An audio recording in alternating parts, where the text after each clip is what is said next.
Honourable members, the prayer. Lord, the God of righteousness and truth, grant to our Queen and to her government, to members of the Legislative Assembly and to all in positions of responsibility, the guidance of your Spirit. May they never lead the province wrongly through love of power, desire to please, or unworthy ideas, but laying aside all private interest and prejudice, keep in mind their responsibility to seek to improve the condition of all.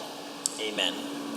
Honourable members, last week I read an initial tribute to a former member who passed away, Mr. Robert C. Clark. His family has joined us this afternoon, and we will pay tribute to his service. Mr. Clark was elected as a social credit member for Didsbury in a by-election in 1960. He was re-elected in 1963 general election for Olds Didsbury and served that constituency until 1981. During his 21 years of service as an MLA, he served as the Minister of Youth, Education, Leader of the Opposition, and the Opposition House Leader, as well as numerous committees. Mr. Clark was Alberta's first Information Privacy Commissioner for 6 years and Alberta's first Ethics Commissioner for 11 years. Some of the many honors bestowed upon Mr. Clark include the Lieutenant Governor's Award for excellence in public service, the Queen Elizabeth II Diamond Jubilee, and an annual award that has been named in his honor by the Office of the Information and Privacy Commissioner of Alberta. He's been inducted into the Alberta Sports Hall of Fame and Alberta's Hockey Hall of Fame. Mr. Clark passed away at the age of 83. In a moment of silent prayer, I ask you to remember Mr. Clark as each of you may have known him.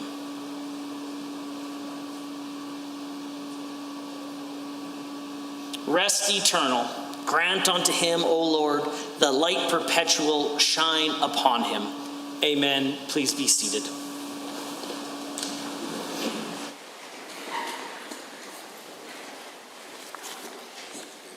Introduction of visitors. Introduction of guests. Honourable members, with admiration and respect, there is a gratitude to members of the families who shared the burdens of public service. Today, I would like to welcome members of the Clark family who are present in the Speaker's Gallery. Please rise as I call your name. Mr. Clark's wife, Norma Clark. Their son, Dean Clark, and his partner, Carrie Lowe. Daughter and son-in-law, Donna and Mike Van Teetering. Grandson, James Clark. Close friends, Sean and Shannon Fralette. And also well known to this building, Mr. Tom and Marg Forgrave. Please rise and receive the warm welcome and appreciation of the Assembly.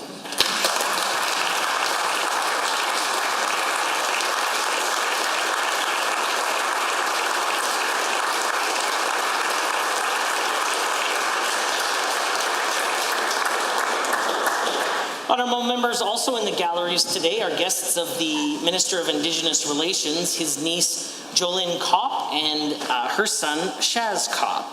We also in the gallery today are a number of guests visiting the member for Calgary Falconridge. Welcome to the Assembly, the family of Mr. and Mrs. Sadu. Honourable members, please welcome all of our guests to the Assembly.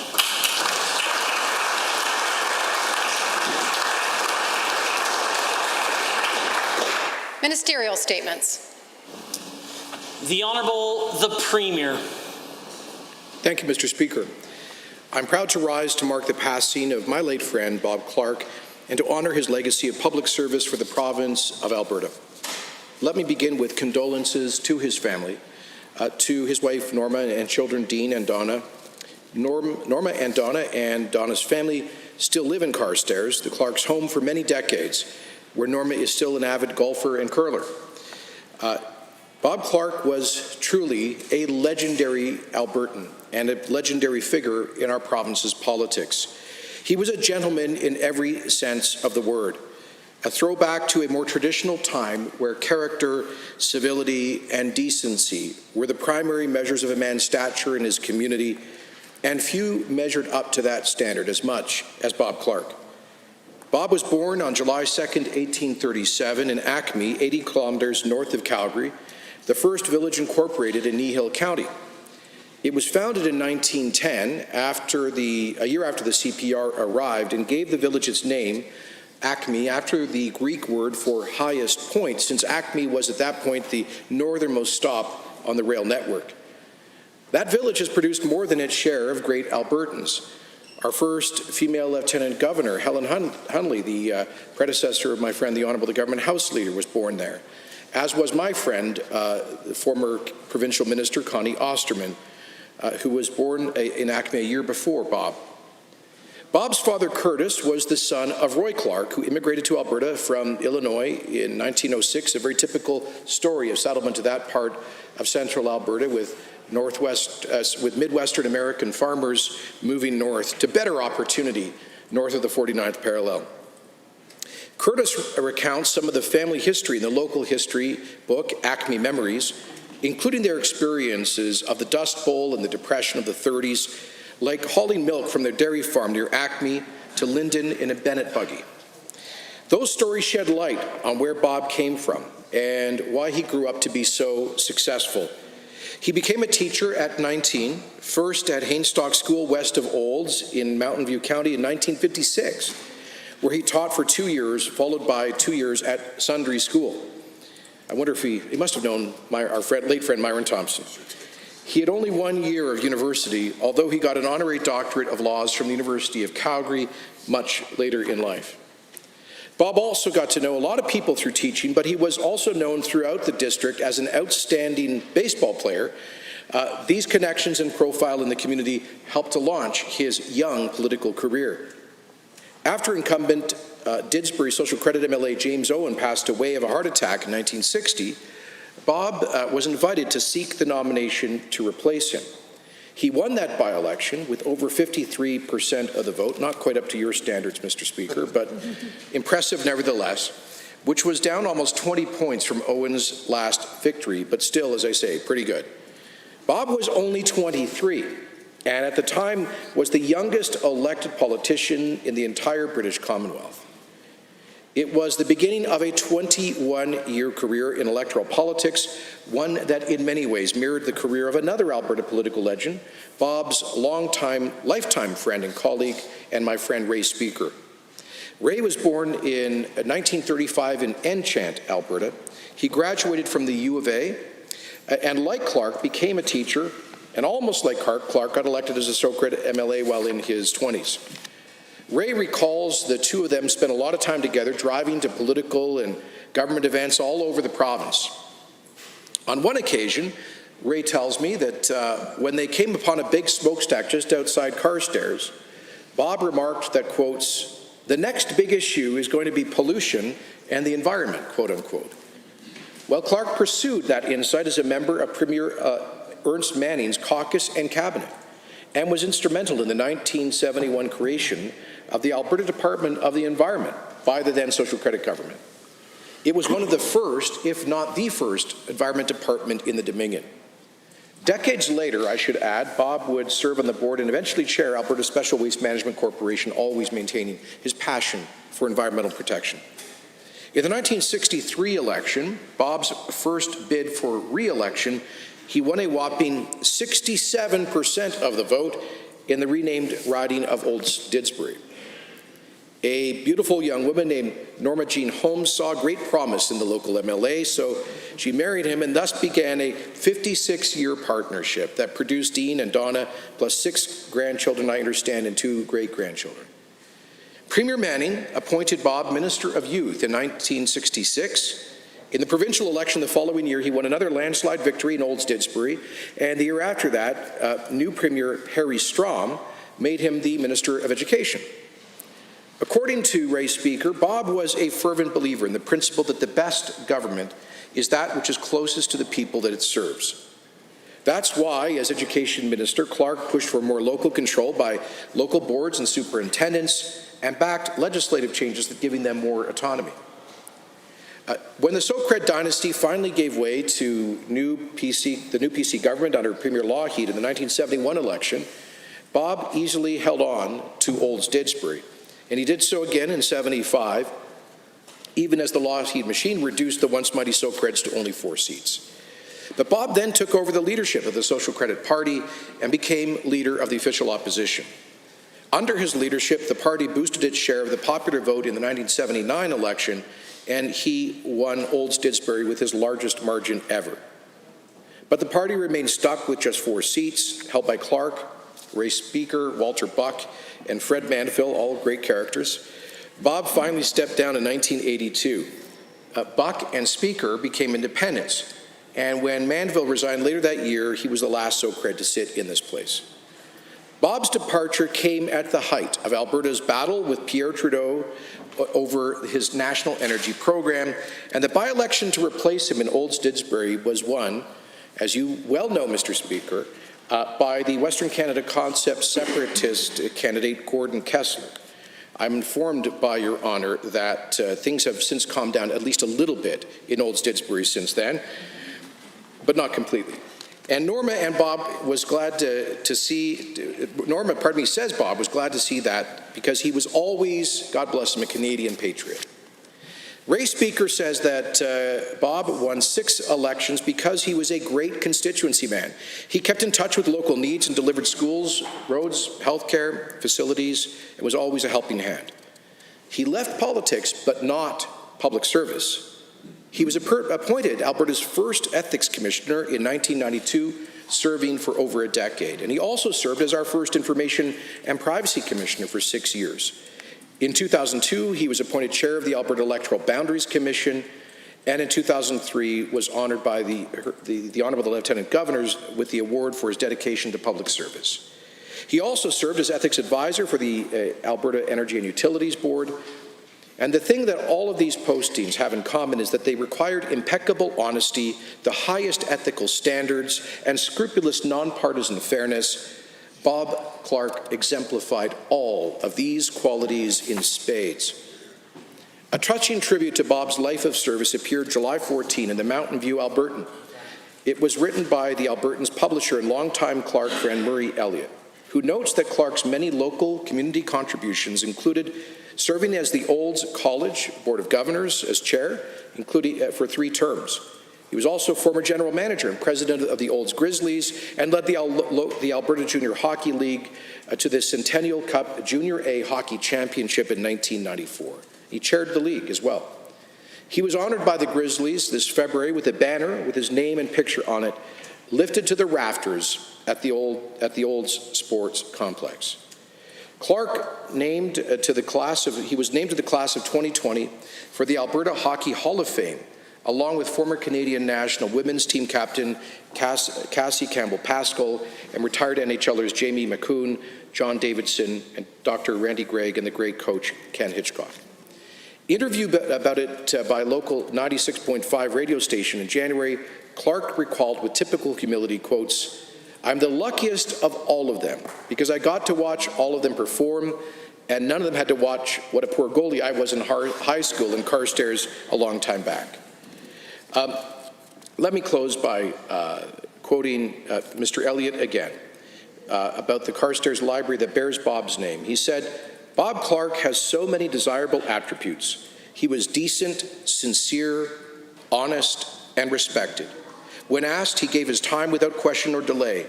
Glory and fame were never his motivators. Let us hope, during these polarized, volatile times, that our leaders can begin to emulate the qualities of such a fine man." I couldn't say it any better. Our province is a better place because of Bob Clark, and he'll be missed by all who knew him. There will be a service, I understand, Mr. Speaker, this Saturday in Carstairs, which I hope to attend. It's limited to 100 people because of the pandemic. But there would have been many more people otherwise, and I understand that the family is hoping to do a full celebration later this year. In closing, let me say, Mr. Speaker, I have no doubt that the master to whom he was personally devoted will say, "Well done, good and faithful servant.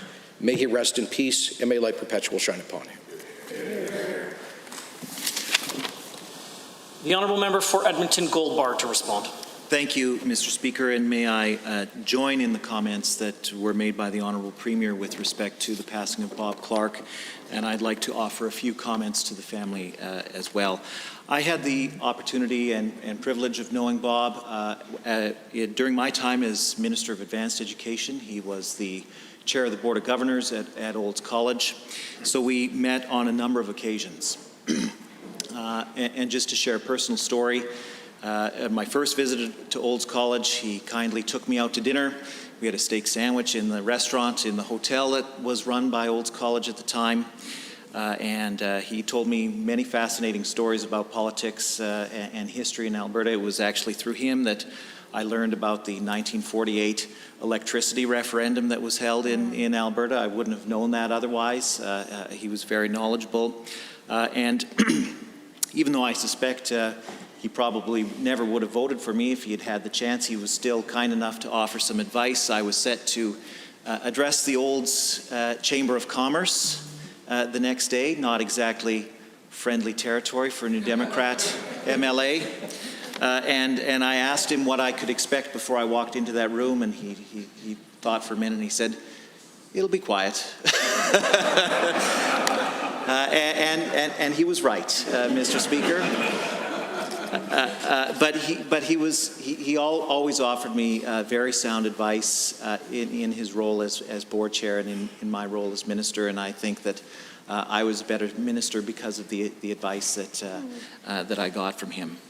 I know that he was very proud of his family. At that very same dinner, Mr. Speaker, we had the honor of being served by his granddaughter, and he beamed with a great deal of pride to point out that that was his granddaughter who was serving us. And in addition to the things that the Premier highlighted about his career, I want to highlight one thing that I believe deserves emphasis. The final days of the social credit government here in Alberta saw a massive expansion of the post-secondary sector.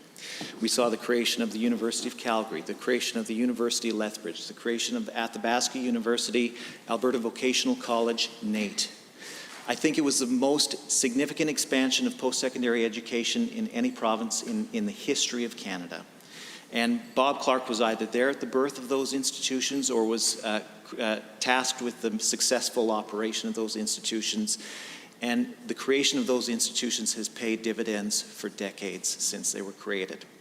And it's my suggestion to all members of the Chamber that if we want to honor Bob's legacy, that we continue to advocate for a strong post-secondary education in the system here in Alberta so that future generations can be as successful as those who have come before us. Thank you, Mr. Speaker. And may I offer my condolences again to the family, and may Bob Clark rest in peace.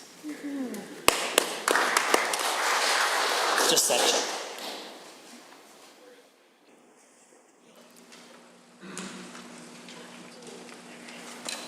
Are we ready? Honourable members, if I might just add my own personal thank yous to the Chamber for allowing us to pay such tribute to a man who was a personal mentor of mine, a friend, a statesman, and one hell of an Albertan. Here. We'll go to oral question. Honourable members, the time is now 1:50. And that means it is oral question period. And the leader of Her Majesty's loyal opposition has the call. Well, thank you very much, Mr. Speaker. When it comes to reopening our schools, let's start with where the Premier and I agree. It's good for our kids, both their education and their mental health, and it is fundamentally important for our economy. However, black and white common sense will also tell us that meaningful adherence to the CMO's safety rules will cost money. We cannot safely reopen schools without real investments in reducing class sizes, creating more physical space, and hiring more staff. So to the Premier, why will he not admit that his plan to currently try and do more with less is going to fail our kids and hurt our recovery? The Honourable the Premier. Because that's not the plan, Mr. Speaker. Alberta school boards will be receiving an increase in funding of $120 million this year, in addition to which, as part of Alberta's recovery plan, the government is investing nearly $250 million in capital maintenance and repair of our schools, including things like creating touchless sinks, toilets, and doors to reduce high-touch areas. In addition to which, I would point out that Alberta school boards cumulatively hold well over $300 million in reserves for a rainy day, and the Minister of Education is releasing them to use those for this rainy day. The Honourable Leader of the Opposition. Well, Mr. Speaker, the problem is that it's been raining for school boards since April of 2019, and the Premier, quite frankly, should lay off the talking points so we can talk meaningfully about what is really best for our kids. At a time when we're dealing with a pandemic, you are spending less money per student than we were in 2018. Less, not more. Properly adopting the necessary health precautions is not a cost-free exercise, and pretending otherwise puts Alberta children at risk, Mr. Speaker. Will the Premier reverse his decision to put zero additional operating funds towards keeping our kids healthy and safe? The Honourable Premier has the call. Mr. Speaker, between the $120 million may be a talking point to the NDP. It's real money for taxpayers. $250 million on capital maintenance and repair to upgrade the schools may be a talking point for the NDP, but it's real money for taxpayers. Over $30 million in reserves held by school boards to address any potential cost pressures may be a talking point to the NDP. It's real money for taxpayers, Mr. Speaker. The Honourable Leader of the Opposition. Mr. Speaker, adding a bit of money after you've cut a lot of money does not fix the problems. And here's the thing, Albertans don't believe what this Premier is saying. Quote, all my classes are above 30 kids. Without adequate funding, we cannot adequately run a safe environment. Quote, no PPE, no extra funding, and no class size cap. Teachers aren't babysitters. You're doing nothing to keep Alberta safe. Quote, how can you expect schools to be safe when you're not funding them properly, even pre-pandemic? Premier, you should recognize these comments from Albertans because they're from your Facebook page. Why won't you listen to your own supporters? The Honourable Premier. Well, Mr. Speaker, newsflash, NDP supporters and special interest group activists also post on my Facebook page. I will point out to the member opposite that for the NDP, they can never squeeze taxpayers enough. Our schools are at the highest level of funding in the history of our province. They are at the highest per capita funding across the country. Additional funds are being made available, both capital, operational, and through reserves. But, Mr. Speaker, the most important thing is this reopening plan for the schools was developed in close cooperation with school boards, superintendents, principals, and others. 86% of parents want it to happen. The Honourable Leader of the Official Opposition for a second set of questions. Well, Mr. Speaker, I think pretty much every Alberta parent would disagree with the notion that keeping their kids safe is, quote, squeezing taxpayers. Now, the Premier claimed his plan to reopen schools is based on national and international success stories. As usual, with a little research, the half-truths and intentional omissions add up pretty fast. Let's start with Calgary Catholic, which we agree ran a successful summer program. One measure the Premier didn't mention, though, about Calgary Catholic was they limited their class sizes to just 14 children. If this Premier is actually inspired by Calgary Catholic, why is there no class size limit for the rest of Alberta kids? Well, the Premier. Well, Mr. Speaker, we have closely followed the successful precedents of jurisdictions across the world that have either continued operating schools or reopened them throughout the pandemic period. I would point, for example, to Taiwan, Singapore, South Korea, and Hong Kong, all of whom had the schools continuing to operate at full capacity, generally with higher levels of density than here in Alberta, Mr. Speaker, with no market outbreak in their schools or their societies. It's unfortunate the NDP is trying to scare parents. What we're trying to do is to ensure the safe reopening of the schools. The order. The Honourable Member for Edmonton Northwest will come to order. The Leader of the Opposition has the call. Let me be absolutely clear, Mr. Speaker. We are not trying to scare parents. We are trying to protect them and their families. Absolutely. Now, the Premier said he looked at other provinces, but Ontario, class sizes are being capped at 15 children. He mentioned BC, but what he forgot to mention was they reopened schools on a part-time basis, on a voluntary basis, with alternating class days. Only 50% of K-5 students were in school at a given time, and that number dropped to 20% for grades 6 to 12. Why is this government misleading Albertans while refusing to actually adopt BC's strategies for success? The Honourable the Premier. We're doing no such thing, Mr. Speaker. We're pointing to epidemiological data that demonstrates that children have a very low propensity to be infected by the virus, and if they are, at an even lower chance of exhibiting serious symptoms, and at a very low chance of transmitting the virus to others. That's the evidence in Hong Kong. Boy, Mr. Speaker, it's unfortunate that they're heckling and so disrespectful of this place, but it's true of Hong Kong, of Singapore, Taiwan, South Korea, it's true of Denmark, it's true of the Netherlands, it's true of jurisdictions all around the world. It'll be true of Alberta as well. The Honourable the Leader of the Opposition. Well, Mr. Speaker, it is true that teenagers actually transmit the disease. That's what the evidence says. And in Calgary alone, over half of our high schools are at over 100% capacity. Now, the Premier also cited European examples of success. Here again, we didn't get the whole truth. Denmark split its classes into groups of just 12 kids. Denmark teaches classes outside. Denmark classrooms have 2 teachers. Now, Premier, if you're going to steal good ideas from the socialists in Denmark, at least take the best ones. Will the Premier admit that in order to be as successful as Denmark, he is actually going to have to limit class sizes and hire more staff? The Honourable the Premier has the call. Again, Mr. Speaker, the reality is that in jurisdictions around the world, I pointed to the countries with the best performance in COVID-19 on the face of the earth, that those 4 Asian jurisdictions which have maintained, they never shut down the schools. They never shut down the schools. They followed common sense public health guidelines.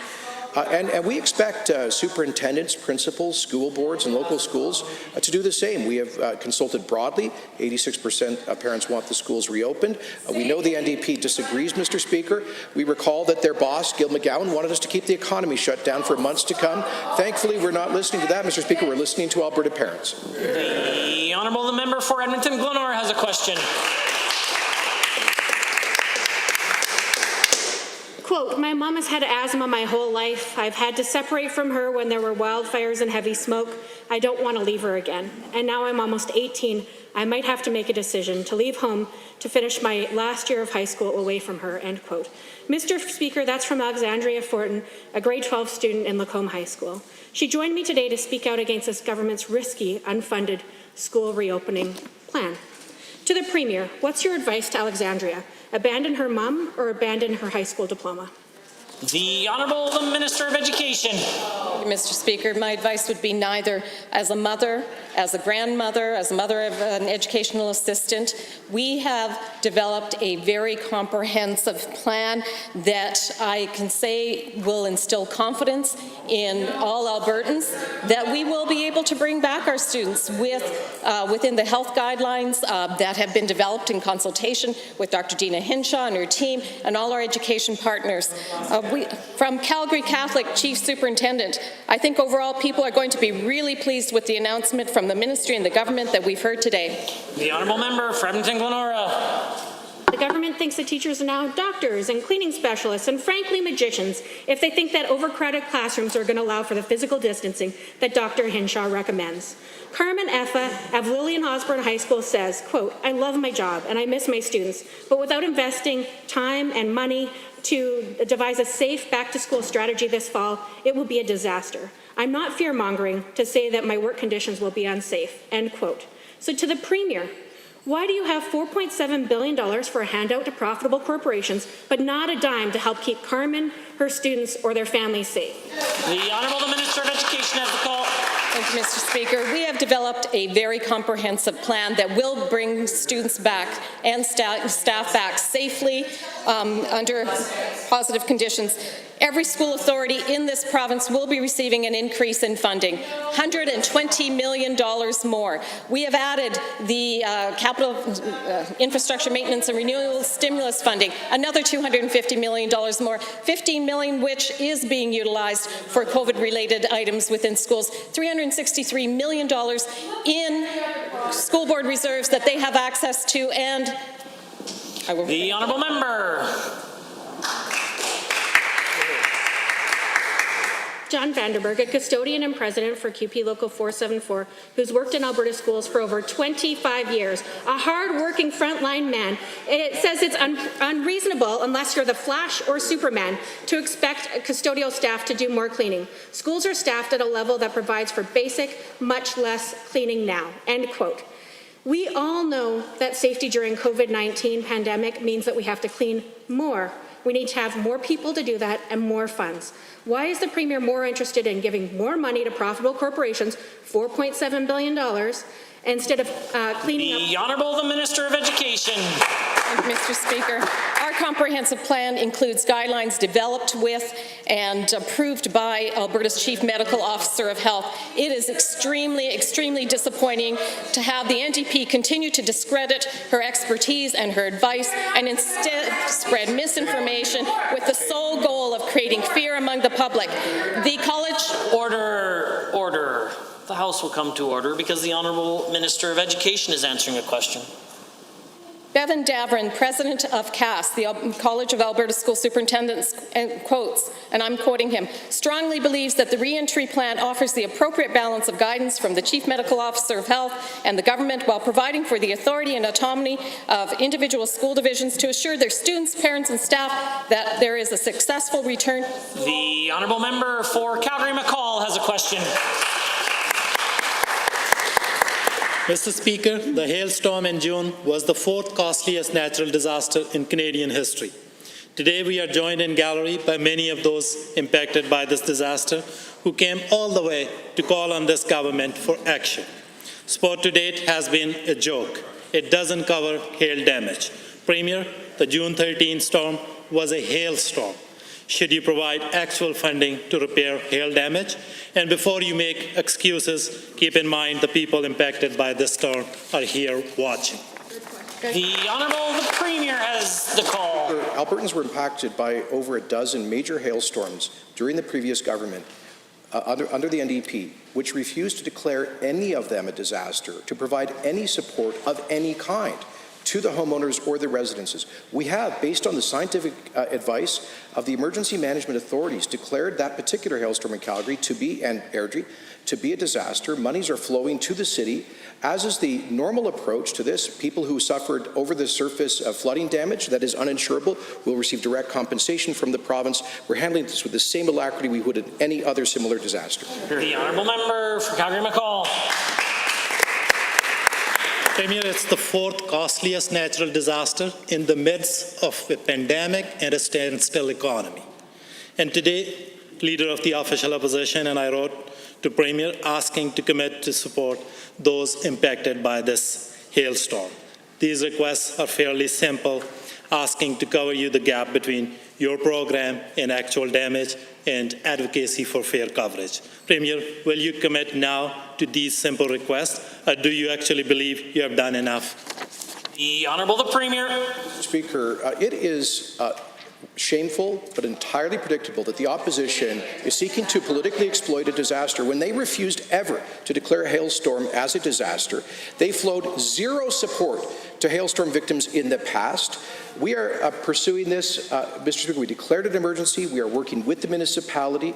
And we are waiting for the municipality to submit their estimate of uninsurable damages, and we will respond with generosity in the appropriate way, in addition to the insurance companies, who I understand are providing $1.2 billion of payments to some 70,000 claimants. The Honourable Member. I think, Premier, it's my job to stand up for people, and it's not shameful. I'm doing my job.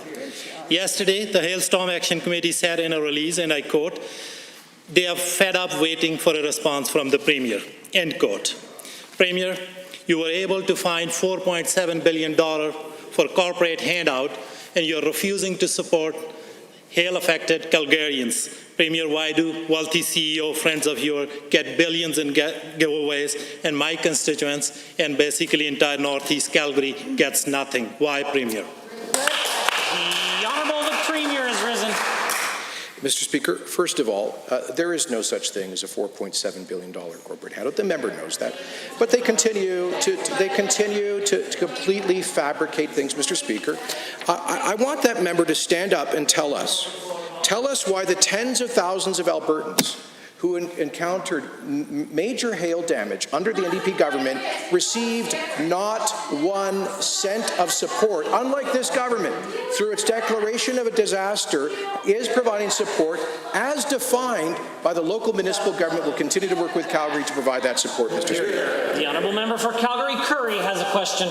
Thank you, Mr. Speaker. Last month, our Premier announced Alberta's plan for economic recovery and outlined how Alberta plans to be more competitive in global markets for not only oil and gas, but also developing industries in our province. A key piece of that plan for becoming more competitive and economically diverse is the lowering of the corporate tax rate. To the Minister of Finance, how is speeding up the job creation tax cut going to entice corporations to come to Alberta and invest in Calgary, Edmonton, and the rest of our province?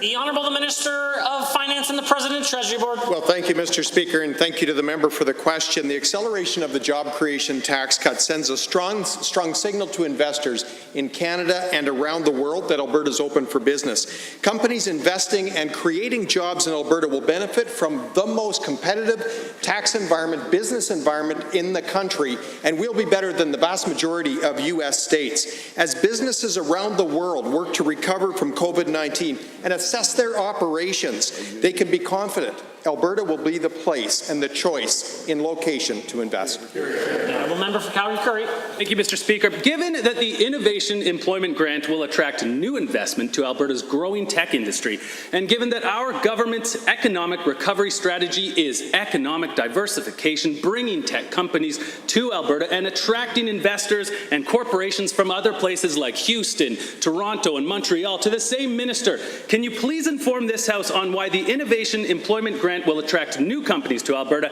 and the benefits our province will see as a result?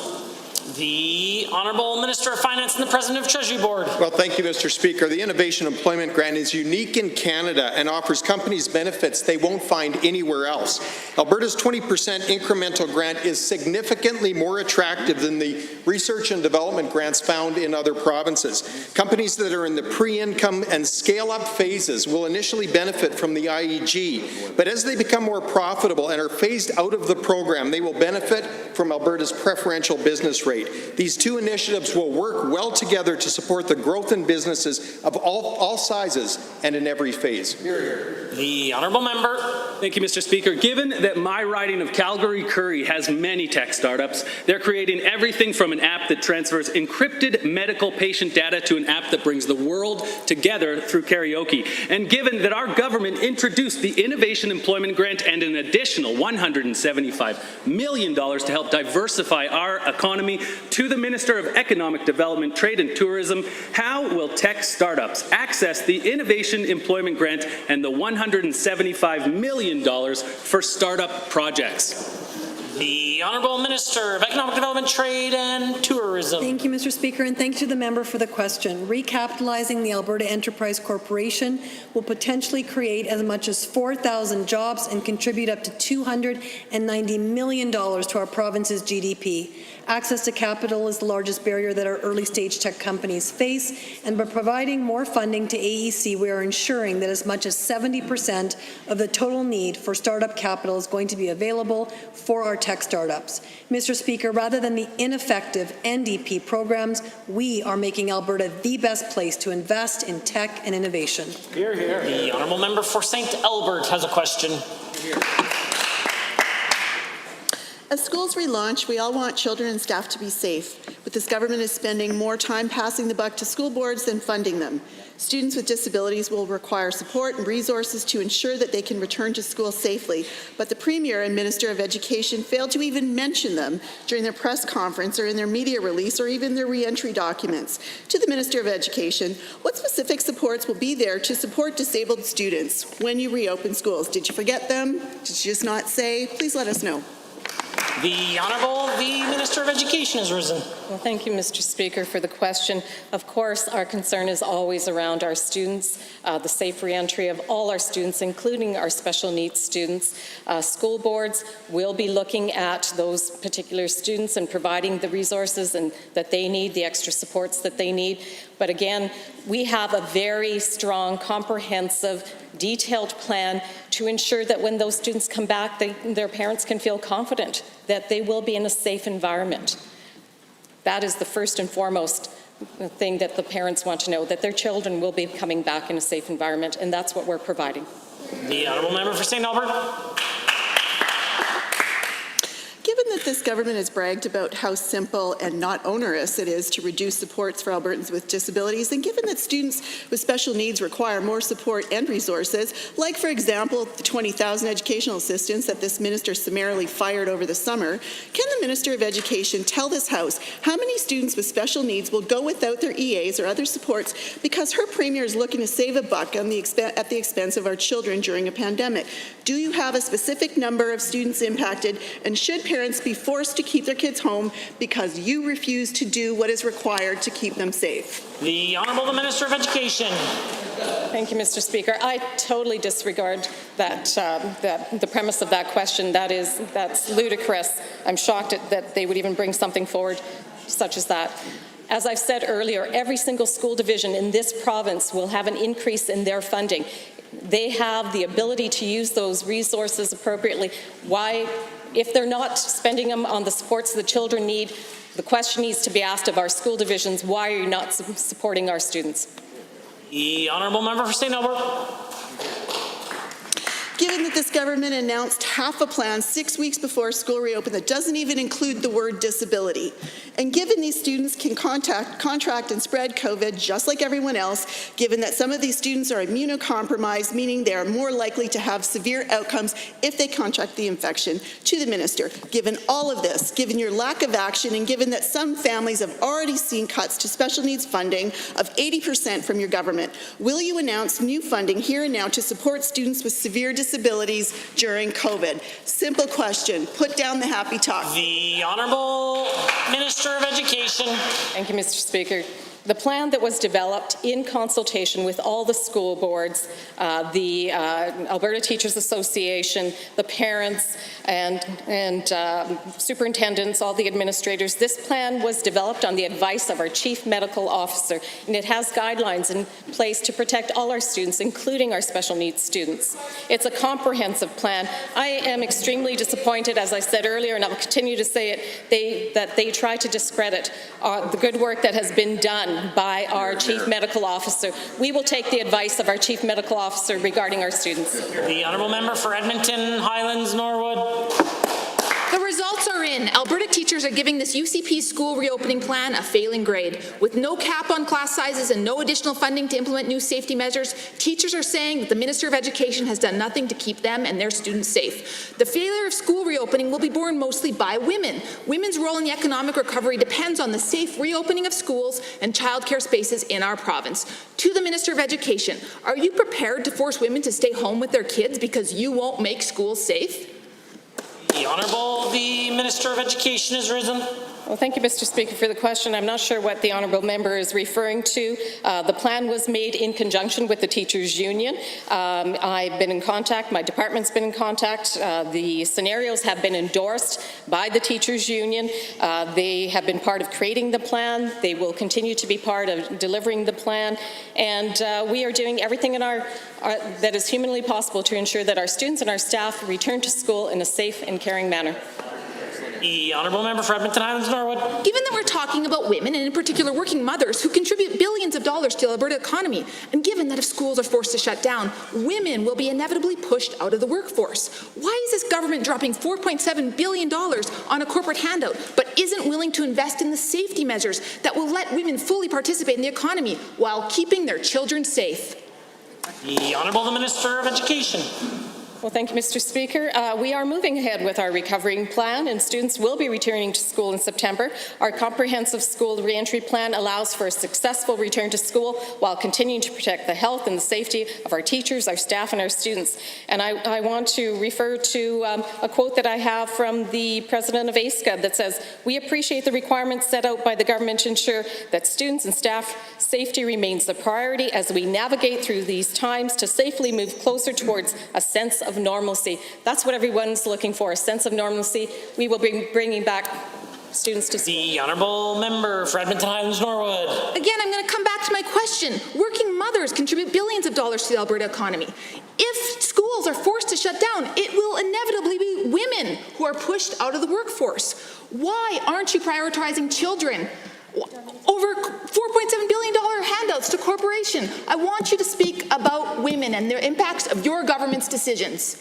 The Honourable, the Minister of Education has the call. understand the opposition who keeps working against women. And it's like literally a war on women coming from the opposition side.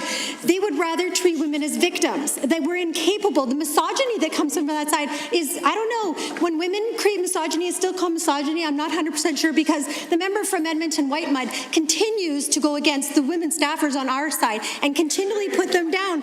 Why does the opposition think that women are incapable of doing all of these things? We are so competent and capable. I wish that the opposition understood. Please get behind women. Please stand behind them. Please listen to our minister. The honourable member for Central Peace Notley has a question. Thank you, Mr. Speaker. Doctors are a key part of rural Alberta. Doctors that live in rural Alberta provide services that are valued and appreciated. For decades, there has been a shortage of rural doctors. I know there has been times when my family is called to get an appointment and it has been literally months before they could get in. We understand that one size does not fit all for attracting and retaining physicians across Alberta. To the Minister, how have you made it easier for rural Alberta to attract and retain doctors? Point of order was noted at 2:15. The Honourable the Minister of Health. Well, thank you, Mr. Speaker. And we do indeed value rural physicians, and we're making targeted investments to support them. The member is right.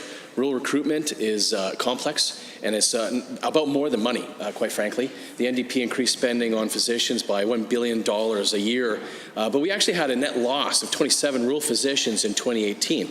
They increased spending by 23% over 4 years, and the number of rural physicians rose by 6%. In Ontario, they increased spending by 13%, and the number of rural physicians there rose by 15%. So that's the NDP, Mr. Speaker. Masters of doing less with more. The honourable member for Central Peace Notley. Given that physician pay has increased 23% over the last 4 years, and given that during that time the economy has shrunk, public sector wages have been frozen and private sector wages have dropped, and given that the NDP failed to improve the rural physician services, wait times increased and they spent more and got less in health care, and given that the Alberta Medical Association has made statements regarding negotiations and have made offers with conditions and are using the rural doctor situation to sway public opinion, Minister, how is the ministry working with AMA, and what is the status of the doctor pay negotiations? The Honourable Minister of Health. Well, first, Mr. Speaker, let me acknowledge the critical role that doctors from overseas play in many of our rural communities, and to say how disgusted I was recently to hear a former NDP candidate call them scabs. The members opposite have had a week now to distance themselves from that kind of rhetoric. They've said nothing. We value doctors who choose rural practice, Mr. Speaker, and we support them in that choice through the Rural Health Professions Action Plan, or RPAP. We're spending $6.7 million a year through the plan, including 46 attraction and recruitment committees and 130 municipalities. The honourable member. Thank you, Mr. Speaker, and thank you, Minister. Given that rural physicians spend their lives in service to our rural communities, and they put down roots to stay, and those that do truly feel the benefits of rural life, and given that it is a lifestyle, not just a job, and given that rural doctors, our rural hospitals, and our rural health professionals are truly appreciated, how has the Minister ensured proper incentives to attract and retain doctors in rural areas, and have you been working directly with them to solve their issues? The honourable member or Minister. Thank you, Mr. Speaker. Well, we're spending $81 million this year on rural physician recruitment and retention. That includes the Rural Northern Program, which pays up to 36% on top of all billings outside of our largest cities.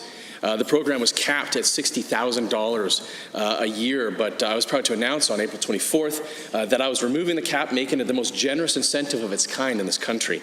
The NDP are promoting a false narrative that physicians are leaving. So let me say it again, Mr. Speaker. Alberta is the best place in Canada for physicians to practice, and it's going to stay that way under this government. Member for Edmonton Gold Bar has a question to ask. Yesterday, the Minister of the Environment claimed that a policy from 1999 prevents him from selling public land in Kananaskis country. But we've seen this UCP government repeal policies protecting the environment before, many times. Minister, to protect Kananaskis country from poorly informed red tape ministers or a government desperate to finance a $4.7 billion handout, Will you introduce legislation that will permanently protect the Kananaskis Country recreation policy? Yes or no? Great question. The Honourable the Minister of Environment and Parks. Mr. Speaker, there already is legislation around Kananaskis. Several provincial parks that are within the Kananaskis perimeter are established through legislation and order in council, Mr. Speaker. And the Kananaskis policy has been placed since 1999. It was signed by Ralph Klein, and it assures that we'll be able to use that area and protect it for generations to come. Despite the NDP saying that you can sell it, you can't sell it. That policy is clear. And as I said yesterday, Mr. Speaker, this government is committed to the Kananaskis policy, and we will make sure that Kananaskis is protected now and for future generations. The Honourable Member for Edmonton Gold Bar. Given that we had a coal policy on the books since 1976, and that minister unilaterally scrapped that, and given that we've already seen the minister sell public lands without consultation, and given that we've heard more reckless plans to sell public land, also without public consultation or respect for Indigenous treaties, and given that the minister now apparently thinks it's outrageous for the majority of Albertans to be concerned about the government's plan to sell public land, can he promise that he will put additional legislative protections for public land in place, as well as guarantees for Indigenous people and the broader public to be consulted on any further changes? The Honourable Minister of Environment and Parks. Well, Mr. Speaker, a lot to unpack there, a lot of mistruths from my perspective, Mr. Speaker, but I'll focus on the Indigenous side of the question.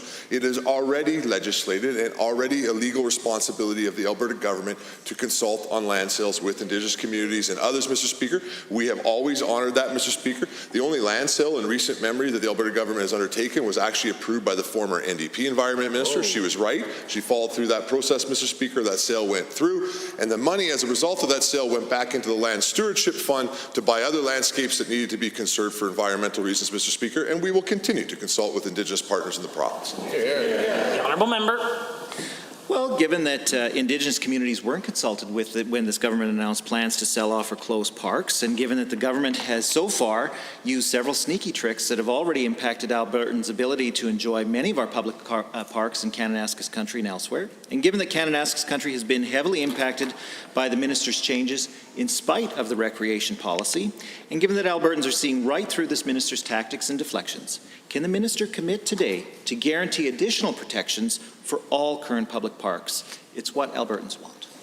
The Minister. Mr. Speaker, what Albertans want is the NDP to stop making things up. That member has stood inside this chamber over and over and said that we're selling parks. Turns out we're not. When confronted yesterday with a policy that would not allow the Alberta government to sell parks, Mr. Speaker, he now comes back and asks for a new policy. The reality is we have a policy in place that ensures Kananaskis is protected. This government is committed to that policy and will continue to make sure that Kananaskis is protected, Mr. Speaker. And I'm proud to report to the chamber, Mr. Speaker, Kananaskis is busier than ever, and not one campground in Kananaskis has been shut down. The Honourable Member for Edmonton City Centre. Well, thank you, Mr. Speaker. This past weekend, the Democratic Assembly of Alberta Doctors, called the Representative Forum, voted overwhelmingly to call a referendum. The question is whether or not the Minister of Health still enjoys the confidence of Alberta doctors. Now, if the vote says he doesn't, the AMA will ask the Premier to step in and give his personal attention to the crisis the Health Minister has created. Now, the Premier has claimed he loves referendum. So will he honour the results of this one and take over the file if Alberta doctors vote that they have no confidence in his minister? The Honourable the Premier. Wins the award for the dumbest question of the session, Mr. Speaker. This government was elected by over 1 million Albertans, the largest democratic mandate in history. The minister was elected by a vast majority of his Calgary-Acadia constituents. He's accountable. This government is accountable to Albertans, not to a special interest group. Mr. Speaker, we will govern for all Albertans. We support our physicians. We will give them not just fair but generous compensation. They will continue to be the best compensated in Canada. But Mr. Speaker, 10,800 people don't get to dictate the fiscal future of Alberta for 4.4 million Albertans. The Honourable Member. Well, given that this is a Premier who has no shortage of special interests to which he is beholden and happy to listen to, and given that Westlock Mayor Ralph Leriger, Westlock County Reeve Lou Hall, Village of Clyde Mayor Krista Klausing, who may have voted for this government, wrote a letter in June calling on the Health Minister to, quote, renegotiate and come to an agreement that ensures equitable access to medical services for everyone. and given that doctors have indeed shown that they are completely willing to negotiate and come to an agreement.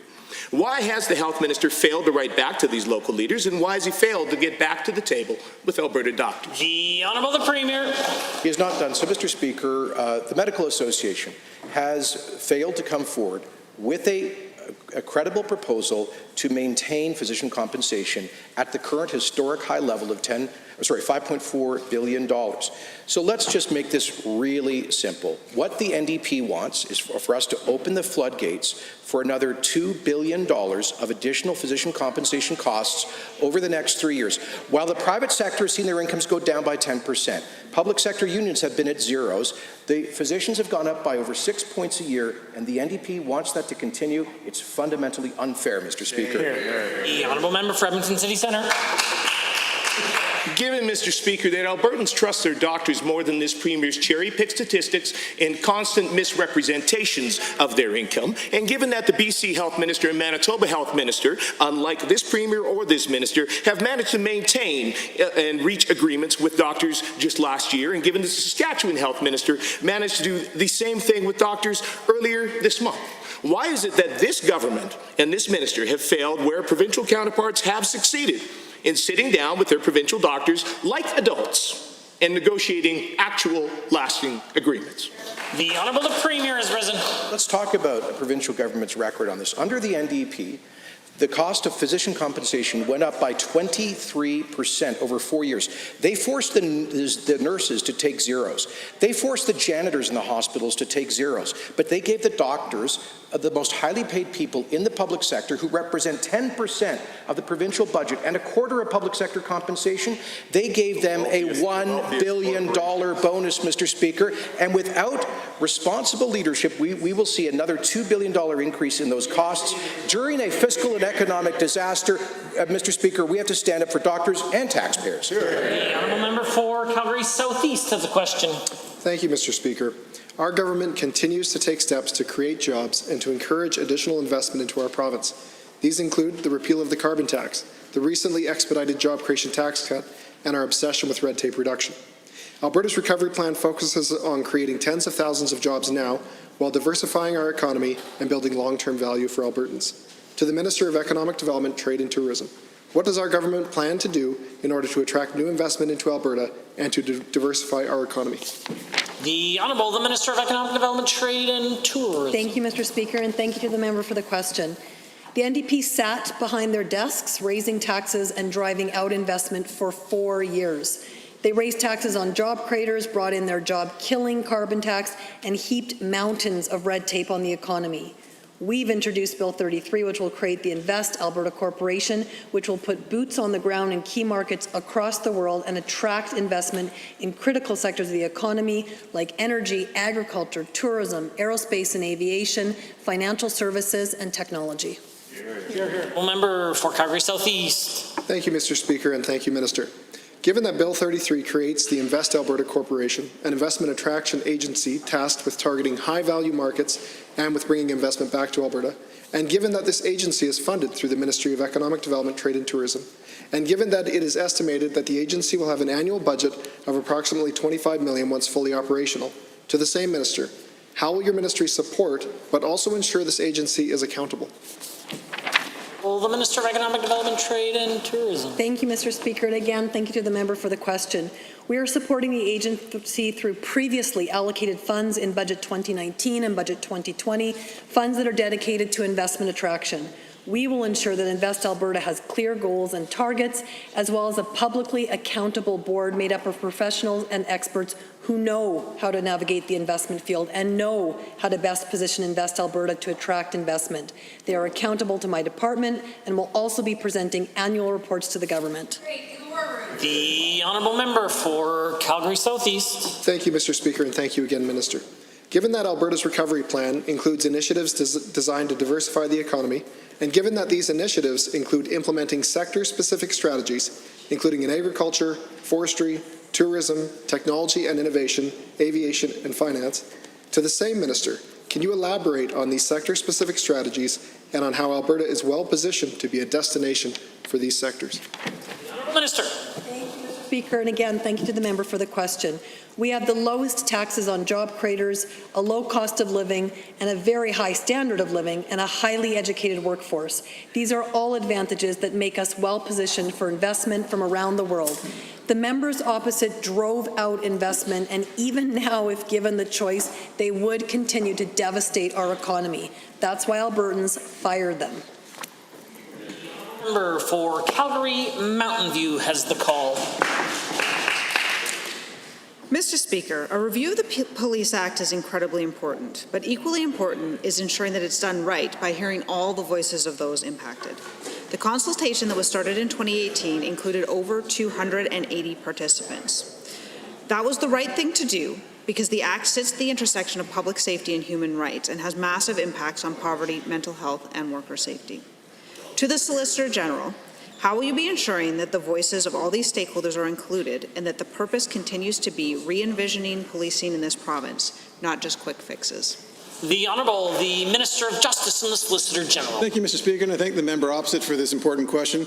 We just had a motion passed by this legislature, Mr. Speaker, asking for us to continue this good work, expediting the work on the Police Act, Mr. Speaker. That work is already underway by our department. We've reached out to First Nation police services, Mr. Speaker. We've reached out to Indigenous communities, Mr. Speaker. We've reached out to leaders from the Black community, Mr. Speaker. And I'm looking forward as well to working with our Minister of Multiculturalism, as well as our Minister of Municipal Affairs, our Minister of Indigenous Affairs, on this important topic, Mr. Speaker. We're going to engage and make sure we get this right for Albertans.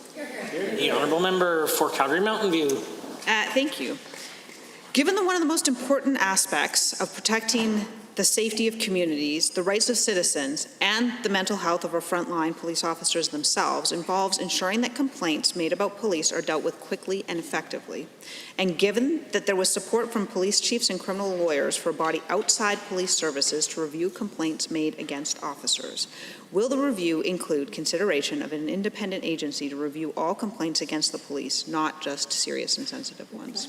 The Honourable Minister of Justice, Solicitor General. Thank you, Mr. Speaker.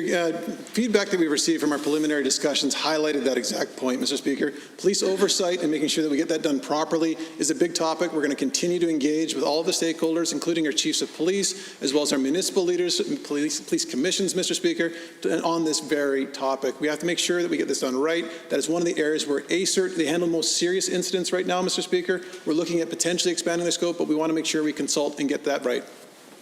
The member. Thank you, Mr. Speaker, and to the Minister for that answer. Given that frontline police officers are called on to do more complex work, while also being required to handle complex mental health issues that fall through the cracks in other systems, and given that I and others have heard from countless frontline officers that they are often asked to make decisions and perform operations that they've never been trained to do, and given this impacts everyone's safeties, will the review include consideration of centralized, standardized training for officers in the province, and will it include a central focus on de-escalation? The Minister. Speaker, on this topic, I really have to commend our Premier, Mr. Speaker, on the work that he gave by putting in place an Associate Minister of Mental Health and Addictions, Mr. Speaker. That was forward thinking. Many of the concerns that people are raising around the world, this province and this government has been taking action on for over a year, making sure that we deal with mental health and addictions, making sure we expand the reach of drug treatment courts, expand the reach of treatment options, treatment facilities, Mr. Speaker. That is the priority that we've been working on. We've heard from many other people as well about the pressures on our police. We're going to continue to work with them, but as well, I really want to commend our Associate Minister of Mental Health and Addictions on the important work that he's doing. The Honourable, the Official Opposition House Leader has a question. Well, thank you, Mr. Speaker. When it comes to fundraising, the UCP record is a sky-high deficit and a federal Liberal bailout for their fiscal incompetent staff. Now they're holding a $3,000 fundraiser where those who can afford it can watch a derby with the Premier in a private suite. All the while, this government is suggesting there's no money to relaunch schools safely or even to ensure that they have the resources to properly clean and safely distance children. To the Premier, would there be resources to keep our kids safe if you party hadn't hands in the taxpayers' pocket to pay for your birthday cards? Struggled to find the question with respect to government policy, but the government House Leader could respond. Typically, first of all, it has. I don't think the honourable member knows what she's asking, but it clearly is not about government policy, Mr. Speaker. But it's quite a silly question coming from the NDP if they're concerned about parties fundraising for their operations, Mr. Speaker, when that party's been fundraising for weeks off of the outright misinformation that we're shutting parks, despite the fact that their leader and their environment critic have admitted on the record that Alberta is not selling any parks, Mr. Speaker. They continue to email and raise money all across the province by creating fear with Albertans, Mr. Speaker. So again, if the honourable member has concerns with fundraising tactics, I suggest she takes it up with her own party. The Honourable Official Opposition House Leader. Well, thank you, Mr. Speaker. Given that there's no surprise that the Premier doesn't think cleaning or distancing in schools is important to keep people safe, given a photo of this recent fundraiser that showed a packed room with 0 masks and 0 distancing, and given that the speed that the Premier took the federal bailout for his debt-ridden party and slower than molasses speed he has taken to ensure our schools are properly funded and able to open safely shows where his real priority lies. Premier, if we can't trust you to give a speech safely, how can parents trust you to keep their kids safe from COVID? Or is this a do as I say, not as I do directive? The Honourable Government House Leader. Mr. Speaker, again, the ridiculousness that comes from the official opposition is just, it's ridiculous. I'll just say it twice, Mr. Speaker. I don't know what the honourable member is referring to, but let me say this. We're very proud of the Honourable the Premier, and we're very proud of the Honourable the Education Minister. They have put together a very good plan to get Alberta kids back to school. The plan is well thought out, it is supported, and it will make sure that our children are safe, Mr. Speaker. As a father, I feel very confident in that plan, Mr. Speaker, and I want to thank the Premier and the Education Minister for helping us get our kids back to school. The Honourable Official Opposition House Leader. Well, thank you, Mr. Speaker. I will table a picture of the fundraiser if that helps.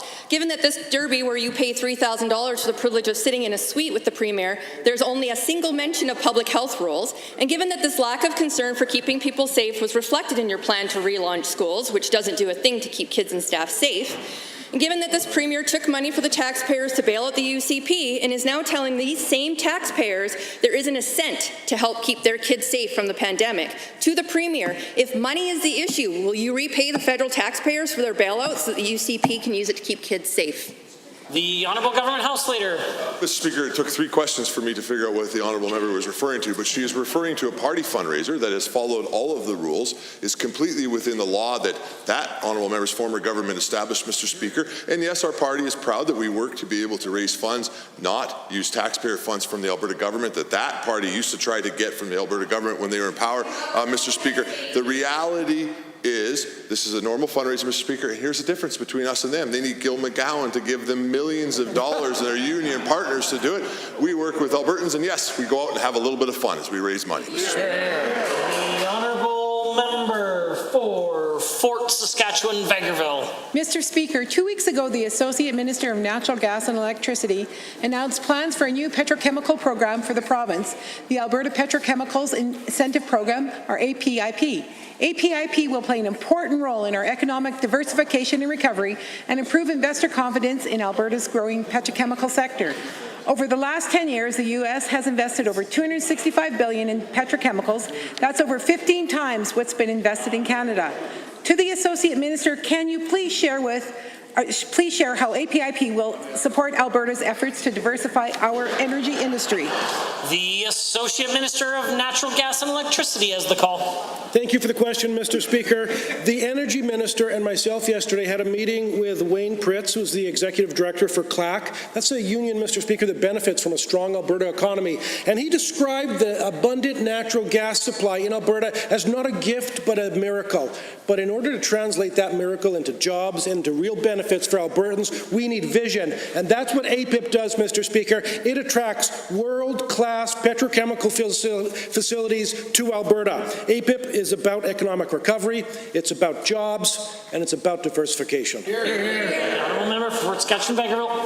Thank you, Minister. Given that yesterday the member for Calgary Mountain View stated that the NDP developed a diversification plan by, quote, working closely with experts and industries, and given that the members opposite appear to have found their definition of consultation in the revisionist dictionary, and given that David Chappelle, chair of Alberta the Resource Diversification Council says APIP is exactly what the Alberta economy and petrochemical producers need. To the Associate Minister, can you please tell the House how this government took the PC's petrochemical diversification plan and made it even better? The Honourable the Associate Minister of Natural Gas and Electricity. Mr. Speaker, the NDP enjoy complaining about problems almost as much as they enjoy doing nothing about it. and that was no different, Mr. Speaker, when they came to office. When lightning struck in 2015, the NDP took the PDP program developed under the PCs in 2014, and they just hit print, Mr. Speaker. Well, you know what? That's not good enough for this government. My team spent the last 14 months consulting with industry, finding out what they liked about the program, how we can make it better. And Mr. Speaker, I'm proud to say that my team took a good program and we made it better. The Honourable Member.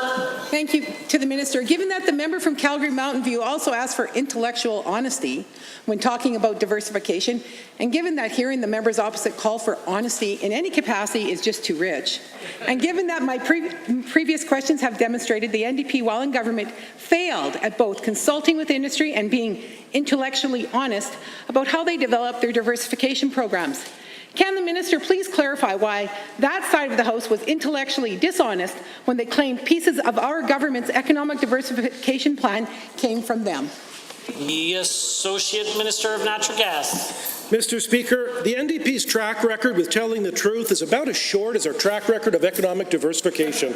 So, just to be clear, and I've said it before, Mr. Speaker, PDP was developed under Prentice, the PCs, in 2014. Now, there was an election and lightning struck, and the NDP came to government before they had a chance to roll it out. I will recognize the NDP for having the wherewithal to also recognize a good conservative program, Mr. Speaker, and that's what they rolled out, and I commend them for that. But, Mr. Speaker, we're taking that program, and we're going to make it better. Honourable members, in 30 seconds or less, we will proceed to member statements.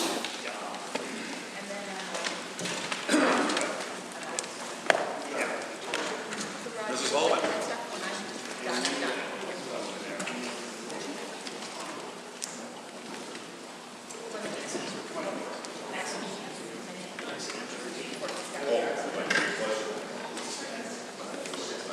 I have no idea.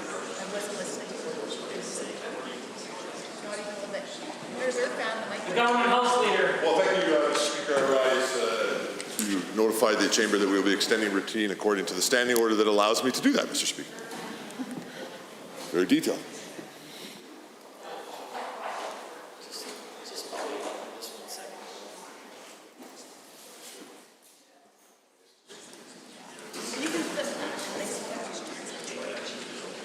Member statements. The Honourable Member for Camrose has a statement to make. Well, thank you very much, Mr. Speaker. I rise today and I'm very glad to have this opportunity to give my member statement regarding Alberta's recovery plan. Our province's economic recovery is counting heavily upon new private capital investment to restore and stabilize growth in a post-COVID world. Since day one, Alberta's government has been committed to supporting communities across our province throughout the pandemic. Just a few short weeks ago, our government announced Alberta's recovery plan. Our plan is designed to create tens of thousands of jobs right now, make Alberta more competitive in the long term, and show investors from around the world that Alberta has reopened for business. Alberta's economic recovery is counting heavily upon new private capital investment to restore and stabilize business growth in a post-COVID world. For communities in my constituency of Camrose, the Alberta Recovery Plan provides new opportunities for small businesses to flourish in a challenging global economy. On July 1st, our government lowered the corporate tax rate from 12% to 8% as part of the recovery plan. This means that Alberta has the lowest corporate tax rate in Canada. More specifically, this tax cut enables small businesses in my constituency to create jobs and stimulate the local economy. This is just one of the many important parts of Alberta's economic recovery plan. Our plan is designed to benefit all Albertans from every corner of the province, and this is just another example of Alberta being a leader on the national and international stage. But, Mr. Speaker, we could not have done this without the resiliency of Albertans. It's because of them, that we can move forward, and I'm so proud to support an Alberta recovery plan that puts Albertans first, prioritizes growth, and helps build and diversify our economy. The honourable member for Edmonton Highlands Norwood. No matter how much I prepared, no matter how many pep talks I gave myself, I was always so nervous as a teacher heading into the first day of school. But it's not even fair to try to draw a comparison to what teachers are feeling right now. In July, they've heard the UCP's plan for school reopening. They're worried sick, they're losing sleep, they're losing hope. And before I'm accused of fear-mongering, allow me to share just a few of the messages I've received. Grade 3 teacher, Edmonton. I teach and I have a toddler at home. My stomach is in knots. I understand that maybe it's time for students to go back to school, maybe, but I'm terrified for the well-being of my students and my own family. Grade 4 teacher, rural Alberta. I'm honestly scared. Yes, I can wear a mask. Yes, I can socially distance. Yes, I can self-evaluate my health every morning. I'm scared for my health, both physical and emotional, my spouse's health, my class's health, and the health of my little town. Educational assistant, Edmonton. At least half of our kids are nonverbal and rely on a shared assisted communication device. For many of them, self-regulation involves physical touch. It will be incredibly tough to keep safe. And this is just the tip of the iceberg when it comes to complexities involved in a special needs classroom. High school teacher, Calgary. I cannot wait to see my students who have exceptional needs. School will be different and most of my students will attend. They don't have the luxury of being homeschooled or having private tutors, as the Premier suggested as an alternative. Despite the new guidelines, I know if students are sick, they will show up because many parents cannot risk losing out on a day of work. Look, I could spend hours sharing with this House concerns from parents, staff, and students. And to be honest, I wish I could, in the hopes of getting the UCP to realize that you cannot gamble with safety. Other jurisdictions are choosing to act with clear plans and added supports for safely reopening schools. It can be done. So on behalf of those asking for us to be their voice, I urge this government to listen and go back to the drawing board, because I don't want to be back here in this House in coming months reflecting on how we should have done more. So please, do more now before it's too late. The honourable member for Lesser-Slave Lake. Thank you, Madam Speaker. The NDP fiscal mismanagement, the collapse of oil prices due to wars between the OPEC dictatorships, and unforeseen impacts of COVID-19 have all dealt a huge blow to Alberta's economy, leading to the largest economic collapse in our history since the Great Depression. But our government campaigned on a commitment to be bold and make strategic investments to get our province back on track and Albertans back to work. That's why our government doubled the capital maintenance and renewal spending for 2020, accelerated over $1 billion to fix roads, bridges, hospitals, and schools. Now our government has taken great leaps to support Alberta's economic recovery by tackling much-needed infrastructure projects. Alberta's recovery plan will see a record $1 billion investment in our future, creating 50,000 jobs, growing our industries, our small, medium-sized businesses, improving our infrastructure, and getting Albertans back to work. In my constituency, the County of Big Lakes has been allocated almost $900,000 for bridge replacements. Eastbury Métis Settlement received over $3.2 million for the construction of McKinley or Baker Road improvement for the drainage, which will give reliable access to school buses and emergency vehicles. Gift Lake Métis Settlement received nearly $1 million for bridge reconstruction and another $1.8 million for wastewater lagoon project, which will create 9 jobs in the community. And again, Eastbury Métis Settlement was given an additional $638,000 for water treatment upgrades, which will create another 3 jobs in my community. The list goes on, Mr. Speaker. Unlike previous government who killed jobs and attacked our largest industries, our government is working hard to keep our campaign promise, creating jobs, growing industry, and bringing back investment to this great province. Thank you, Mr. Speaker. The honourable member for Edmonton Northwest. Mr. Speaker, as the previous Minister of Education, I am compelled to speak up about this UCP government's plan for the 2020-2021 school year. Now, more than ever, choices that a government makes in education will have profound effects on student learning, but also on the physical and social well-being of all Albertans. I can tell you for certain that this plan that was rolled out yesterday by this UCP government is not in the best interests of children and families here in the province of Alberta. It's a plan that is loaded with many unsupported measures and several notable omissions, thus putting the safety of students, staff, and the general public at risk. For example, the plan calls for required cleaning of schools with no extra funds for supplies or staff to carry this out. The plan calls for hand hygiene, again, with no funding for supplies to carry this out. Visitor screening, school bus cleaning, all the same. And what about class size limits? Adequate teaching support for supply teachers, supports for the youngest grades, students with special needs. Schools were strapped for resources even before the pandemic hit due to significant cuts by this UCP government, and now these cuts are simply compounded because of the pandemic. Mr. Speaker, for the sake of our children, this UCP government needs to do the right thing and not just what they think they can get away with. The honourable member for West Yellowhead. Mr. Speaker, in the past, rural Alberta has watched from the sidelines while large-scale infrastructure projects were announced for Alberta's cities. Millions of people live in these large centres, and as constituents of Alberta, their roads do deserve attention. The town of Edson, on the other hand, has a population of just over 8,000 residents. The town of Hinton has around 10,000, and Jasper has just under 5,000 full-time residents. These communities are situated along Highway 16, the Trans Mountain Pipeline, and the Canada National Rail Line. Together, this critical infrastructure transports billions of dollars in goods and traffic yearly. Jasper alone takes in over 2 million visitors each year. They do so traveling almost exclusively along Highway 16, which also acts as a goods thoroughfare for traffic to and from British Columbia. Yet the heavy industrial, freight, agricultural, residential, and tourist traffic along this vital link must swerve and dodge potholes that appear to grow larger by the day. Recently, I was contacted by a constituent who had his windshield severely damaged by such a deficiency. He was transporting his 3-week-old baby at the time, and pieces of glass were sent back towards the infant. These are the kinds of perils rural Albertans have had to face for years now. Mr. Speaker, the Honourable Minister of Transportation has recently visited West Yellowhead, and I know that he understands the issues we face. I would like to thank him and his ministry for prioritizing repairs and enhancements along Highway 40, with the project starting next year, and for the attention stretches of Highway 16 are receiving this summer.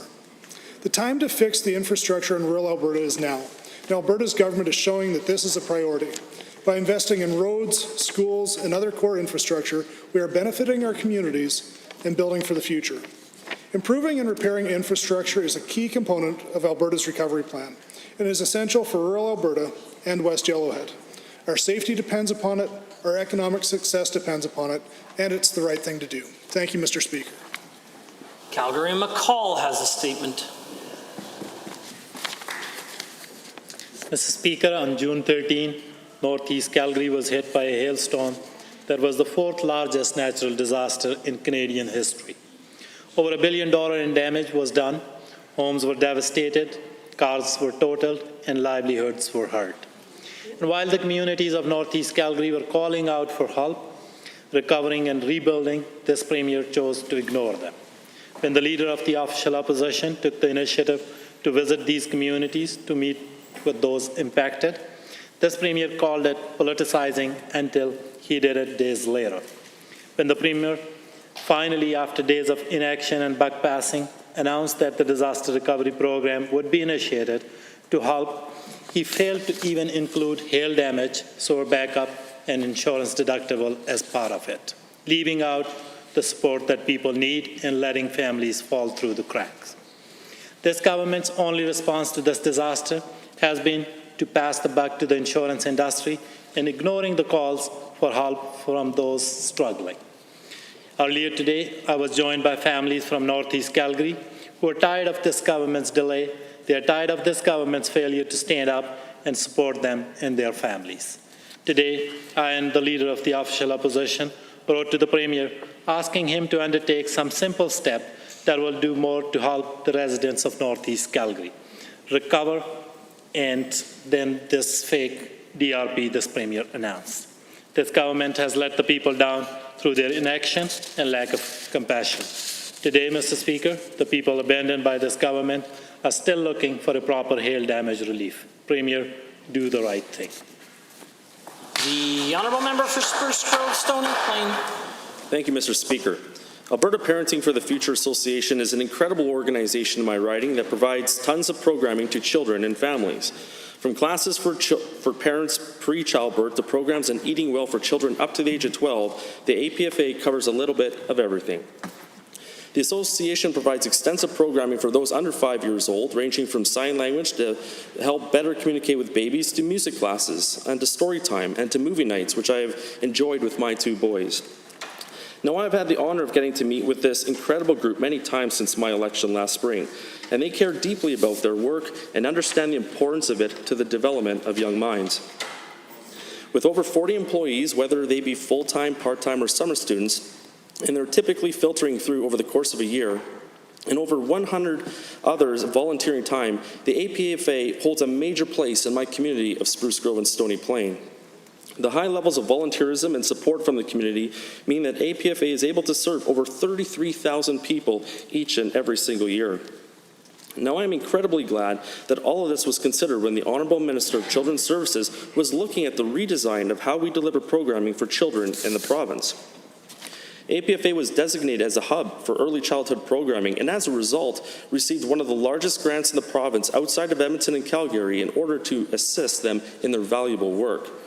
This funding will mean that not only will Alberta Parenting for the Future will be able to continue operating as before, but they may be able to expand their reach and the range of their important work into the future. As parents return to work and life begins to return to normal under the Alberta government's economic recovery plan, this programming will be more important than ever to the residents of Spruce Grove and Stony Plain. Thank you. The honourable member for St. Albert has a member statement. Fortune 500 companies with most women on their boards outperform companies with the least. Stats Canada reports that less than 20% of board directorships are held by women. Women continue to be underrepresented in fields of math, information science, research, law, engineering, business, etc. You get the picture. In 2018, women made up only 27% of police officers at municipal, provincial, and federal levels. Thanks to a CBC opinion piece published yesterday by MMA, we know that Alberta women make up only 19.4% of the total energy labor force, with only 1% of all energy CEOs and presidents being women. The picture is also bleak when you examine the number of women participating in finance, utilities, distribution, trade, and construction sectors. Then we come to women in politics. Although our numbers have increased since women won the right to vote, we are a long way from equity in terms of representation. Representation is key. We know that diversity at decision-making tables leads to outcomes that are more attentive to the needs and interests of those people. Looking at the outcomes this government is producing is proof enough of the need for diversity in this place. This government once again is out of step with science and research that tells us investing in diversity makes economic sense. Case in point, UCP's Economic Recovery Council made up of 12 people, only 3 of which are women. Better outcomes for women must include safe workplaces. Workplaces where there are policies in place to ensure workplace harassment is not tolerated if it happens, and it is managed effectively. 2 weeks ago, I pointed out workplace harassment in real time and was kicked out for doing so. The solution was to move a man who frequently and purposefully sets out to harass members while they are speaking. No apology, no commitment to change. Commitment to increasing diversity in leadership roles requires effort and measurable progress. We are supposed to be setting an example in this place. I am looking to the leadership of this chamber to take some action. Thank you. The honourable member for Lacombe-Panoka. $1.6 million. That's the amount of taxpayer dollars unaccounted for when an independent audit showed the atrocious spending by the Lethbridge Safe Consumption Site. The audit includes expenses for car rentals and hotel rooms in Portugal. The organization's credit card also purchased a $2,200 television, gone missing, $1,060 for supplies from a dealer of smoking accessories, $2,100 worth of gift cards from a Lethbridge oil change company owned by an individual who was in a relationship with an Arch's senior executive. And the organization purchased $1,129 worth of gift cards for its employees and board members. An unnamed senior executive was authorized to receive $80,000 in salary, but that executive was actually paid nearly $340,000 in 2018-19.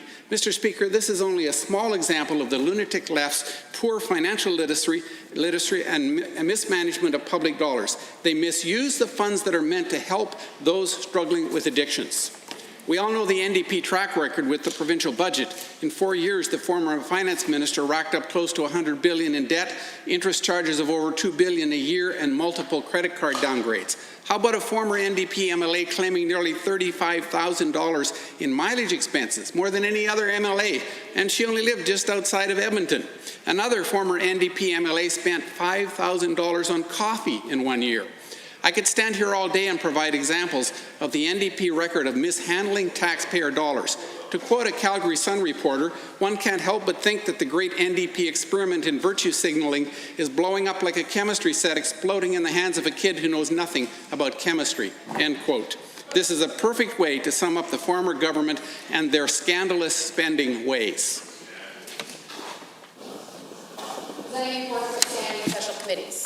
The honourable member for Lacombe-Panoka. Thank you, Mr. Speaker. As chair of the Standing Committee on the Alberta Heritage Savings Trust Fund, it's an honour to table the committee's annual report covering its activities during 2019. This report fulfills the requirements of Standing Order 55 and also Section 6, subsection 4C of the Alberta Heritage Savings Trust Fund Act. The report will also be made available on the Assembly website. Thank you. Member for Calgary West. Mr. Speaker, as Chair of the Standing Committee on Private Bills and Private Members' Public Bills, I'm pleased to table the committee's final report on Bill 204, the Voluntary Blood Donations Repeal Act.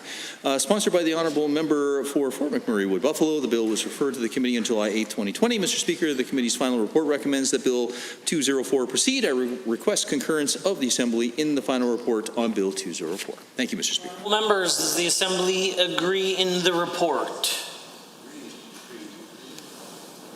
Opposed? Carried. Petitions, notices of motions, introduction of bills, tabling returns and reports. Honourable members, is there tablings? Sorry, does the Honourable Associate Minister have a tabling? Or the clerk, please. I wish to advise the Assembly that the following document was deposited with the Office of the Clerk. On behalf of Honourable Mr. Taves, President of Treasury Board and Minister of Finance, pursuant to the Horse Racing Alberta Act, Horse Racing Alberta Annual Report 2019. Honourable members, we are at points of order, and at 2:15, the official opposition House Leader raised a point of order.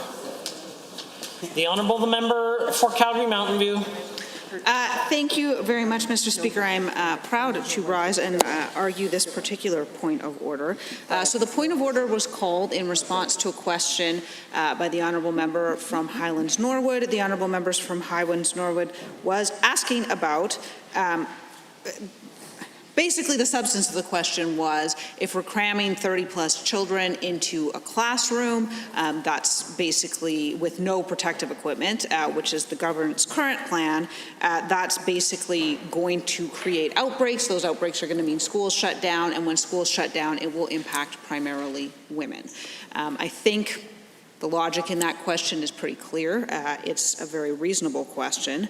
And in response to that question, the Honourable Minister for the Status of Women stood up and responded by accusing that member and our entire side of the House of working against women, having a war on women, treating women as victims and incapable. She used the word misogyny multiple times and then proceeded to reference specifically the member for Edmonton Whitemud, who was not involved in the exchange in any way.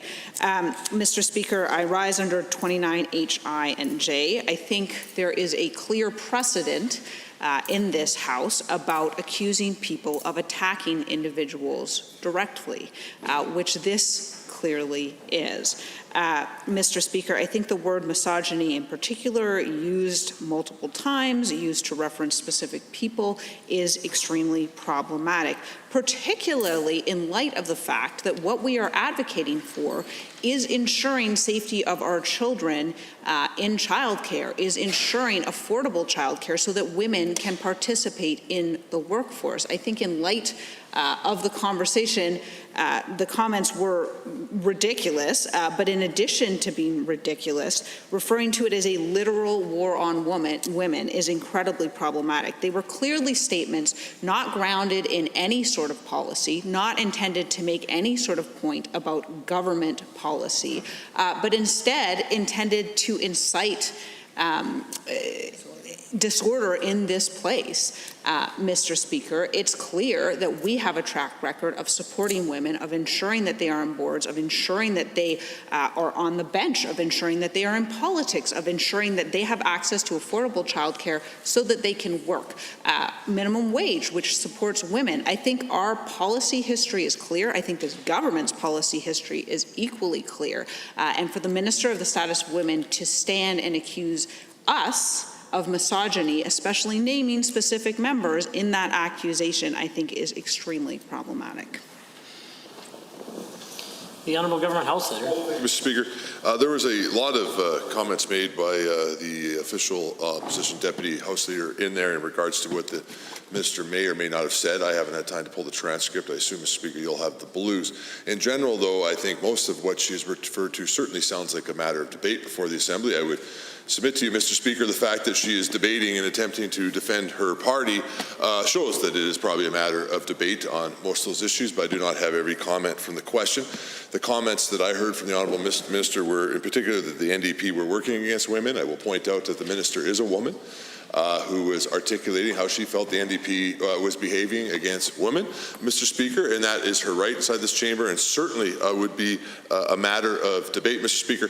I would also point out, as I have before, Mr. Speaker, if the Honourable Deputy Opposition House Leader is concerned about making accusations against individuals of this chamber, she should probably go back and read Hansard from her entire party's question period behaviour today, where they accused the Education Minister of repeatedly, or the party that she belongs to, or the government that she belongs to, of trying to hurt children, or hurt parents, or make teachers sick, or cause teachers to have something happen to them as a result of the policy. Now, Mr. Speaker, I think that is distasteful of the official opposition, but that is a matter of debate inside this chamber, Mr. Speaker, which is why I would not call a point of order. I know the Leader of the official opposition is heckling on that issue. That's why I didn't call a point of order, Mr. Speaker, because it is a matter of debate. But if the Honourable Member is worried about the decorum in the context which she seems to be indicating that it will cause a disturbance inside the legislature, she should probably have a look at her party's behaviour inside this chamber, if that's truly her belief. But from my perspective, without the benefit of the blues, this is a matter of debate.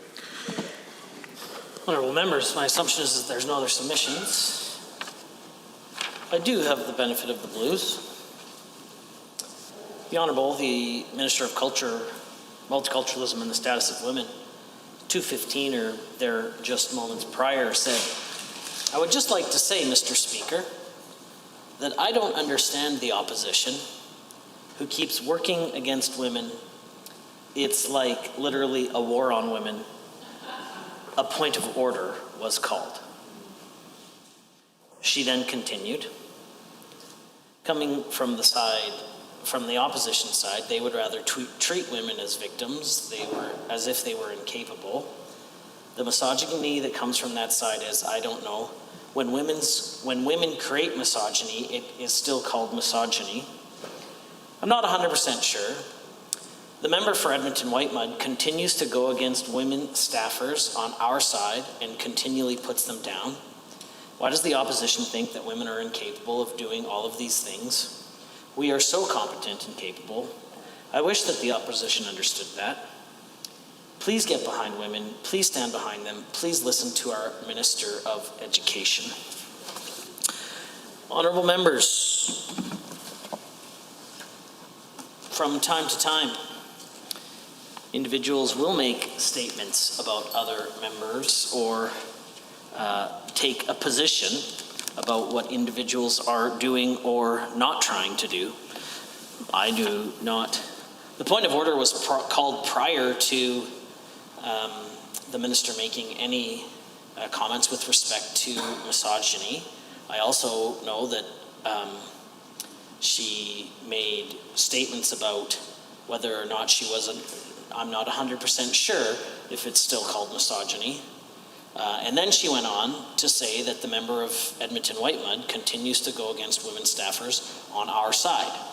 She never implied that the member for Edmonton Whitemud is or was a misogynist, only her opinion about her actions with respect to whether or not she puts staffers down. And I have seen such actions that may or may not have taken place.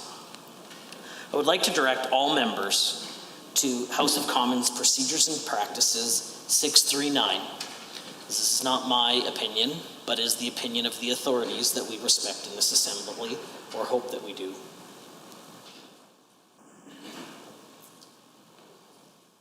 A member may not direct remarks to the House or engage in debate by raising a point of order under the guise of a point of order. I think this is a clear case of what we have here today. I would encourage all members to ensure that when raising points of order, they are actually points of order, not just an opportunity to continue debate that was taking place in question period. I consider this matter dealt with and concluded. There is no point of order. We are at orders of the day, orders du jour.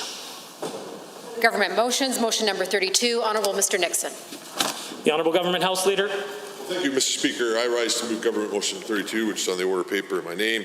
Be it resolved that pursuant to Standing Order 39, the spring sitting of the Assembly be extended beyond July 23, 2020 until such time as or when the Government House Leader advised the Assembly that the business for the sitting is concluded, and at such time the Assembly stands adjourned. Mr. Speaker, motion self-explanatory. Members, according to Standing Order 3-9, this is a non-debatable motion. Having heard the motion as proposed by the Honourable Government House Leader, does the Assembly agree to Government Motion 32? If so, please say aye. Aye. Opposed, please say no. My opinion, the ayes have it. That motion is carried and so ordered. Under Government Bills and Orders for second reading, Bill 30, Health Statutes Amendment Act 2020, adjourned debate on amendment. Honourable Mr. Nally. Honourable members, before the Assembly is second reading, Bill 30, Health Statutes Amendment Act 2020. We are on Amendment REF1. Is there anyone else wishing to speak to the amendment? The official opposition leader. Thank you very much, Mr. Speaker. I am glad to have the opportunity to rise to speak to Bill 30 in second reading, and in particular on the amendment to have it referred to committee. And of course, the reason we would be arguing that it be referred to committee is because it is a profoundly flawed bill, and it requires extensive reconsideration. And I will devote the remainder of my comments to why our caucus and members of our caucus believe that that is the case. So I'd like to start from the perspective at the outset of talking just a little bit about public health care and why public health care, what it represents and why it matters. As I'm sure many people are aware, when Canadians as a whole are asked about what makes them Canadian, what makes them proud to be Canadians, the vast majority of Canadians will probably not even talk for 60 seconds before they get to the point of talking about Medicare. And they say that, in fact, because Medicare is one of the critical decisions that the people of this country made back in the second half of the 20th century in order to care for one another. And it represented one of the few digressions from the path taken by the U.S. Versus the path taken by many Western democracies in Europe. And it is, of course, one of the digressions that has resulted in a profoundly improved quality of life for all Canadians. I, of course, think a great deal of it because, it was for all intents and purposes started by our party through the work of Tommy Douglas and those that followed him in the Saskatchewan NDP. And then, of course, he was in Ottawa and pushed the ultimate adoption of the model by the federal government such that all Canadians could get the benefit of Medicare. And just briefly, why does that matter? Well, and what is Medicare? Well, in essence, and I'm sure most members here know that, but in essence, it means the difference between health care that is afforded to citizens by right of being citizens on the basis of their health needs rather than on the basis of their wealth. It's that simple. The idea being that the fundamental human right is the right to be safe and healthy. And in Canada, we concluded that right should not be distributed on the basis of wealth. And so because of that, we care very deeply about ensuring that all Canadians, by right of citizenship, have access to adequate and fulsome health care, and that it is in no way distributed on the basis of other issues like economic strength and economic status, or on any other things, on the basis of geography, on the basis of race, none of those things. All those things should have nothing to do with whether or not you receive health care. It should have to do solely with what your health needs are. Pretty simple concept, but one worth remembering because it is so fundamental. And back in the day, I'll just digress a little bit, back in the day I used to have the opportunity to go to all the schools in my riding and many schools across the city and do a read-in week where you go and read to kids at the school. And I would always read Mouseland to kids in the school, and it always gave me the opportunity to talk to them about Tommy Douglas and Medicare. And of course, it was always helpful to be able to introduce that topic by asking them if they were aware of a cross-country survey that had been conducted, asking all Canadians to vote on who is the greatest Canadian ever. And I'd always ask the kids, well, who do you think won that? And they'd always, one hand would go up. Well, originally when I started doing it, they'd put their hand up and suggest it was Wayne Gretzky, and then as this went along, Sidney Crosby, and then at a certain point, Connor McDavid.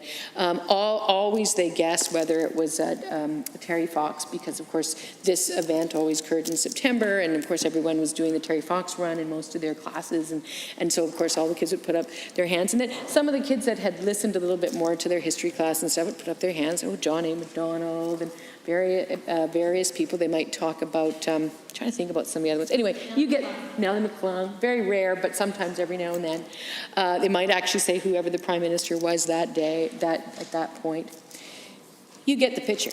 Very rarely, of course, would they put up their hand and say Tommy Douglas.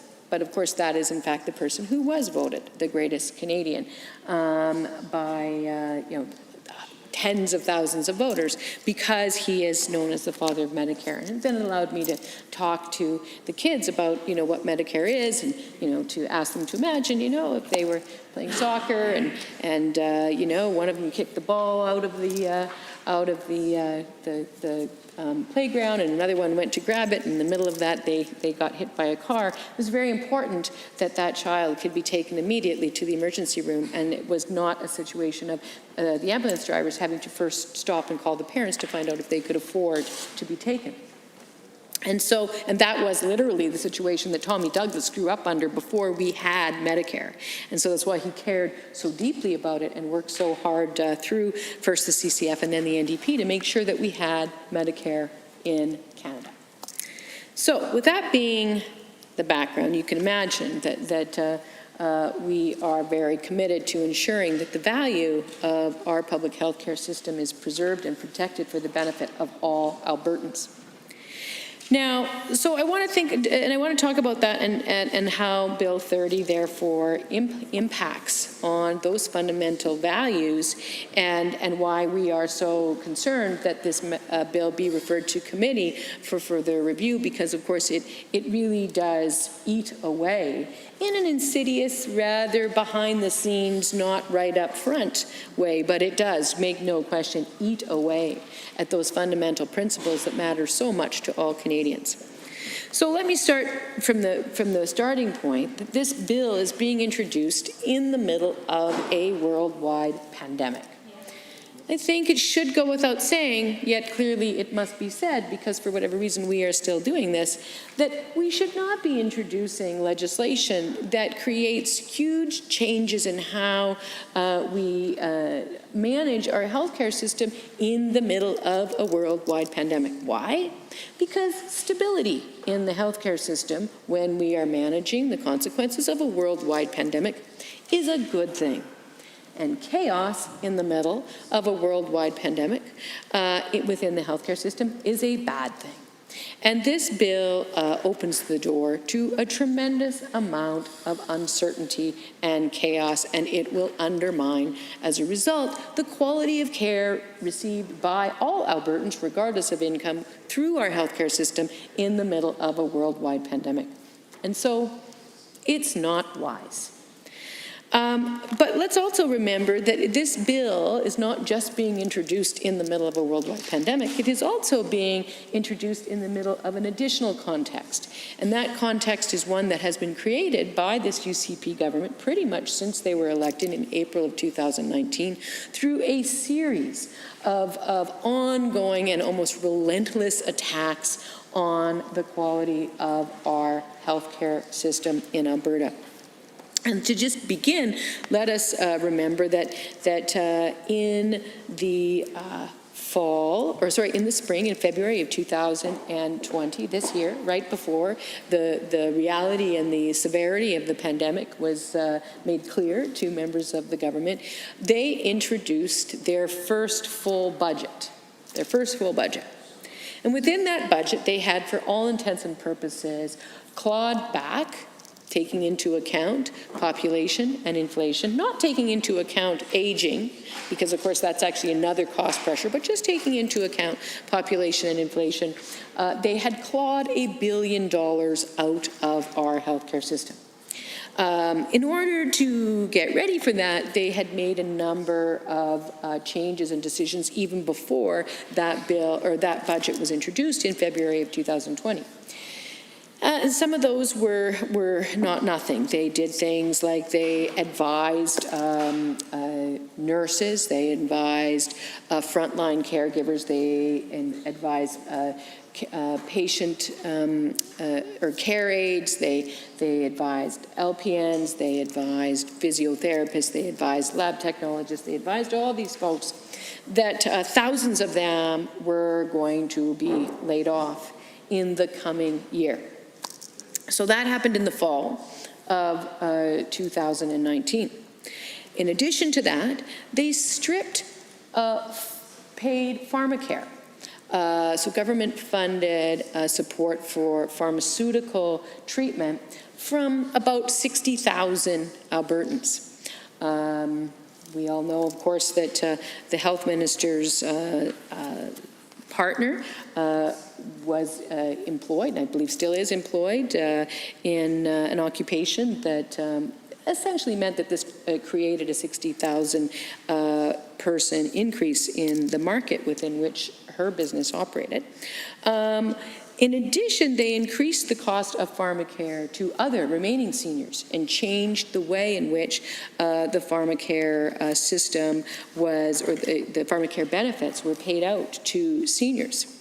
They also canceled the construction of a world-class public lab system that not only would have provided for the long-term, cost-efficient delivery of testing services for Albertans for decades and decades to come, but also would have formed the foundation of a number of very significant economic diversification efforts. But nonetheless, they did that as well.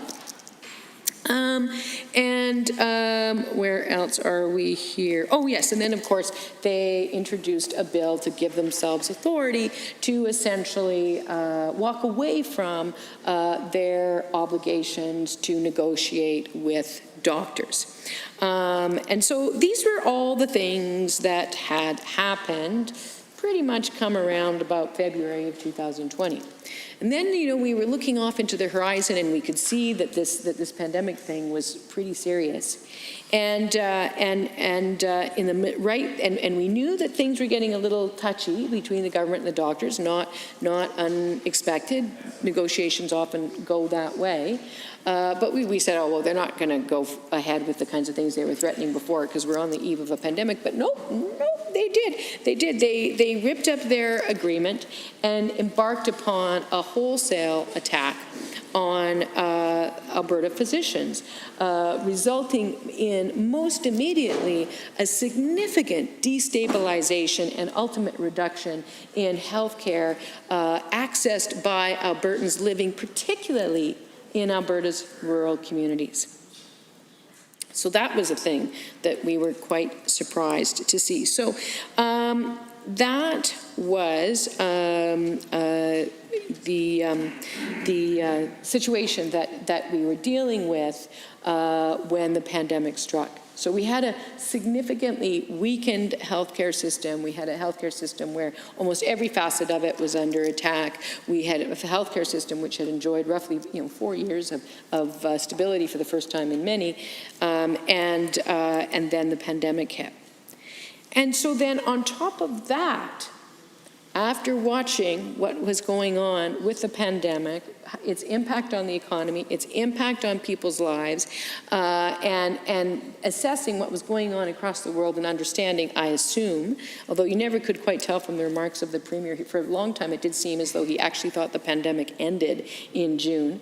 But nonetheless, most people could understand at that point that this was not a thing that was going away and that our healthcare system remained at tremendous risk, and more importantly, the people who rely on it remain at risk until such time as we either find a vaccine or effective treatment, or the virus itself mutates into a less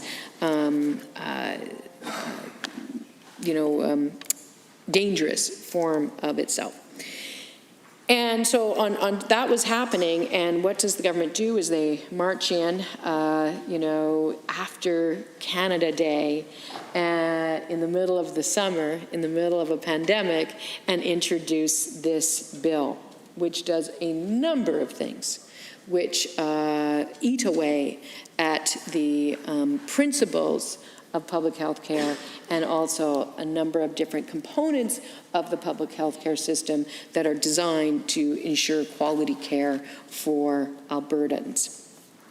So in general, this bill, other people have talked about it, it's an omnibus bill. It's a classic Harper, technique, roll in a change to about 9 or 10 pieces of legislation. I think it's 9 in one bill, and then hope that nobody can keep track of all the moving pieces. So it does do that. But I'm going to talk particularly about 3 things that this bill does that we think are tremendously unwise. And I won't take a long time on the first 2, and I will take a little bit longer on the second piece.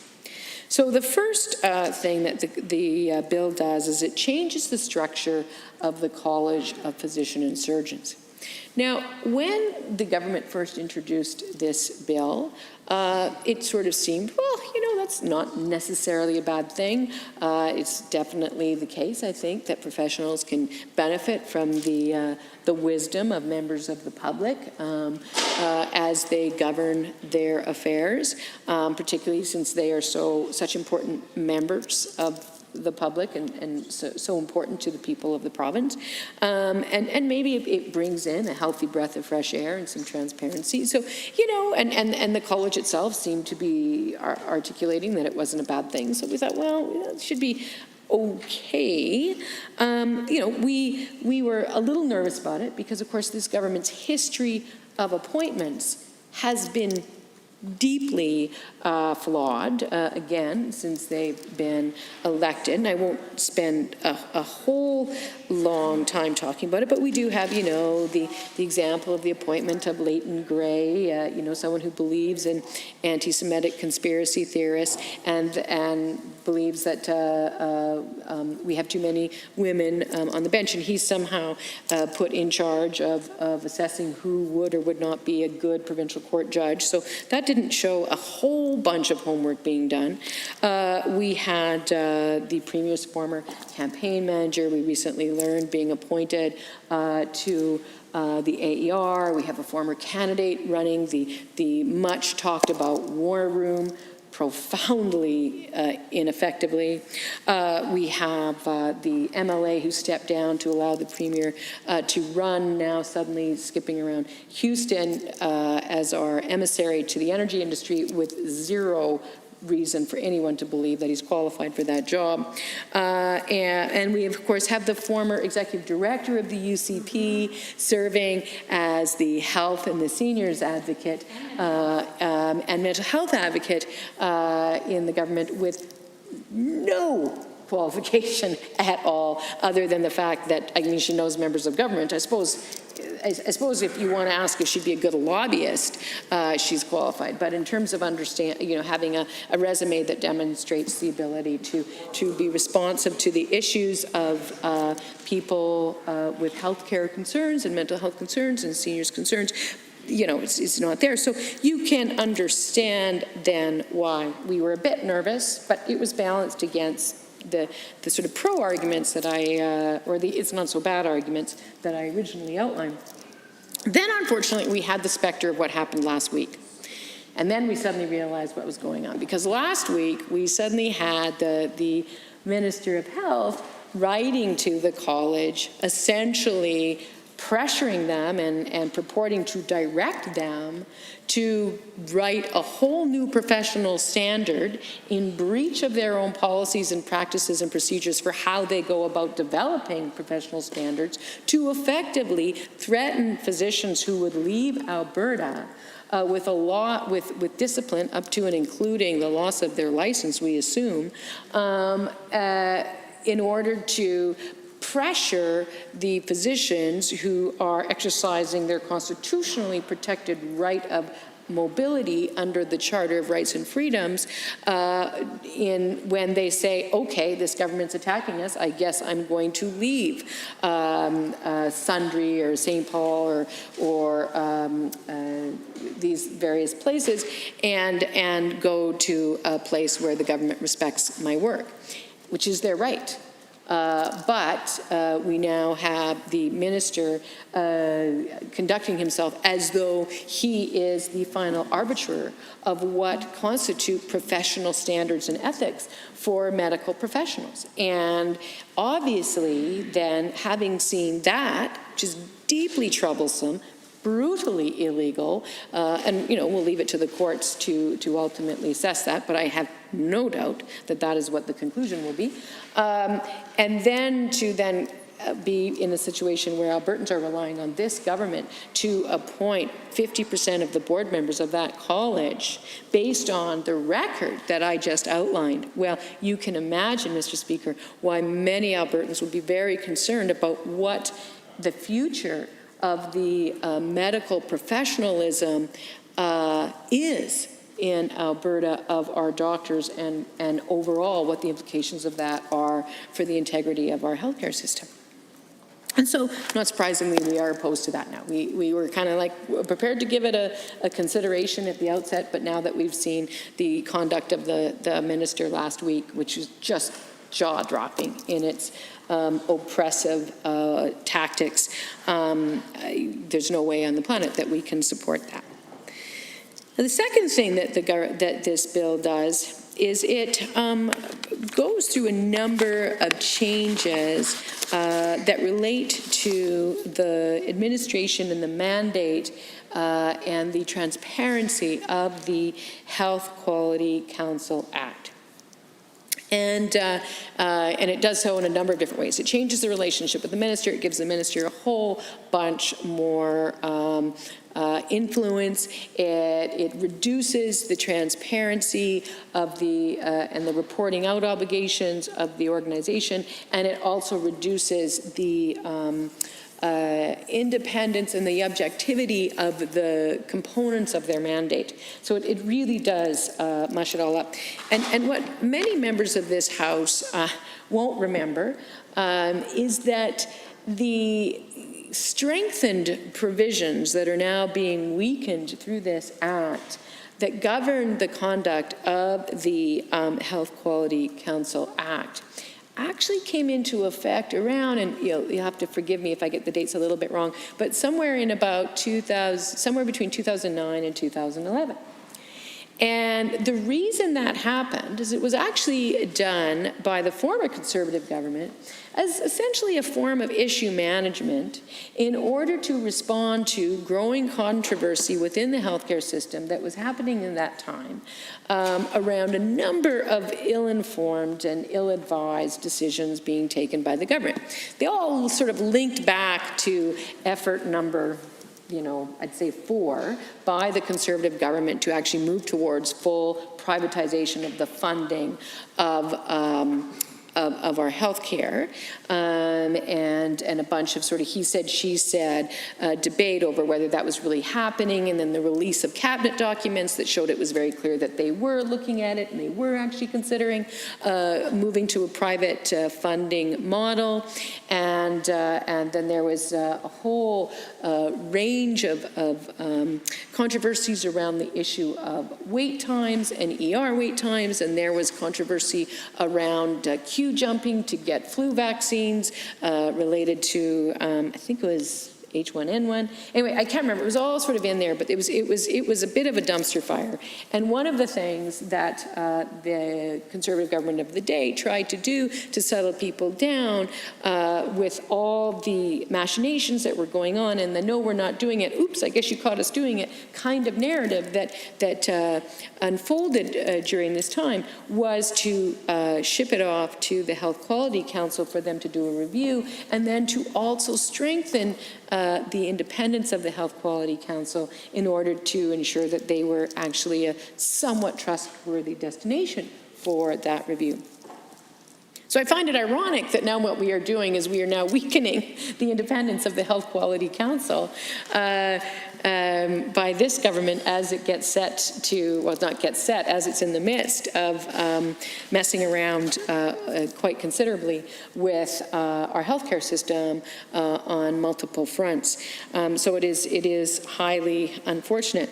But, I think I would just like to read into the record. I'm not sure if folks have had an opportunity to read into the record yet, the resignation letter of one member of the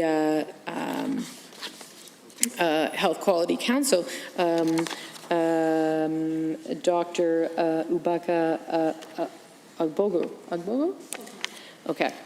So he wrote that he was resigning, and he said basically that he's doing it because the changes to the Health Quality Council of Alberta Act, which are contained in Bill 30, you may recall I talked about how this was an omnibus and it amends 9 bills. Well, one of the bills is the Health Quality Council of Alberta Act, and he said, in his opinion, the changes will fundamentally and negatively transform the HQCA, thereby depriving Albertans of a key healthcare institution charged with improving patient safety and health services quality. And then he went on to talk about that in more detail, and then talk about how he felt it was important to say that publicly and make his resignation public. And I do want to just offer my congratulations to this physician, because I will say, back in 2008, when I first got elected, there were very few public servants and public appointees and officials who had the courage to speak out the way we are seeing so many more public officials and doctors and others speak out. It at least speaks to that, notwithstanding the many efforts of this government to suppress many different state elements or portions of our civil society's access to freedom of speech, that Albertans are actually engaging in it with a greater sense of their own rights than certainly I used to see back in 2008, 2009. So it's a step forward. It is, however, a loss for Albertans with respect to the HQCA, and it is a loss to the HQCA, and the negative changes described by this physician within this Act in Bill 30 represent a loss to all Albertans as far as the HQCA's other or unimpeded contribution to our healthcare quality goes. And so it's very unfortunate, and this is another reason then why I would strongly urge members of this House to refer this bill to committee so that we could dig into much more detail to what the changes to the HQCA are in order to respond to the concerns that are articulately outlined in this letter, and to protect this institution, which very mandate is to preserve the quality of healthcare received by Albertans in our public system. So that is another thing that is addressed in Bill 30. Now, the third thing that Bill 30 does, and again, it does many things, and again, it's an omnibus bill, and I'm not going to, at this opportunity, talk about all of them, but the third and most important thing that this bill does is it, in a very complex and insidious way, complex and overt way, enhances and pursues a dramatic expansion of private delivery of publicly funded health care across the province. And so I will speak about that in a moment. In addition to that, however, it also very insidiously creates the environment for the introduction and the growth of the private funding of publicly insured services. And of course, when you get into that world, what you are talking about, when you talk private delivery, you're talking about undermining the quality of care. When you talk about private funding, you are essentially talking about credit card medicine, two-tiered medicine, fundamentally driving right through those values that Tommy Douglas and the founders of Medicare worked so hard to provide to Canadians and obviously Albertans. So let me talk first about private delivery. Now, without these changes under Bill 30, there was the opportunity for certain private deliverers of healthcare in Alberta to get permission from the minister to deliver publicly funded services. And the minister and others like to say, oh, well, there was all these services that were already there under the NDP, and this is just a continuation of the same. Now, first of all, 2 points of that. It is not a continuation of the same. This amounts to a qualitative change in the number and types of organizations that will deliver publicly funded health care, and it is also a qualitative change in the types of publicly funded health care that would be delivered by private providers. So that's the first thing. It's not the same at all. The comparison pre and post in terms of who would be doing private delivery of publicly funded is very, very different. and will have a significant impact, and I will talk about that in a moment. But in addition, let us also remember that once you allow someone who is, or an organization or a corporation, to get the ability to deliver publicly funded services, you make it more expensive and more challenging for citizens and the public sector to pull that delivery back into the public sector. And that is because you have to, they have rights, they have contractual rights and all those kinds of things, and you have to end up pay it out. And the problem is, as I will discuss in a moment, there are multiple times you would want to do that because, quite honestly, on almost every front, the evidence is very clear that private delivery of publicly funded health care costs money, costs more, and undermines the quality of care received by citizens. So the quality of care is reduced, and the cost to taxpayers is increased. That's the fundamental summary of the state of play when you engage in moving to private delivery. So how are they doing that? Well, this bill removes from the Act what exists now, which is the statutory obligation for the minister to only allow a new private operator to deliver a publicly funded type of health care if it doesn't do damage to the overall system of public health care. Now, why would you need to take that out? If you believe that private delivery makes public health care better, why do you need to take the protection of public health care from private delivery out of your legislation? I'll tell you why. Because you know full well that the evidence is overwhelming, that in most cases it is black and white, that moving publicly funded health care into private hands for delivery is going to undermine the overall system of public health care.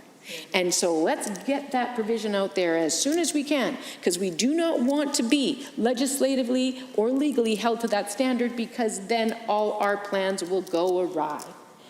So that's what they're doing. So make no mistake, it is a legislative statutory admission that private delivery doesn't work as well as public delivery. So what are some of the reasons for that? Let's talk about that. Government likes to argue that this is going to speed up services and shorten wait times. Problem is the evidence. Again, darn inconvenient evidence, studies, academics. Oh, just so irritating to those folks over there, because, some people actually like to look at those things. So, we've got the example, for instance, of cataract surgery. So in Edmonton, 2/3 of cataract surgery is provided publicly. In Calgary, 10% is provided publicly. Calgary's wait times are 50% longer than Edmonton's. Private delivery is working just like gangbusters down there in Calgary, isn't it? Got to wait 50% longer in order to go to your private provider of cataract surgery in Calgary. Okay, point one. The HRC.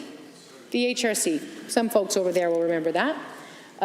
In Edmonton, the former Edmonton Public Health Region worked strategically to create a centralized hip and knee replacement surgical facility, but within the public system. In Calgary, they contracted out to some friends and insiders who owned a private surgery. What happened? Well, wait times shot up in Calgary, were nicely reduced in Edmonton, and ultimately, it was quite something, because HRC was actually subsidized above and beyond the per procedure scheme that would have been in place. They had to be subsidized for a whole bunch of other things too. And once that subsidization was pulled back, they practically went out of business and also failed to provide timely access. And so not once but twice, the government had to step in to save their bacon, and ultimately they just took it back into the public system. But again, another example, clear experience right here in Alberta. Now, the government likes to talk about Saskatchewan, but again, Saskatchewan is one of those, is the same thing.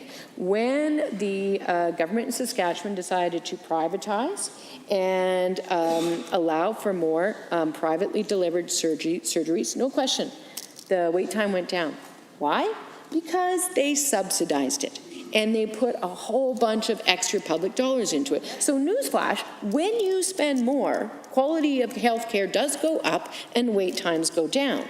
But nonetheless, these guys apparently only wanted to spend more on their privately delivered public health care. They simply did not want to spend it on the public system. And the problem is that as soon as they withdrew that extra subsidy, wait times shot back up. And in the long term, I have no doubt that we will see that they will get longer. But to be clear, Saskatchewan does not actually serve as an example of success. You need to look at how much money actually went into it. And look at, if you put that money directly into the public system without having to skim off for the profit, probably the wait times would have gone down even more. And I'd like to also quote from a study that was published in the Canadian Medical Association journals. Just to be clear, not an AFL-run third-party thing, but Canadian Medical Association journal.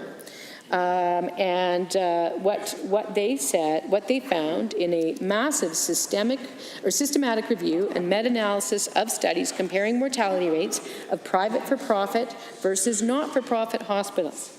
And what they concluded was that in addition to higher costs, patients treated in for-profit settings have poorer outcomes and higher mortality rates compared to those that are treated in a non-profit setting.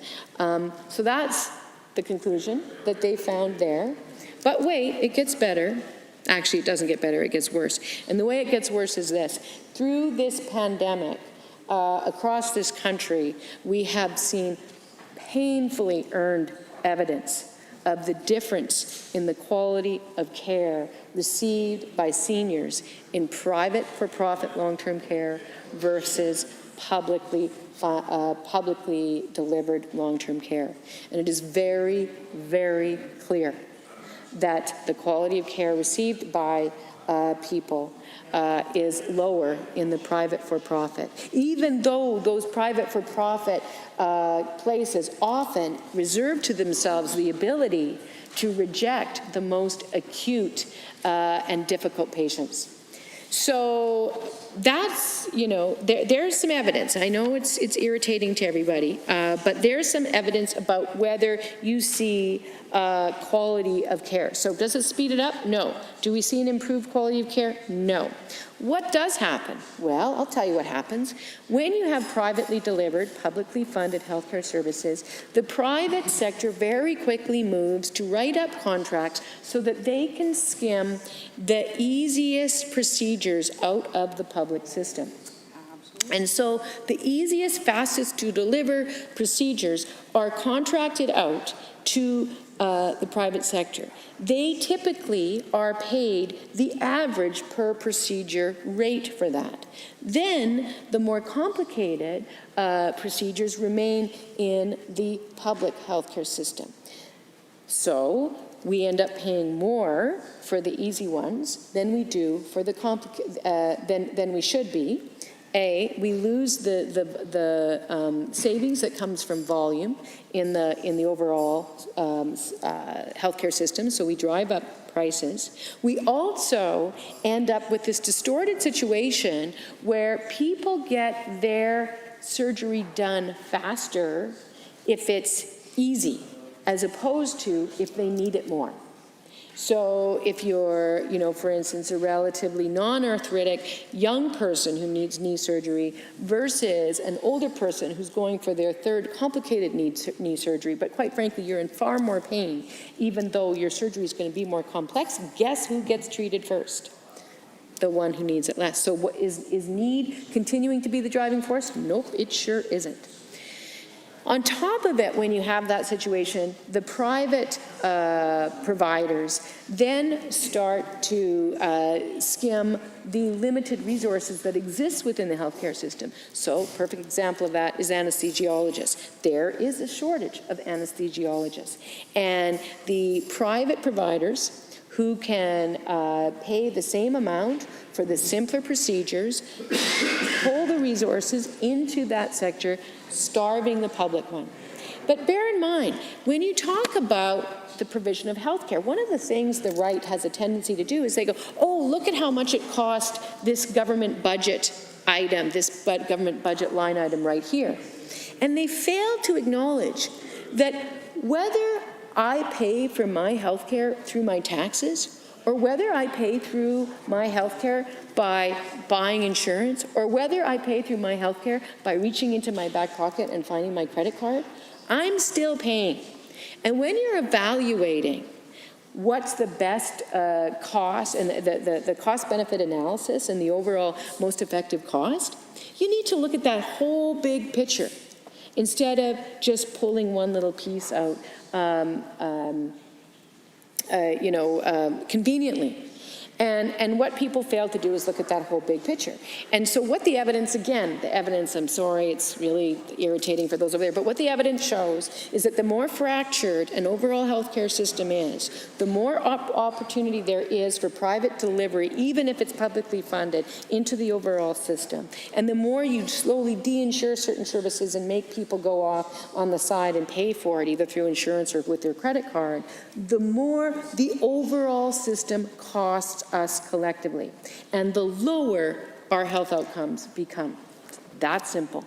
It's not complicated economics. It's actually common sense economics if you take just a little bit of time to go through it. And I'm so privileged to have this much time to be able to speak about it, and I'm sure people opposite are also really happy that that's happening. So we have not about who gets the limited resources first around receiving certain types of health care. So it's not good. Now, the other thing that happens when you have private delivery of publicly funded health care, which again, Premier's constantly, oh yeah, this is all good, everyone's still going to get it paid by the government, don't you worry, this is fear and smear by the NDP, blah, blah, blah, but he will acknowledge that this is what's happening, and he's an advocate for private delivery of publicly funded services. I think he's actually an advocate for both, but we'll get into that in a moment. But when you do that, what we're also doing is we are building an infrastructure that allows this province to move to private funding much more quickly. So we all know, some people over there may know, I'm assuming you all know, you probably got briefed in caucus and cabinet, that there is a very important court decision that is underway in BC right now. And if that decision goes the way of the privatizers, if that decision goes the way of the corporations, if that decision goes the way of people who believe it's their fundamental right to use their wealth to queue jump and to have 2 tiers of health care in our country, if it goes their way, then we in Alberta will be well set up to facilitate the accelerated move to privately funded health care through the infrastructure that this bill facilitates the construction of. And so it's really not good. The final reason why moving towards private delivery of publicly funded services is not a good idea is because it actually opens the door for more opportunities for fraud. And I want to walk members through some of the details of what is on the public record with respect to the Cambie Clinic in BC, which of course is the clinic that is leading this drive to privatize our health care, rip up the Canada Health Act, and end Medicare as we all know it.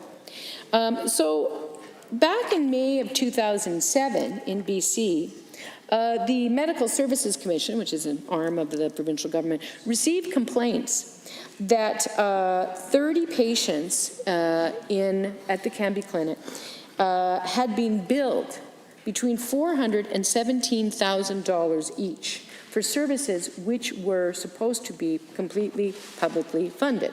Remember, everyone says, don't worry if it's privately delivered, it's all locally dokely, you still won't have to pay for it, the government will pay for it. But they discovered that 30 patients had reported this. So the Canby Clinic then immediately lawyered up, and they fought the government for 5 years to stop the government from doing an audit of their clinic. Ultimately, after 5 years of court battles, they lost, and the government was able to go in and do an audit of what the Canby Clinic had been doing, this so-called innocent private provider of publicly funded services. And what they found was quite considerable. First, they found illegal billings amounting to nearly $500,000 over a period of less than 30 days. They also found about $66,000 in overlapping claims to the Medical Services Commission or the public, the government. They also found that within this clinic, they forced their patients to sign a waiver saying that they would not seek reimbursement for publicly funded services that they were forced to pay for privately. They also forced their patients to sign a non-disclosure agreement. And it was concluded that it was done in a way there was no actual sort of objectivity or real consent around them signing that agreement.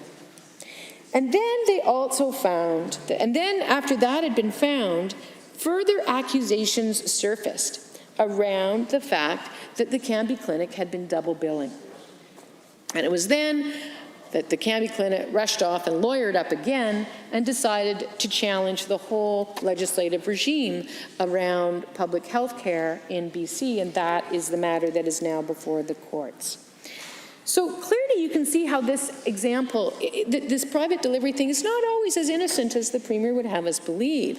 That in fact there's tremendous opportunities for fraud and abuse, and that doesn't even amount to the whole issue of having somebody in the clinic getting a publicly funded service and then being hard sold or upsold on privately insured services that they're told they have to get in order to get reasonable access to the publicly funded services. I mean, the mechanisms through which these clinics can force or influence or persuade people to make decisions against their best interests because they're in vulnerable positions are unending. And so you might say to me, well, come on, this is just one bad actor. Just because it happened in this one bad case, we shouldn't imagine that that's what happens when we engage in privately delivered private delivery of publicly funded health care. You're right. Maybe it is just one way off weird bad actor. But here's the thing. In February 12th, 2018, the Premier was speaking to the Whitecourt Chamber of Commerce, and he held up the Canby Clinic as an example of how things should be done. And then in the UCP's election platform, they quoted from the head of the Canby Clinic saying, this is how things should be done. This is the way we should manage our publicly funded health care. So this is not just one bad actor whose audit disclosed numerous irregularities designed to at the very best, take too much money out of the public system in order to fund their profit margin at the expense of taxpayers and the quality of care. No, this is not one bad actor. This is someone that the Premier has intentionally aligned himself with, up to and including the fact that this fellow's attack on privately funded health care, this fellow's desire to drive through the principles of Medicare, this fellow's desire to rip up the Canada Health Act and the court case that he is leading is being spearheaded by an organization in Calgary that the Premier's principal secretary used to work for. So let's be very clear. When the members opposite suggest we are doing fear and smear and all those things, no, we're not. We are simply doing responsible investigation, transparency, and opposition, and warning Albertans that they have a government that is far, far too interested in private health care. So, this is why this issue of enhancing the opportunities for private delivery of public health care is something that all Albertans should be worried about. But there's another thing that this bill does, which is striking. And it sets up an opportunity here in Alberta for the agency or body that bills directly to the government, to AHS, to no longer be just a doctor or a professional association that is a creature of a doctor or a dentist. It is now the case that a publicly traded corporation can now serve in the role or stand in the stead of doctor in its relationship with the government of Alberta. If this bill passes, that's what it will do. And now I will say there's one teeny little section in that part of the legislation that at this point prevents the practice of what's referred to as dual practice, which I won't get into a long explanation of it, but were that one little subsection to be removed, then the floodgates would open and we'd be full on dealing with privately funded healthcare. But right now, that subsection is still in there for the moment. But in the meantime, it does allow for the government of Alberta to contract with corporations, let's just say TELUS. And I say TELUS because, of course, TELUS has already successfully convinced the government to market their Babylon program, and we'll talk about that a bit in a moment. So it allows for TELUS to become essentially your doctor, and you'll say, oh, no, well, they're just going to pay the doctors. We still have the relationship with the doctor. But just to be perfectly clear, that is not the way it will necessarily work. The doctor will work for TELUS. Your relationship will be with TELUS. TELUS will own your private health information. You may not have any right to see the same doctor that you saw yesterday for your chronic condition next week. You will see the doctor that TELUS suggests that you should see. So it fundamentally, separate and apart from the issues of privatization, it fundamentally breaks the relationship between patient and doctor. And it injects a corporate, for-profit, publicly traded entity in between that relationship. And let me just point out that as much as we've already outlined our concern about the future of the College of Physicians and Surgeons under the consequences of this election, as well as the decisions made to date by this government. And so we aren't suggesting, the College of Physicians and Surgeons is itself at risk right now under this government and this legislation, but the reality is they still do govern physicians in terms of their ethics and their professional practices. But you know who's not governed by the College of Physicians and Surgeons? TELUS. So they will not be doing that. So then we get into a situation like this. You go into your local corner store, TELUS provider of family medicine. You go in, you see a salaried doctor, you get your exams and whatever. And then suddenly you're getting emails about wellness programs. Suddenly they're trying to sell you technology to allow you to be tracking your health from home. Suddenly your doctor's telling you, well, I'd love to see you, but if you don't have this at-home remote blood pressure monitor, I just don't know that I can continue to treat you. And anyway, that's just a very bare minimum of the example. But the new opportunities for advertising and pressure sales and merging of publicly insured and privately insured services and the complete reorganization and corporatization and digitalization of the patient-doctor relationship are endless under this new regime. And, you know, I'll be told, oh, well, you know, you're just making things up and you know, you're seeing ghosts and blah, blah, blah, and the standard gaslighting strategies that are, you know, on page 1 of the UCP government's strategy document. But nonetheless, this is true, and we know it's happening. We've seen it. It's happening in other jurisdictions, and I've been in meetings where this model has been pitched to me very transparently by people who will benefit significantly from the consequences of this bill being passed. And they will benefit in exactly the way that I'm describing, because that's the way they described it to me when they pitched it to me.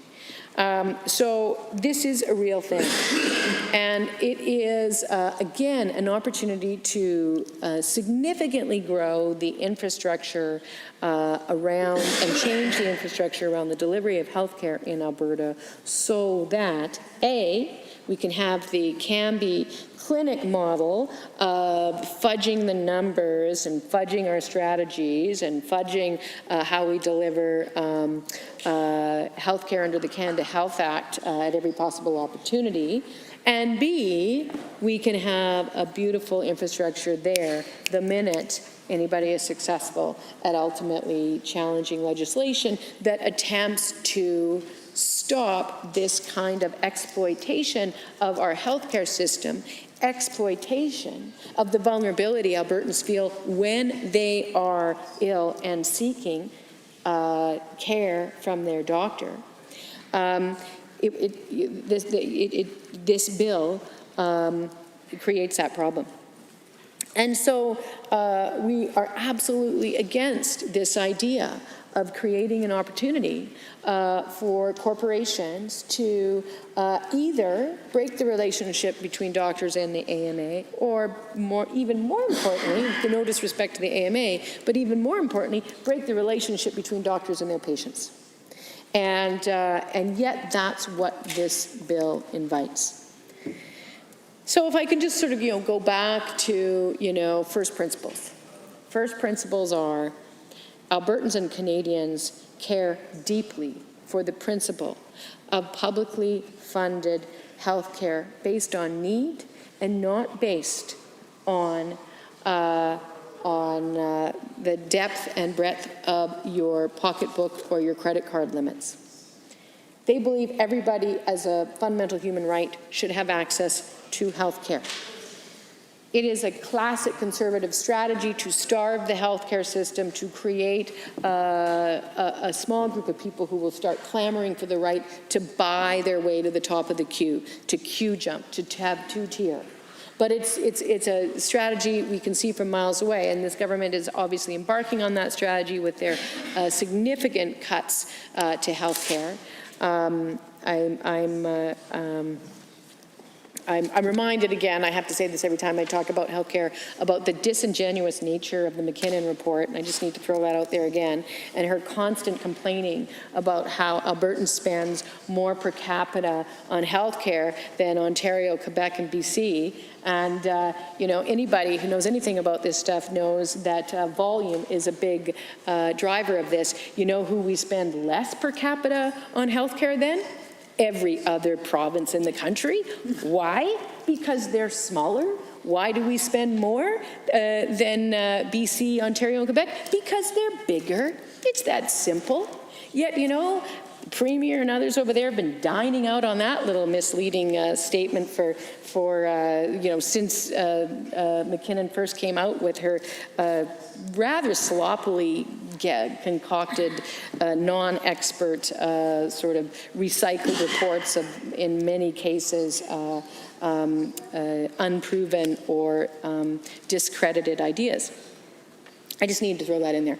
But that being said, using that as cover, what this government has done is embarked on an aggressive attack on our healthcare system, which I outlined at the beginning of this discussion. And let us be clear, that is part and parcel of a process whereby you then try to create an interest on the part of those who can afford it to have the right to buy their way to the top of the line. And I don't even really necessarily blame some of those people, because when your loved one is in distress, you just want them to get better. But the way for them to get better is to have a properly supported, publicly funded healthcare system. And the way you do that is you understand that the best way to do it is for us to come together and work together in a public system in a strategic way. And that the more you fracture it and you pull pieces out and then you try to claim we've just saved money, that's a completely illogical argument. It's flawed because you're not taking into account the overall amount that's being spent. And if you want proof for that, just look south of the border. Overall, they spend twice as much per capita than we do on healthcare, and their outcomes are abysmal. Abysmal, not only compared to ours, but compared to countries that otherwise you would not use as an example, like, for instance, Cuba and many others. It's quite shocking how poor the performance measures are overall in the U.S. for infant mortality rate and the age of mortality. And those are numbers that you can't fudge. You know, even the Fraser Institute can't fudge those numbers. So the reality is that we know that they are spending way more money and getting far less health. And the reason is because they keep selling off their healthcare system to many varied organizations looking for ways to make money off of it. And ultimately, this bill is about that act. And that act is a betrayal of the trust of Albertans who were promised that they would have a government that would protect and improve the quality of their public health care, and instead have gotten a government that has pretty much not stopped the attack on health care since they were elected in the spring of 2019. So, thank you, honourable members. A point of order has been called. The honourable member for Fort McMurray. I think you can just quote back the speaker. Mr. Speaker, the member from Edmonton Strathcona is under 23 H.I.J. I mean, these allegations, these false unavowed motives about privatizing healthcare, about taking the Americanization of healthcare. Her rant for the last 10 minutes has been absolutely misappropriate and misleading. I recognize why they want to do this, say these things in the House, hoping to slip it by so that they can clip it and write these parts as if it was reality. But in truth, again, her last rant for the last 10 minutes has just made discrediting information and falsely demonstrating some things that we're trying to do. We're not trying to Americanize the system. We're trying to empower the physicians to provide the good services that they provide. See the honourable member for Calgary Mountain View. Thank you very much, Mr. Speaker. I will try to respond as best as possible since it's really not clear what this point of order is even supposed to be about, which is my first point as to why it's not a point of order. The honourable member for Edmonton Strathcona was quite clearly referring to a series of facts, a series of actions of the government and her interpretation of those facts, which is, as far as I can tell, what we do here in this place in general is refer to facts and interpretation and evidence. She cited multiple studies. She cited multiple historical events, things that have been done. It's not actually even clear to me what exactly the statement was about. The fact that this is a move away from public health care to privately delivered health care is, I think, directly in evidence. So I don't think there's a point of order here. It's quite clearly a matter of debate. And I'm sorry if the honourable member finds that offensive, but that is what we do here in this place. I am wondering if the honourable member for Fort McMurray Wood Buffalo is attempting to add new information to the point of order. I just noticed that they did mention that they were working off statements of facts. If they could table those statements of facts and your calculations on expenses in our province versus other provinces. Honourable members, I am prepared to rule on this matter. It is the Speaker's ruling at this time that this is not a point of order. It is a matter of debate. And I think that it is timely that this point of order was called, given the ruling from the point of order during question period. I think we all listened to that ruling when the Speaker, then Speaker of the House, referred to House of Commons procedure and practice at page 639, where a member may not direct remarks to the House or engage in debate by raising a matter under the guise of a point of order, which it looks like this potentially could be frightfully close to. So if the Honourable Leader of Her Majesty's Opposition could please continue. Well, thank you very much, Mr. Speaker. So anyway, I've very much enjoyed outlining the evidence and the history and the legislation, all of which point to a very comprehensive effort to corporatize and to Americanize and to ultimately lay out the doormat, ultimately the welcome mat, for subsequent decisions that might be made to invite privately funded healthcare, more privately funded healthcare into Alberta. Let me just say, as I said, we're in a pandemic. Now more than ever, Albertans understand the fundamental importance of a publicly accessible, appropriately funded healthcare system where people get the care they need based on their needs, not based on their credit limit. It is absolutely imperative that we stop this effort to move away from those values when we are at a time when so many Albertans are feeling insecure about the overall level of health throughout this province because of this pandemic. We've learned through this pandemic, the fundamental principle that we talk about in this pandemic is, we should be protecting each other. We should be wearing masks to protect each other. And we should be supporting our public health care to protect each other. We should not be looking for ways for people who have more to get more at the expense of those who have less, who are then forced to have less and get less. At this time, we've learned that we are strongest when we come together and we work together without regard to income, power, influence, all those things. Ensuring that we have a stable, well-funded, professional, modern, innovative public health care system is not only important for the quality of health enjoyed by seniors, enjoyed by people with chronic health problems, enjoyed by our children. It's also important for our future economic growth and for our ability to relaunch economically. One of our strengths as Albertans is that we offer an incredible place for people to live and to work and ultimately to invest. If we embark upon a race to the bottom with respect to the quality of care received by Albertans, such that we can no longer offer that as an attraction with respect to the province, we will also undersell ourselves there too. But most importantly, I just got to say, Medicare matters to all Canadians. Medicare matters to Albertans. The Premier made a commitment. He signed a document at one point. It was plexiglass, but it was, meant to signify a document that said he would protect our public health care. This bill does not protect our public health care. And that is why it should be referred to committee so that it can be substantially rewritten and we can actually put protections in place, both in terms of public delivery and also adequate, fulsome funding to make sure that all Albertans have the kind of healthcare system that we need when we should ever become ill or in need of other medical attention. So with that, Mr. Speaker, I move to adjourn debate.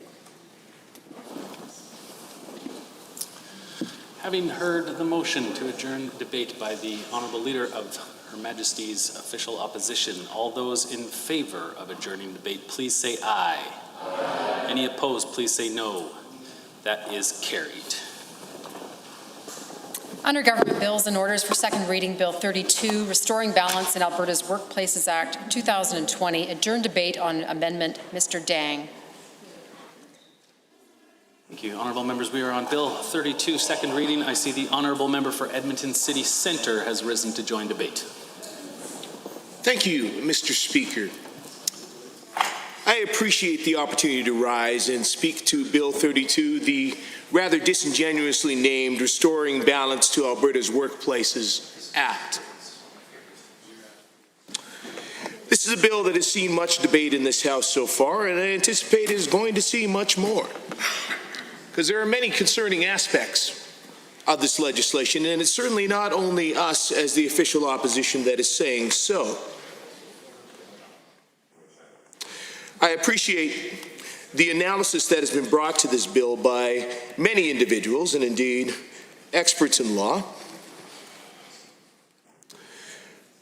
and the discussion that has been brought forward about what the government's intentions actually are with this bill.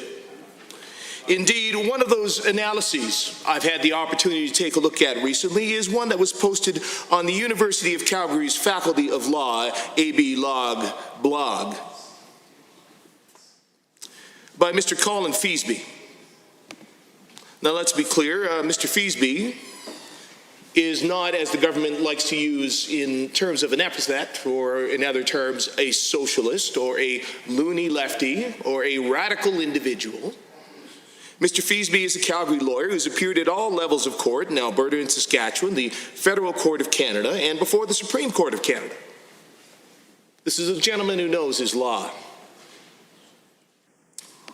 So he has put forward an analysis on Bill 32 with the question, restoring balance. So what does Mr. Feasby have to say about this bill? Well, he notes that it does seem to be the fulfillment of a UCP campaign promise to give union members a choice as to whether the union dues are used for what this government will have the opportunity to define as political purposes, and I'm sure they will be incredibly objective in making those decisions. Now, the ostensible purpose, Mr. Feasby notes, of the opt-in provision that this government wants to implement is to provide union members with agency to withhold funds from the union when such funds are used for political purposes with which they disagree.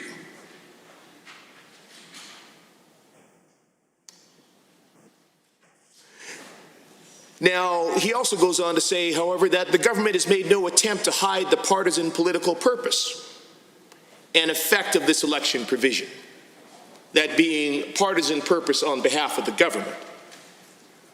This gentleman, in his objective analysis, is saying it is clear to him that this government is not intending to bring any actual balance, that they have no interest in actually helping any union workers. They intend on helping themselves. In fact, he references particularly a tweet that was put out by the United Conservative Party of Alberta. And what Mr. Feasby says is, however, these inferences are not required because the government has made no attempt to hide the partisan political purpose and effect of this election provision. Bill 32 is designed to limit the capacity of both NDP allies, or anybody that might support anyone other than the UCP, and UCP critics to publicize political messages that the UCP government does not like. Now, of course, we've seen that already with many other instances where this government tries to use its power to bully and intimidate anyone who might suggest anything against them. Mr. Feasby goes on to say Premier Jason Kenney retweeted the following tweet by the UCP explaining why the provisions of Bill 32 permit union members to prevent their dues from being used for political purposes. That tweet from the United Conservative Party of Alberta says, if groups like the AFL that are embedded in the NDP Constitution want to use dues collected from workers to oppose pipelines, run big campaigns, etc., their members deserve a choice. Mr. Feasby goes on to say this UCP tweet and others like it make it clear Bill 32 targets unions because of their historical support for their NDP and their opposition to UCP policy positions.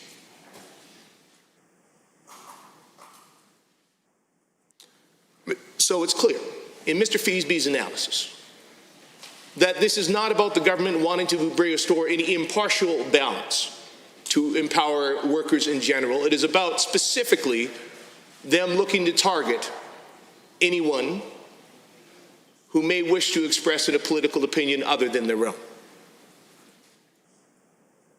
Mr. Feasby goes on to say that the UCP government has also signaled that it may increase or do away with limits on third-party election expenses, which would allow unfettered advertising by private interests during the election period. Here he's referring to Bill 29. And he notes that it significantly loosens restrictions on political contributions and third-party spending activities in local elections. may foreshadow perhaps similar changes for election finance at the provincial level. And he says if that were to come to pass, the combined effect of undermining the capacity of unions to make political expenditures and removing the limits that constrain both union and corporate spending will tilt the electoral playing field in favor of the UCP and its moneyed allies. To the best of my knowledge, Mr. Speaker, Mr. Feasby is a neutral and independent party. And he is making a very clear observation about what, in his view, is an attempt through this bill and others that have been brought forward by this government to tilt the electoral playing field. Now, this government may feel that they are more representative of workers in this province, but that does not give them the right to try to tilt the electoral playing field in their favor.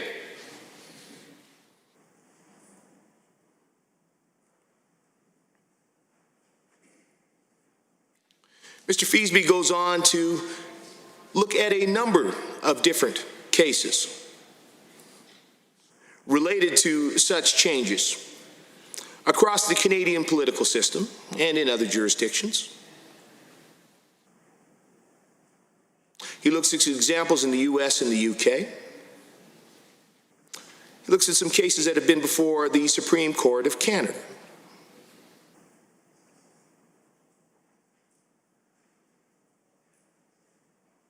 And he talks in general about third-party involvement in election campaigns. He also notes that Bill 32 limits the Section 2B, the charter right of unions, to freedom of expression by reducing their capacity to make political expenditures. Now, he notes that the UCP government will no doubt contend that the limit on freedom of expression of unions is justified by the autonomy given to workers to make the determination of whether they will fund political activities. But he asks the question, doesn't that autonomy also further the purposes of the Charter of Rights of Freedom for Expression and Association?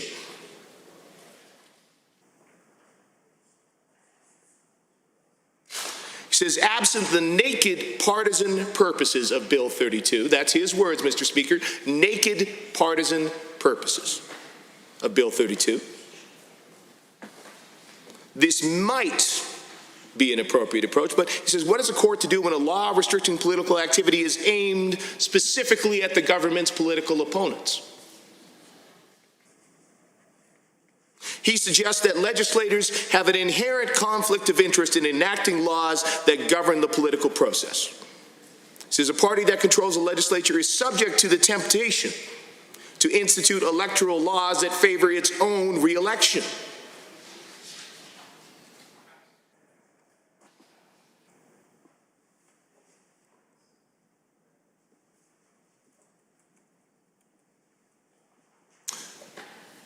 Mr. Feasby is obviously not a fan of the direction that this government wants to go. His conclusion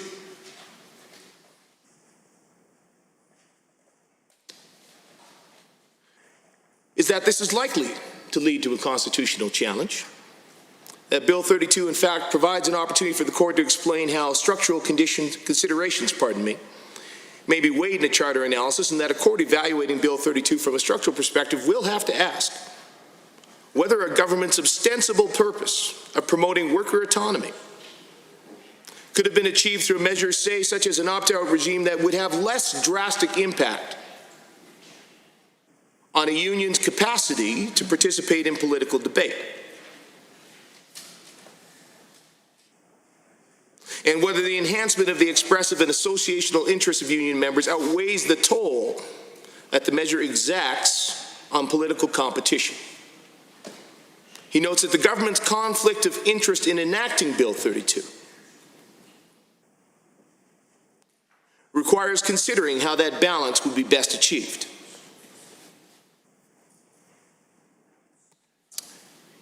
In my view, Mr. Speaker, this government is nowhere close to balance with this bill.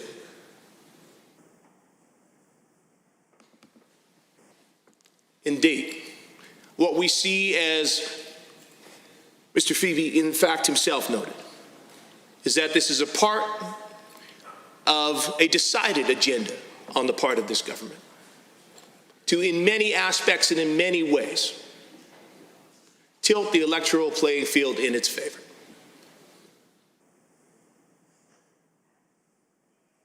We see this government making no attempt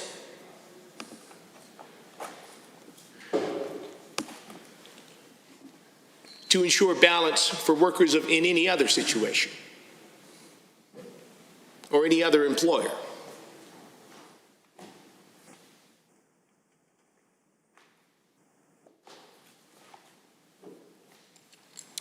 Of course, we know there are a number of other provisions within this bill and concerns which we have brought forward. I spoke extensively the other day about some of the concerns around averaging agreements.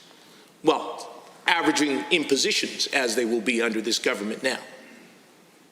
Because, of course, workers will no longer have any say in the averaging setup that will be imposed on them by their employer for up to 12 months, Mr. Speaker. Of course, I recall at the time there was a member in the government that spoke up and said, well, they're employers. Well, meaning that I guess if you don't like it, you lump it and you can leave it.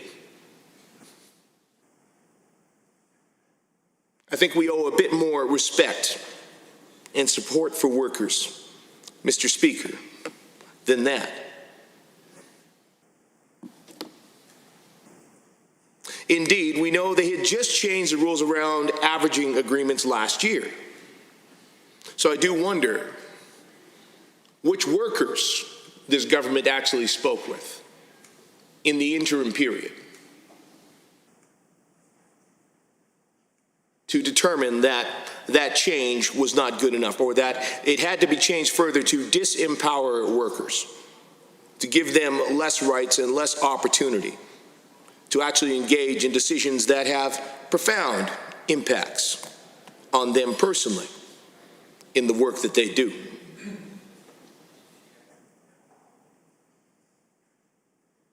Indeed, we have to wonder about many of the provisions that this government has placed here. Indeed, in the consultation on this, did they speak actually to, how many workers did they actually speak to in making some of these changes? In making it easier for employers to hire 13 and 14-year-olds? In putting more onus on parents to have to watch out for what their children may be asked to do or what they may be pressured to do in a working environment, particularly at a time when we were dealing with issues around COVID-19.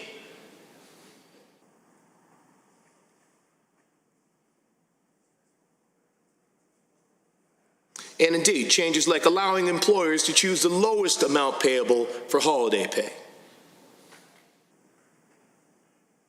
Whereas it used to be an average of the wages of 4 weeks preceding the holiday, now employers can choose the last 4-week pay period closest to the holiday. That allows for a cheaper option, creates more red tape, of course, in having to choose which of those options they're going to use and which direction they want to move.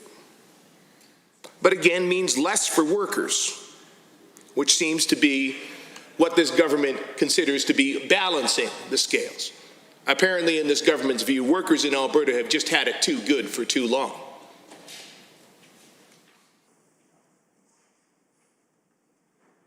Indeed, that's what we see when they want to extend the requirement of paying out wages upon termination to up to 24 to 31 days after employment ends, from the current 3 to 10 days. Triple, Mr. Speaker. In the time of COVID-19, when people may be facing multiple layoffs or challenges in finding work, this government wants to make it harder for people to be able to get by.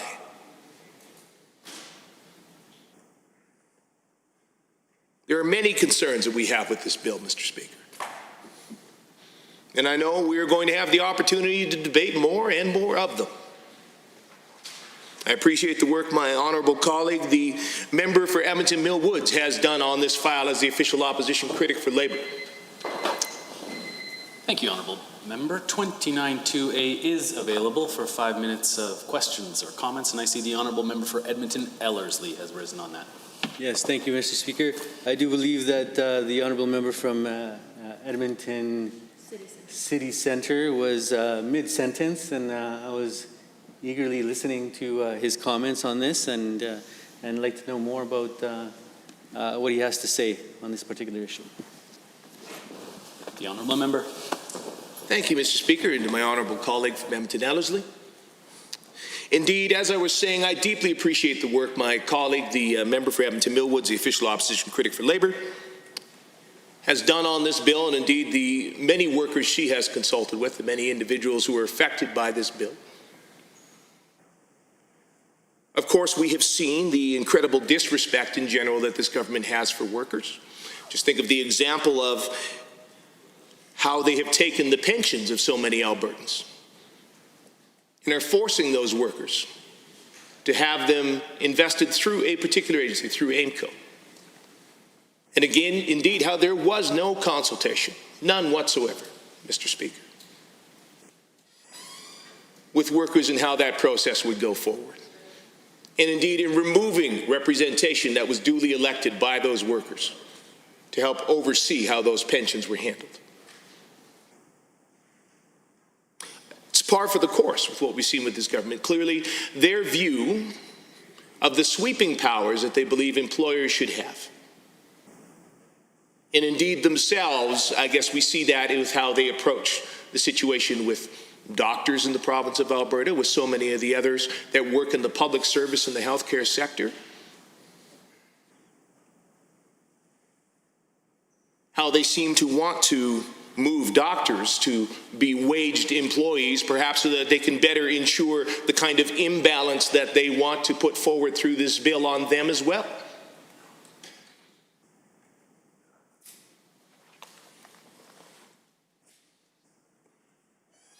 I'm deeply concerned what this is going to mean for workers in the province of Alberta, Mr. Speaker, given that many of the changes that were brought forward under our government by my colleague, the honourable member for Edmonton Millwoods, merely brought Alberta up to the Canadian average, just approaching the Canadian mainstream when it comes to occupational health and safety, employment standards, basic labour rights, Mr. Speaker. Just coming up to the Canadian norm, and this government considered that too much of an imbalance, Mr. Speaker.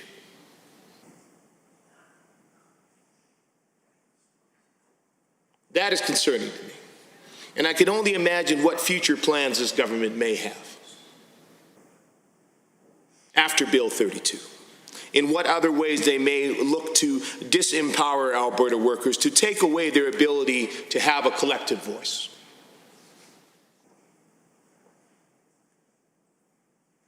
And instead tilt the balance of power, as they seem so fond of, towards major corporations, towards big employers, towards themselves, Mr. Speaker, and their own, to quote again from the blog I was speaking of, moneyed interests. The Premier spoke today about special interest groups. Well, we know very well which ones have the ear of this government and indeed have informed legislation like Bill 32. It is not the workers that this government is looking to support, Mr. Speaker.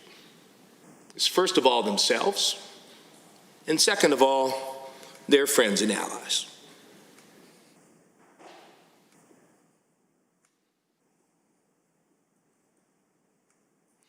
That's why these changes exist here in Bill 32, and that is why myself and my colleagues in the official opposition will be speaking against them. We'll continue to stand up for workers in the province of Alberta.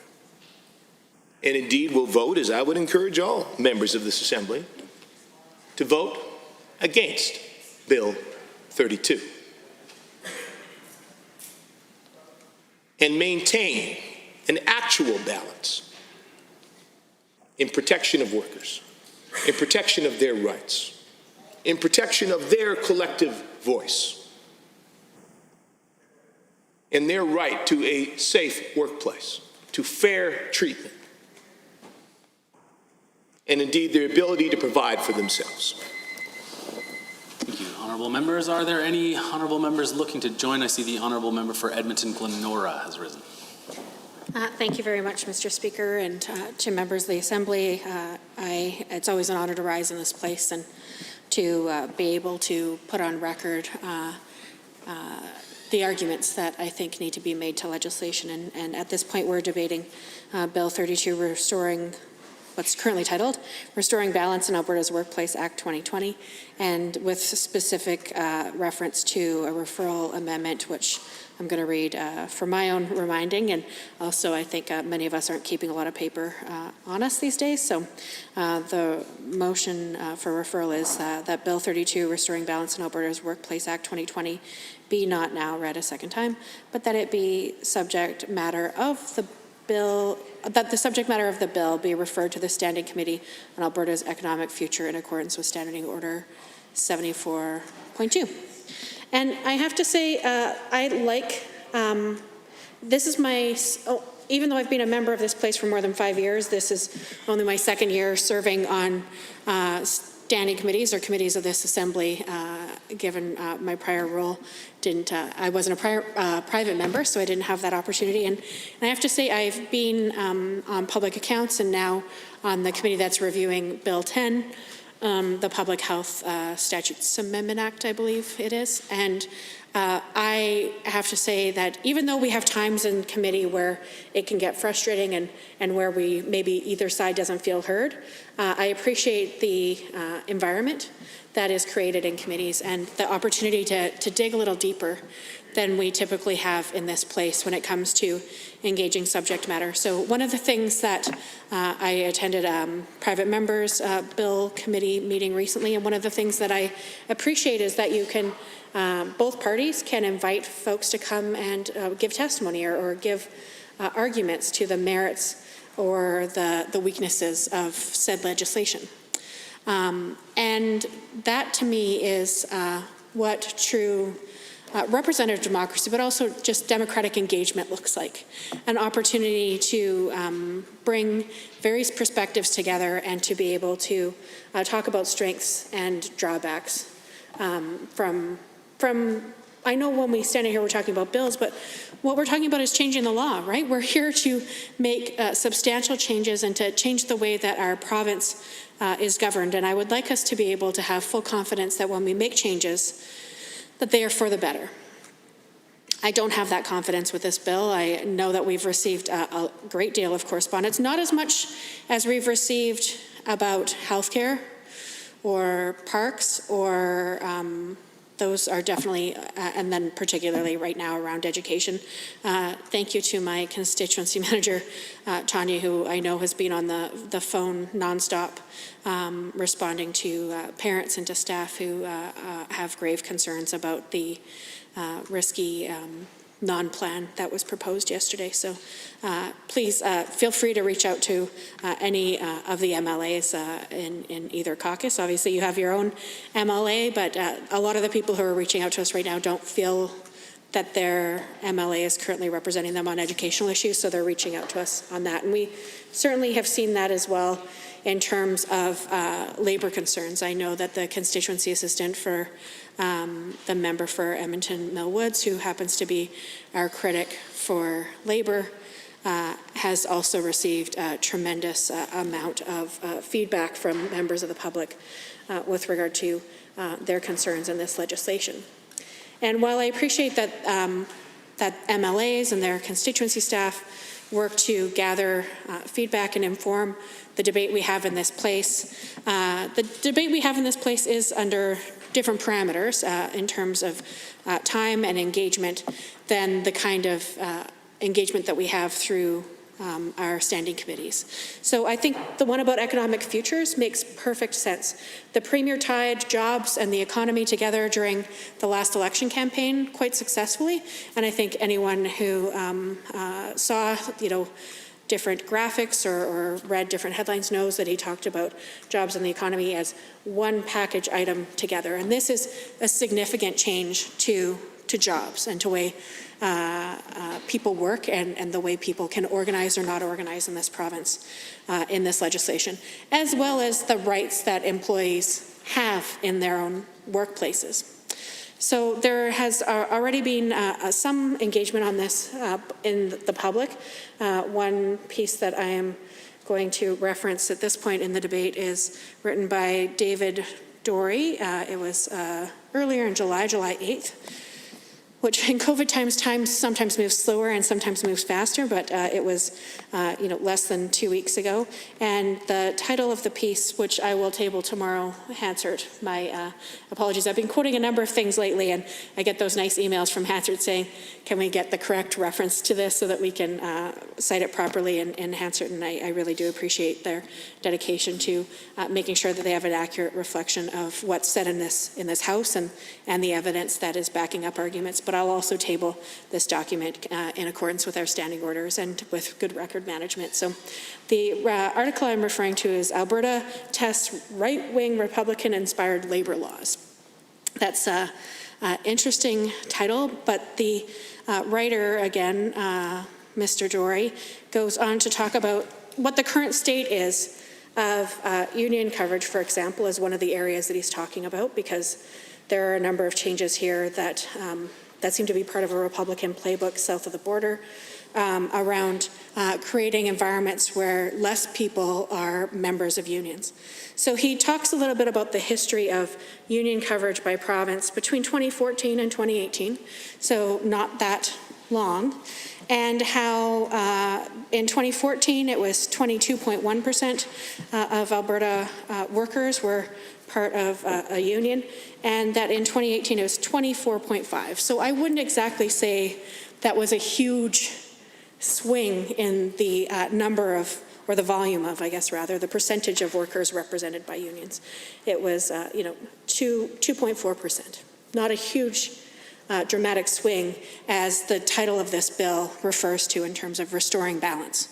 Still at 24.5%, Alberta had the lowest rates of unionization of other provinces.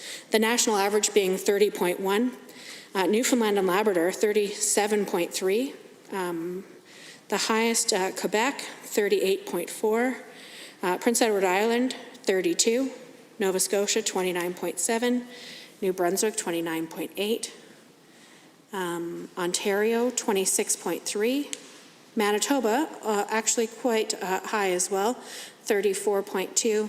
Saskatchewan, neighbors not too far from us, 33.5, and British Columbia, 29.1. So those are the 2018 numbers. So again, to say that the difference from 22.1% in 2014 under PC laws going to 24.5%, again still far below the national average, almost 6% below the national average. I would say for the bill titlers or authors to say this is about balance, saying that the pendulum swung 2.4% and therefore we need to swing back so substantially that we're going to do the kind of changes that the Premier has very boastfully spoken to in this place around definitely taking away labor rights, I think is an overstatement at best. And I think is parliamentary words that are appropriate in this context. At worst, I would say it is an outright attempt to pull the wool over the eyes of ordinary working people in this province. Now, when the Premier talked about jobs and the economy, he didn't talk about attacking a union and seeing more than 50,000 full-time jobs leave our province between the time he brought in a $4.7 billion corporate giveaway and the beginning of the pandemic. And we know that even more jobs have been lost since the beginning of the pandemic. So that was, in pre-pandemic times, the track record of jobs in the economy was certainly not what was promised in the election period, or really the 2 years leading up to the election period by the Premier. And this bill will in no way create more jobs.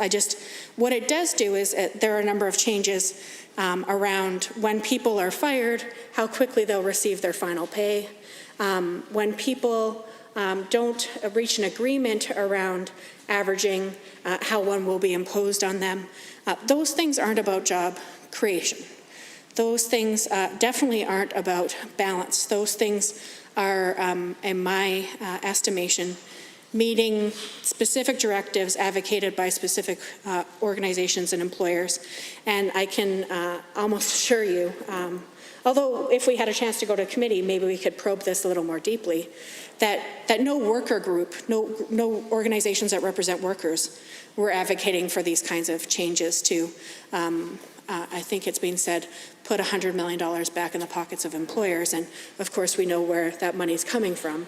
It's coming from the folks employers pay. So those being workers. So I have to say that that is one of the early sort of pieces I wanted to address around the balance arguments that keep coming from members of the government caucus. One of the things the author of this article again talks about a little bit is 26.1 sub 1, which refers to in setting union dues, assessments or initial fees, a trade union must indicate A, the amount or percentage of the union dues, assessment or initial fee that relates to political activities or other causes including, sub 1, general social causes or issues. Let me give you an example of one of those.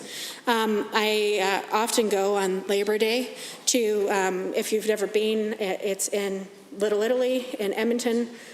There's a Labor Day barbecue that's done to support members, but is focused and is situated where it is because there's a lot of poverty in that area. And it's Labor Day, so it's around the time kids are coming back to school, and there's always a huge lineup. It's one of the best attended free summer events I think we have that really does encourages a lot of people who sometimes when you're walking around downtown are living in the shadows.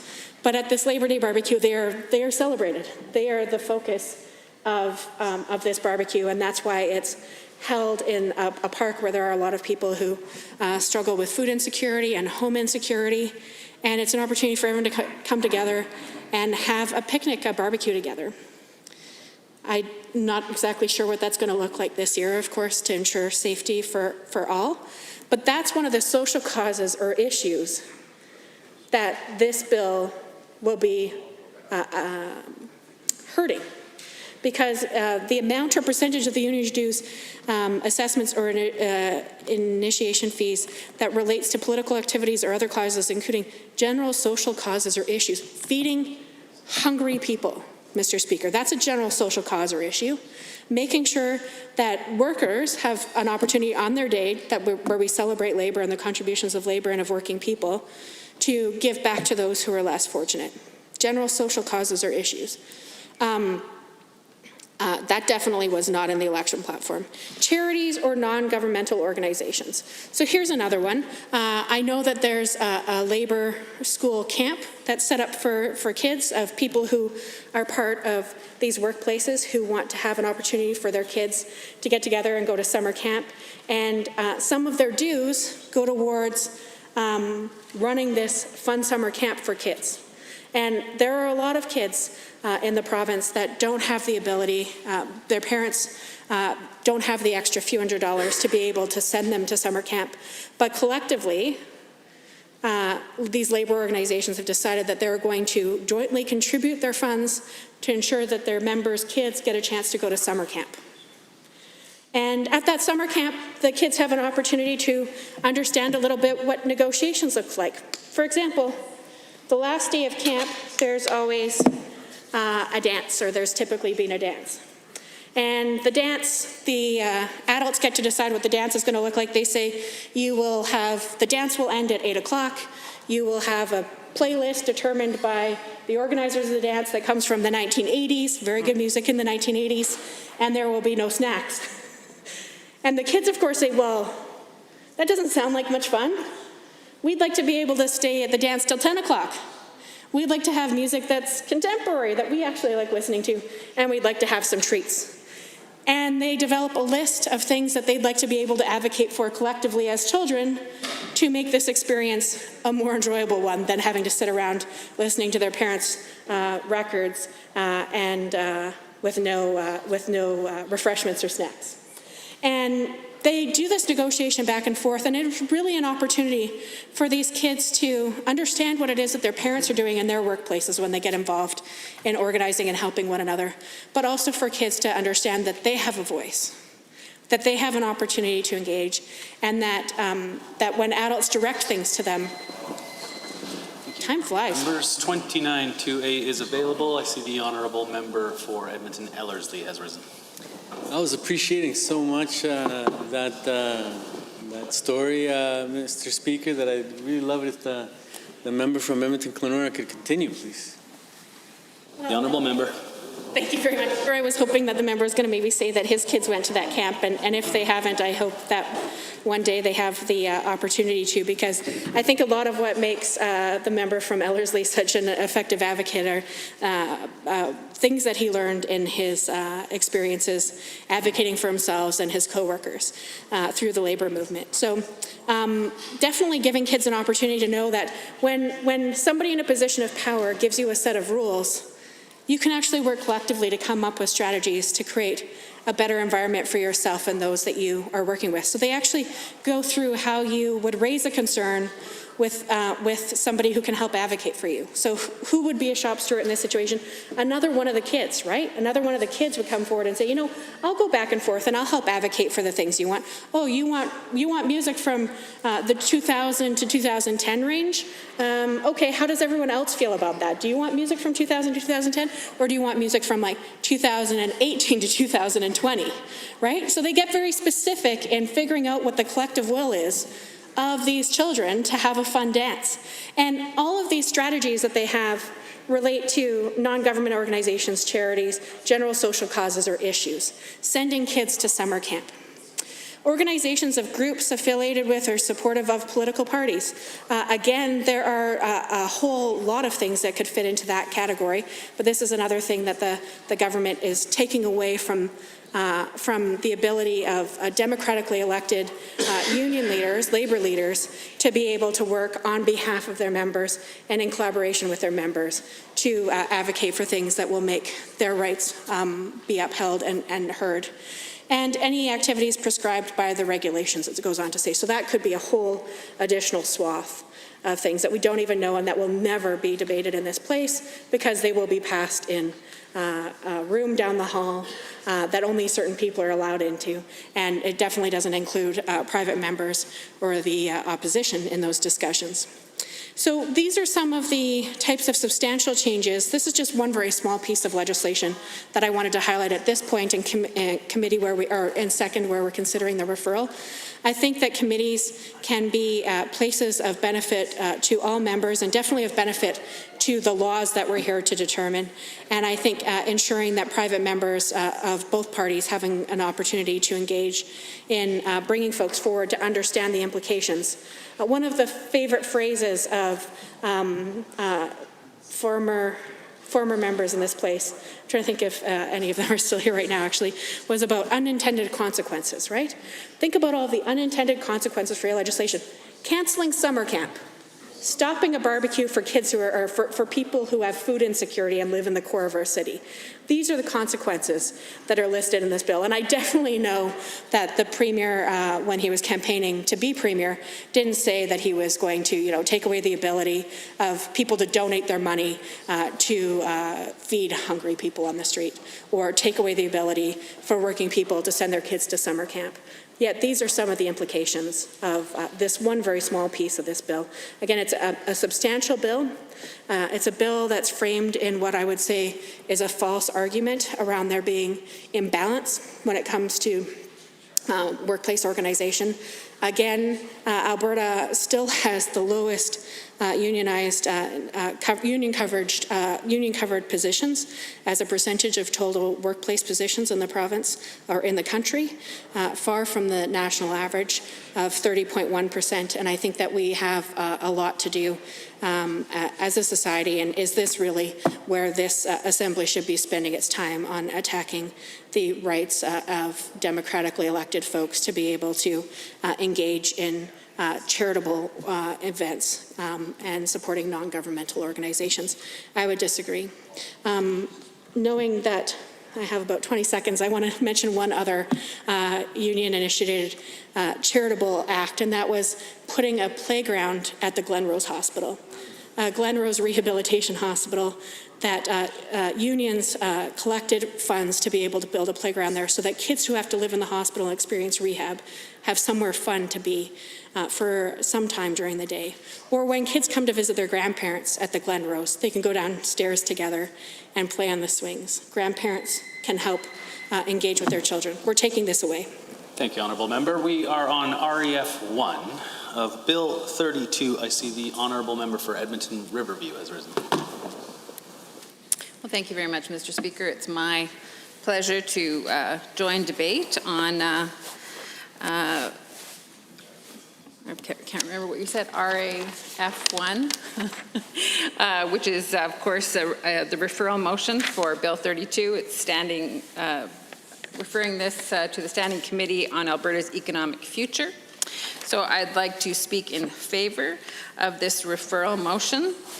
And I'd just like to begin by talking a bit about what my honourable colleague from Edmonton-Glenora just said, was about sort of the false premise that the purpose of this bill is to restore balance, you know, that there's too much support for unions in our province and that the employers need to have more support. And of course, there is blame put on the previous government, the government that I was in, the NDP government that actually updated and passed legislation to make labor laws in our province actually more consistent with across the country.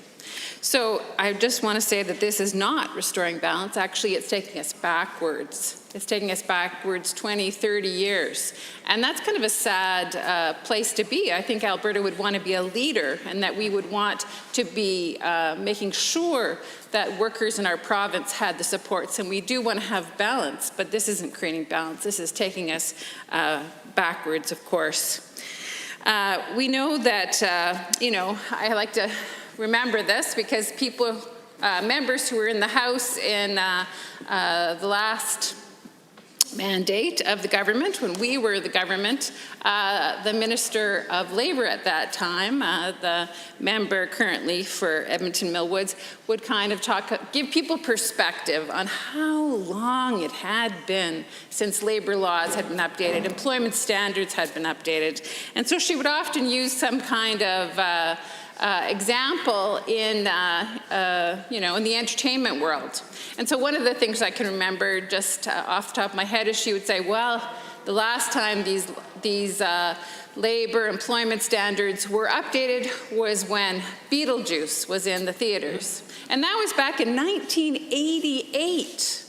So you can see by that, Mr. Speaker, that certainly this is false. It isn't about restoring balance. It's actually about taking us backwards. And, you know, Alberta likes to be a leader. So I really challenge the government's perspective on this. That this is not restoring balance. It's taking us way backwards. And we already know also, too, that's been mentioned already by my honourable colleague from Edmonton-Glenora also, that we have some of the lowest unionization rates in the whole country here in Alberta. We've had Conservative government after Conservative government that has, you know, been union busting. They're doing whatever they can to not support workers. And this has happened certainly through my career as a worker. You know, when I first started working, I mean, I think I was 12 when I first waitressed in my little small town up in Valley View. And I, you know, worked many jobs through high school. And then I always worked through university because I paid for my own university. Certainly, my whole career, you know, has been in this province under, you know, really kind of backward labor laws. So I was very proud of our government when we did step up and make them at least up to the average across the rest of Canada, which are, have more sort of up-to-date labor laws. And I just want to also talk about something that unionization does in the jurisdictions that it is in. It creates more fairness and justice. And we sometimes call that equality, so that people are supported to live with dignity, have incomes that are, mortgage-paying incomes. They support it's called the lighthouse effect, where even people who are not unionized, their benefits, their salaries go up because of the advocacy for workers of unions. And this is a good thing. This is a good thing, especially in Alberta, because we have, sadly, this isn't a good statistic, the greatest income inequality of any province in Canada. So there's people in the top income, percentages who make a significant amount of money, but especially now we can see that the middle class is being pushed down lower, and so money is being pooled into fewer and fewer hands. And unions shift that. Unions shift that because they're a collective voice that advocates for workers, and it helps with the negotiation, because oftentimes corporations can be very powerful and workers feel vulnerable. They can't speak up against it, or they're not heard when they speak up against it. So the collective voice of a union can make a really significant difference. And it's not only sort of in the concrete things like income, it's also about social justice issues. And I know I've spoken in the House earlier about this, but I just want to talk more, and it's in keeping with the lighthouse effect that, it creates more equality for diverse groups. And I want to speak specifically about women. We know, and I think this is a really important reason why this referral motion should be passed, because the Standing Committee on Alberta's Economic Future needs to really look at this legislation, because there are some serious concerns. So one of the things that unions do is they want to create a fair and just community, society within which they work. And union members volunteer to be on committees, to advocate for this, to support diverse groups, to have that equality. And certainly they've done a tremendous amount of work to advocate for women, women to have, wage equality, gender equality, to have leadership opportunities. They give a really good support for that. And this, again, is a place where Alberta has some, abysmal records. And that's not something I'm proud of. And that's part of the reason I stepped up and ran myself. Because as a woman, I want women to be treated fairly and have equality and justice. And certainly that was, part of the reason that I decided to run, and so I could help influence that, and I could be a role model to support women in leadership.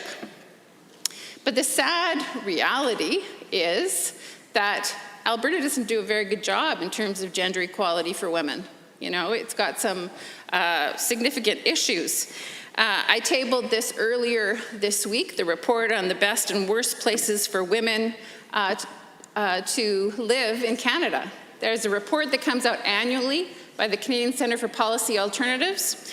And what it does is takes the 26 largest municipalities in this country, and it ranks them according to, I think it's 5 indicators regarding women and what's the best place for them to live. It looks at leadership, it looks at education, health, security, and economic security. So it looks at these sort of 5 indices that it rates, and out of the 26, Calgary and Edmonton certainly are not at the top. Edmonton does the worst. Edmonton only is 25 out of 26. It's way down low. And Calgary is only slightly higher at 21 out of 26. So we're far from the top. So there's so many factors that are not supporting women in our country.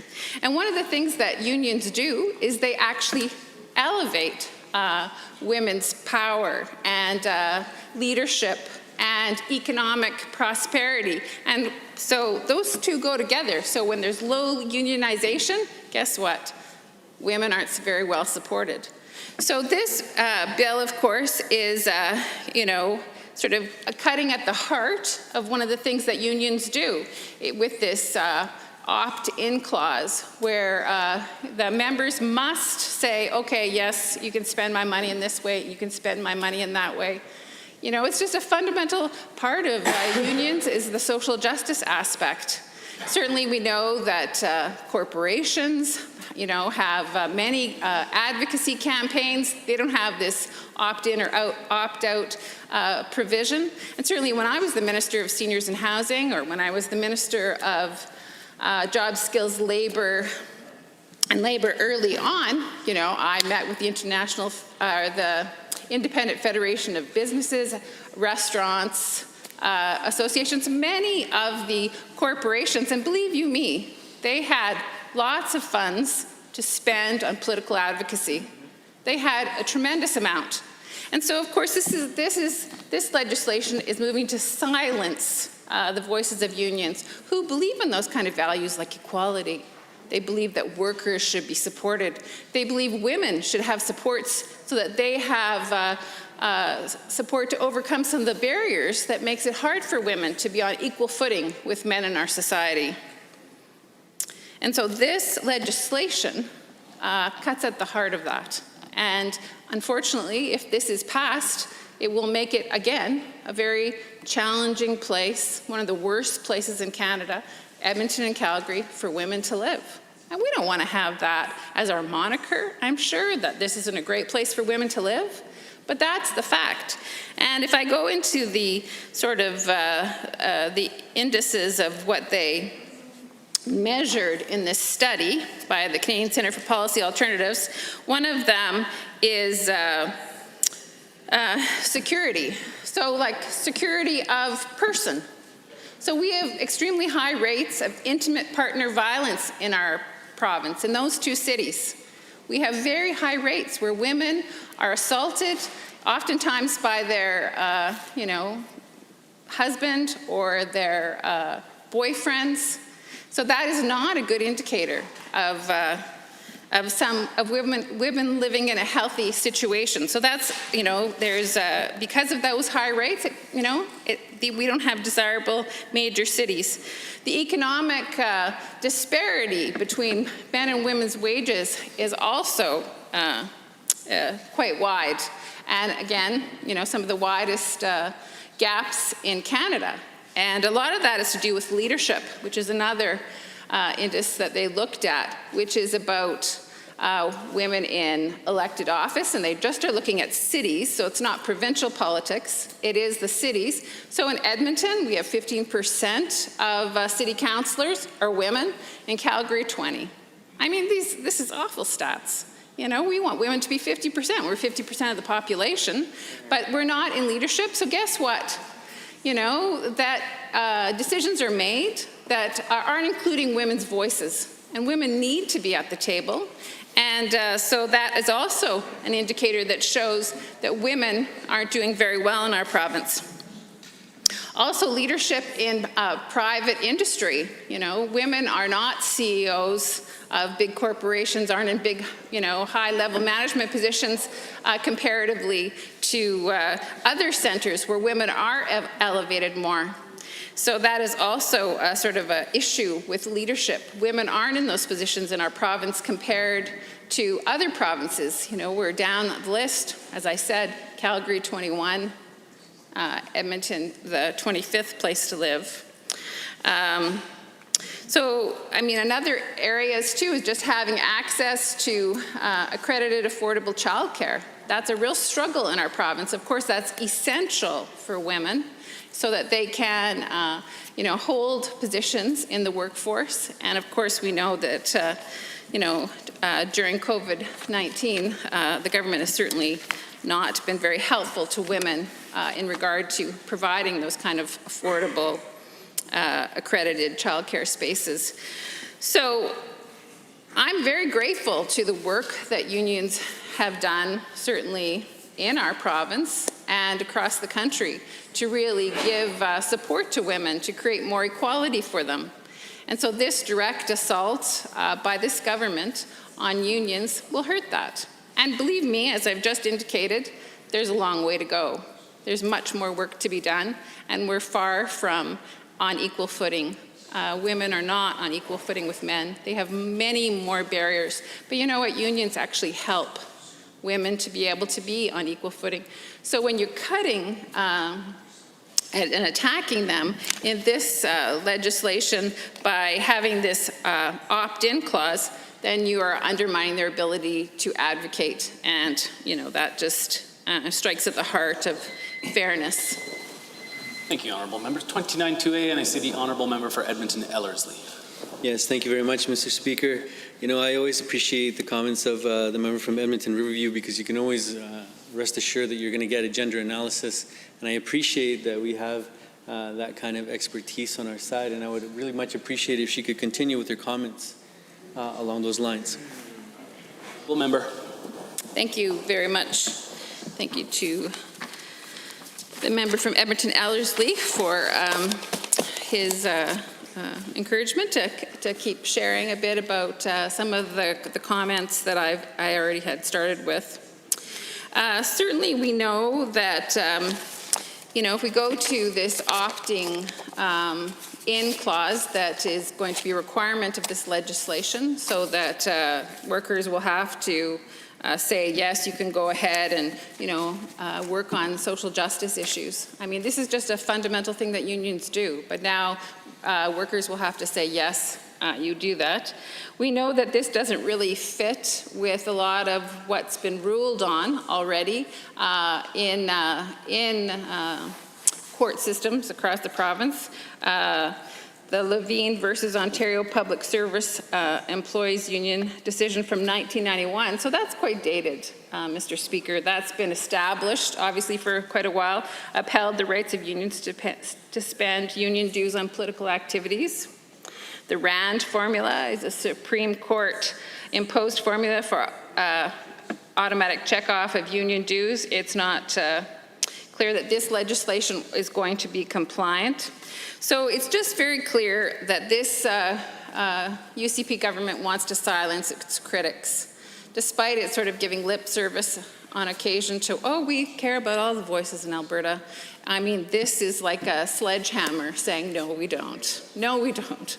We don't care about workers' voices. We don't care about people who may have, less advantage. But of course, we care about supporting big corporations, $4.7 billion, of course, right off the bat, so that, these are, and I'm saying this in quotes, the job creators that are going to do all this great stuff. Well, we know that that hasn't happened. Jobs have not been created. Actually, jobs have been lost. Corporations have left Alberta since that time. So it's kind of a myth, and it's this trickle-down economics theory that we know is not true. It's been proven time and time again. But guess what? You support workers, where are they going to spend their money? They're going to spend their money in the local economy. They're going to support their neighborhoods. They're going to support the local stores. They're going to make their communities robust and strong. And if we can support people to have fair wages and good mortgage-paying jobs, which is what unions provide, then we're going to have a more just and fair society. So it's really, I really feel the UCP government has it, upside down. They've got it confused. They don't quite understand it. And I mean, I could cite several, research papers that talk about when they review, economic policies of different jurisdictions, that actually it creates more inequality. And if we look to the south of us, The US, I mean, that's an example of sort of very open, free market, conservative values. Guess what? They have a tremendous inequality there, where people live, very marginal existence. The money is pooled in the hands of a few. They don't even have access to a public health care system that is fair and responds to people in need. We don't want to emulate that type of country that has those kind of policies. We want an inclusive country that does make sure that everybody, it's not about how much money you have, that it's you're a citizen of this country and you have some rights as a citizen. And so supporting workers is what unions do. And I think this legislation really attacks the ability of unions to do that and to create a fair and just society. And that's why it's so important that it be referred to the Standing Committee on Alberta's Economic Future. Because it is just another union-busting bill, like we've seen so many times by Conservative governments. And, even if we look at some of the stats since the legislation was changed when our government was in power, we know, and this is some work by Professor Bob Barnettson. He's a professor of labor relations at Athabasca University. Thank you, Honourable Member.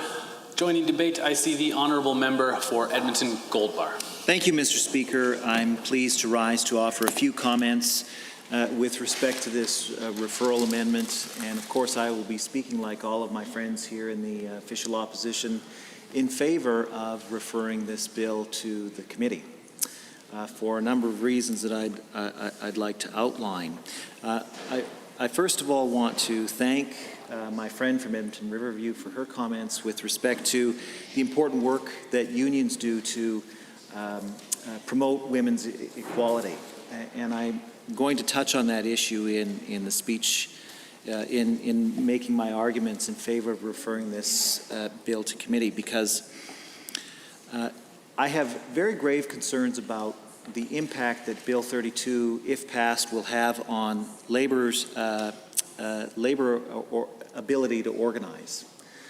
And I want to use the video game industry as an example of a growing sector with low levels of unionization in which unions are desperately needed, Mr. Speaker. And I think people will know I've spoken passionately about video games in the past, and I think it's timely because given the government's introduction of $175 million giveaway to tech companies here, I think that we can anticipate that video game companies may be some of the recipients of the grants that the government wants to dole out. And there are a whole host of problems in the video game industry with the working conditions that people there experience. I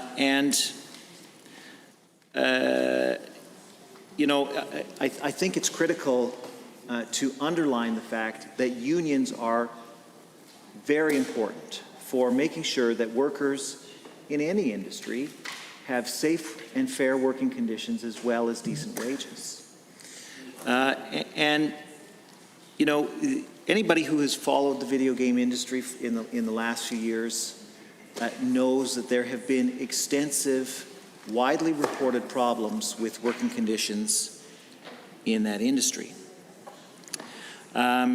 But I want to take a moment to highlight a couple of somewhat recent examples. Now, in 2019, a local company, BioWare, which is a subsidiary of Electronic Arts, which I think is the largest video game company in the world. If it's not the largest, it's definitely one of the largest. BioWare released a video game called Anthem, which was widely anticipated by the legions of BioWare fans distributed throughout the world. And I think it's charitable to say that the video game Anthem was a crushing disappointment to the people who were looking forward to that video game, Mr. Speaker. There were a number of problems with the game, and it was essentially broken when it was shipped out, and a colossal failure. So colossal, in fact, that video game journalists investigated the reasons behind the colossal failure that was BioWare's Anthem. And one of the things they found in their investigation was that BioWare has a long history of what they call crunch. Now, they don't call it crunch at BioWare. I think they have, some budding UCP issues managers working at that company. They call it BioWare magic. That towards the end of the production of any video game, the workers at BioWare work incredibly ridiculous hours to meet the deadline to put that video game out. And it was because of this long-standing culture of crunch that Anthem was a failure. People were working too hard with tasks that were impossible to meet by these deadlines. And as a result, Anthem was widely panned by many video game critics, was a crushing disappointment to the many BioWare fans, as I said. And one can't help but wonder if the workers at BioWare had reasonable working conditions that had been negotiated on their behalf by a union negotiating a collective agreement, if perhaps the working conditions would have been a bit more tolerable, and the BioWare game Anthem would have been much better as a result. We don't know, but it's definitely suggested by the video game journalists who looked into that situation that crunch culture that results from the tremendous pressure that management puts on non-unionized workers creates a worse product. There is a much more, another recent example that came out in fall of 2019, and that was with Red Dead Redemption 2. Now, Red Dead Redemption 2 was created by Rockstar, which is another incredibly successful video game company. They created, of course, Grand Theft Auto 5, which is the most successful video game in all of history. And between its release in 2015, I believe, and the end of 2018, Grand Theft Auto 5 has generated over $6 billion in revenue, making it the single most successful entertainment enterprise of any kind. So be that movies, video games, music, Grand Theft Auto is the top entertainment product of all time. And I could, yes, I can see the member from Edmonton Ellerslie is expressing shock. And I think it is shocking. It is shocking that one game can generate $6 billion. I'm certain that the managers at Aimco would like to know how they could generate $6 billion in profit instead of losing $2 billion a year, but that's another matter. That's another matter. One of the problems, a number of problems though, Mr. Speaker, with this situation is that even though a game like Grand Theft Auto 5 can be incredibly financially successful, make more money than any other entertainment enterprise in the history of entertainment, the people who work for Rockstar get paid scale. So the people who did the voices for Grand Theft Auto 5 got paid a few dollars an hour, and they don't get to participate in any of the royalties. There are no royalties. They just get paid a daily rate for their work, and all of those profits accrue to the management, the executive management, and the shareholders. So one can't help but wonder if a company like Rockstar were unionized, if the workers who were responsible for creating the most successful entertainment enterprise in the history of entertainment would perhaps be a little bit better off financially speaking. But I got off on a bit of a tangent there because I was talking about the culture of crunch that exists at Rockstar, because when they released Red Dead Redemption 2 in the fall of 2019, it was very controversial because the founder, one of the co-founders of Rockstar, bragged about forcing his employees to work 100-hour weeks in the lead up to the release of that game. And then when there was a significant backlash from the video game community over his bragging about forcing his workers to work 100-hour weeks, he said, well, no, we're not actually holding a gun to anybody's head. It's their choice to work these 100-hour weeks.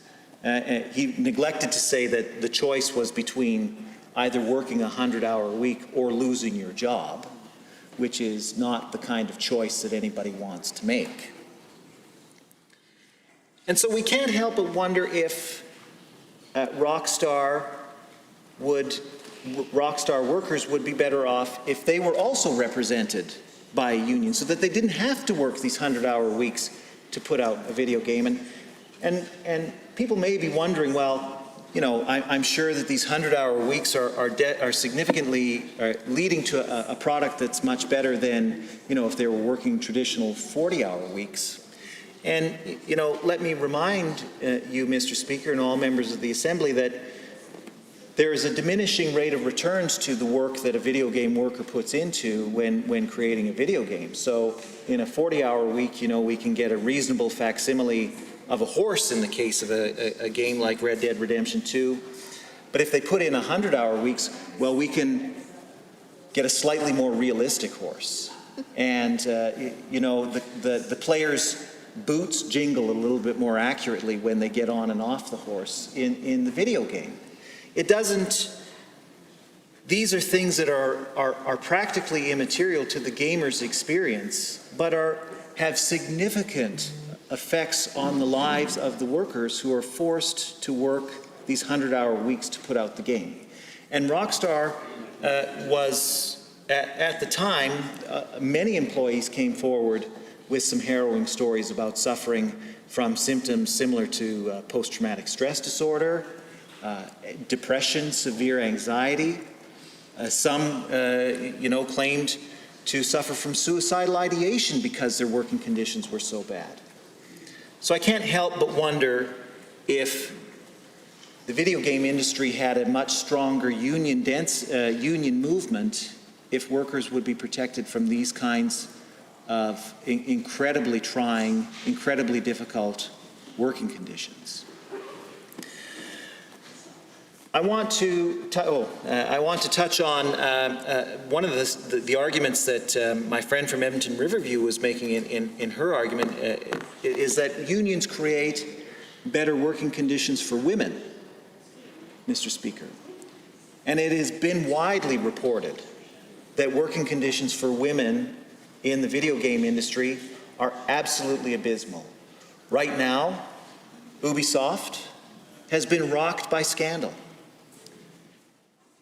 Executive management all across that company has been accused of sexual harassment, sexual assault.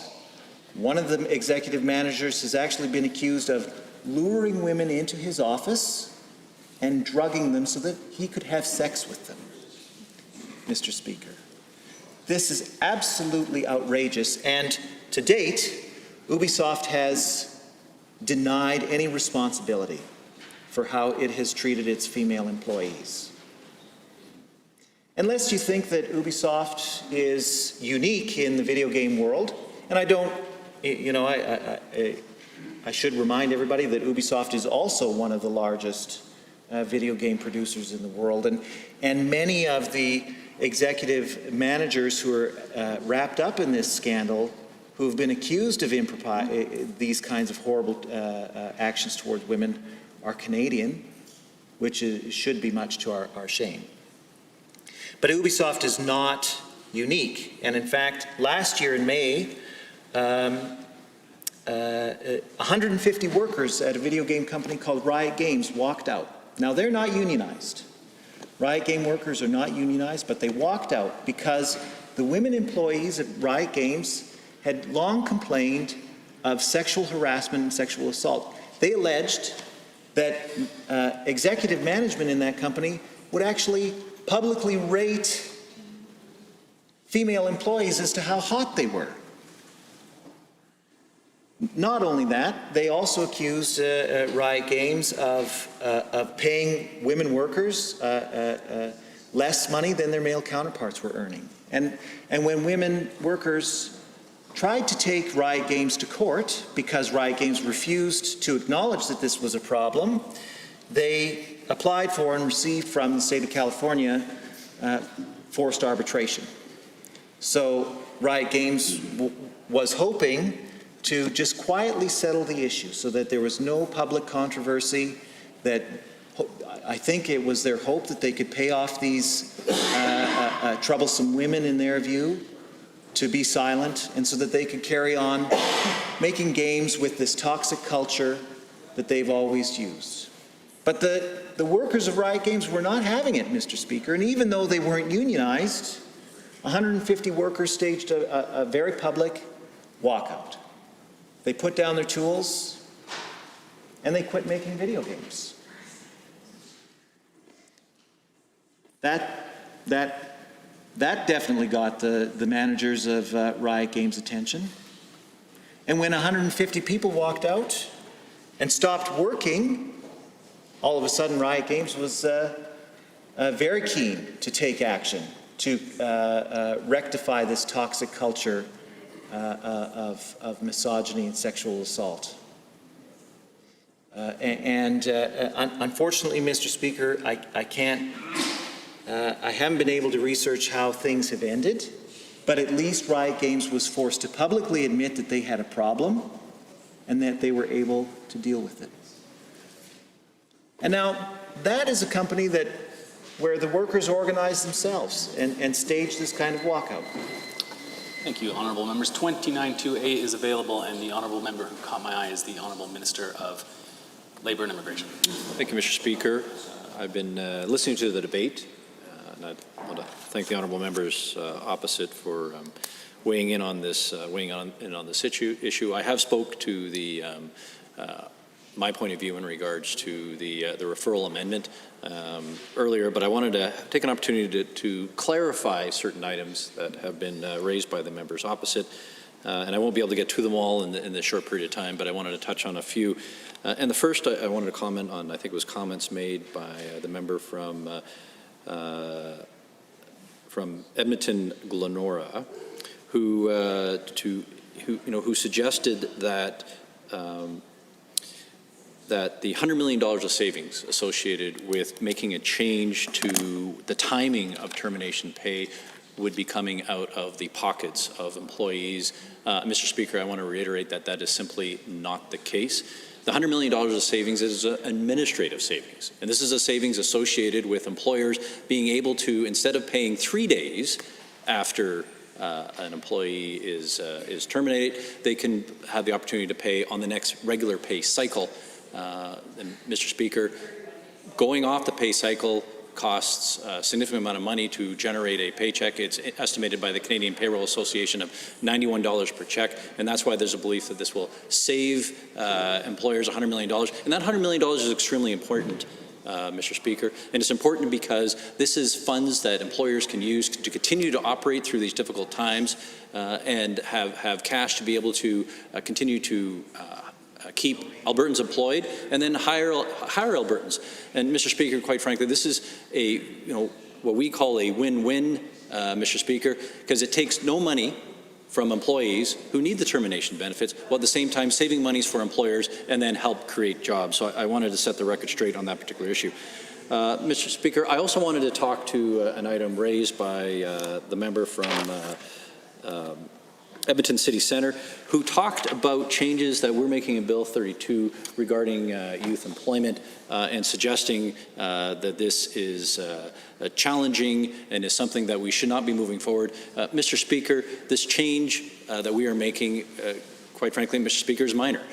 Under the previous government, Bill 17, the NDP set up a regime where they would provide in regulation youth employment, and they did so, Mr. Speaker. It includes delivery persons for newspapers, small goods, working in retail stores, clerks in retail stores, clerk or messengers in office, and all of this could be done without a permit.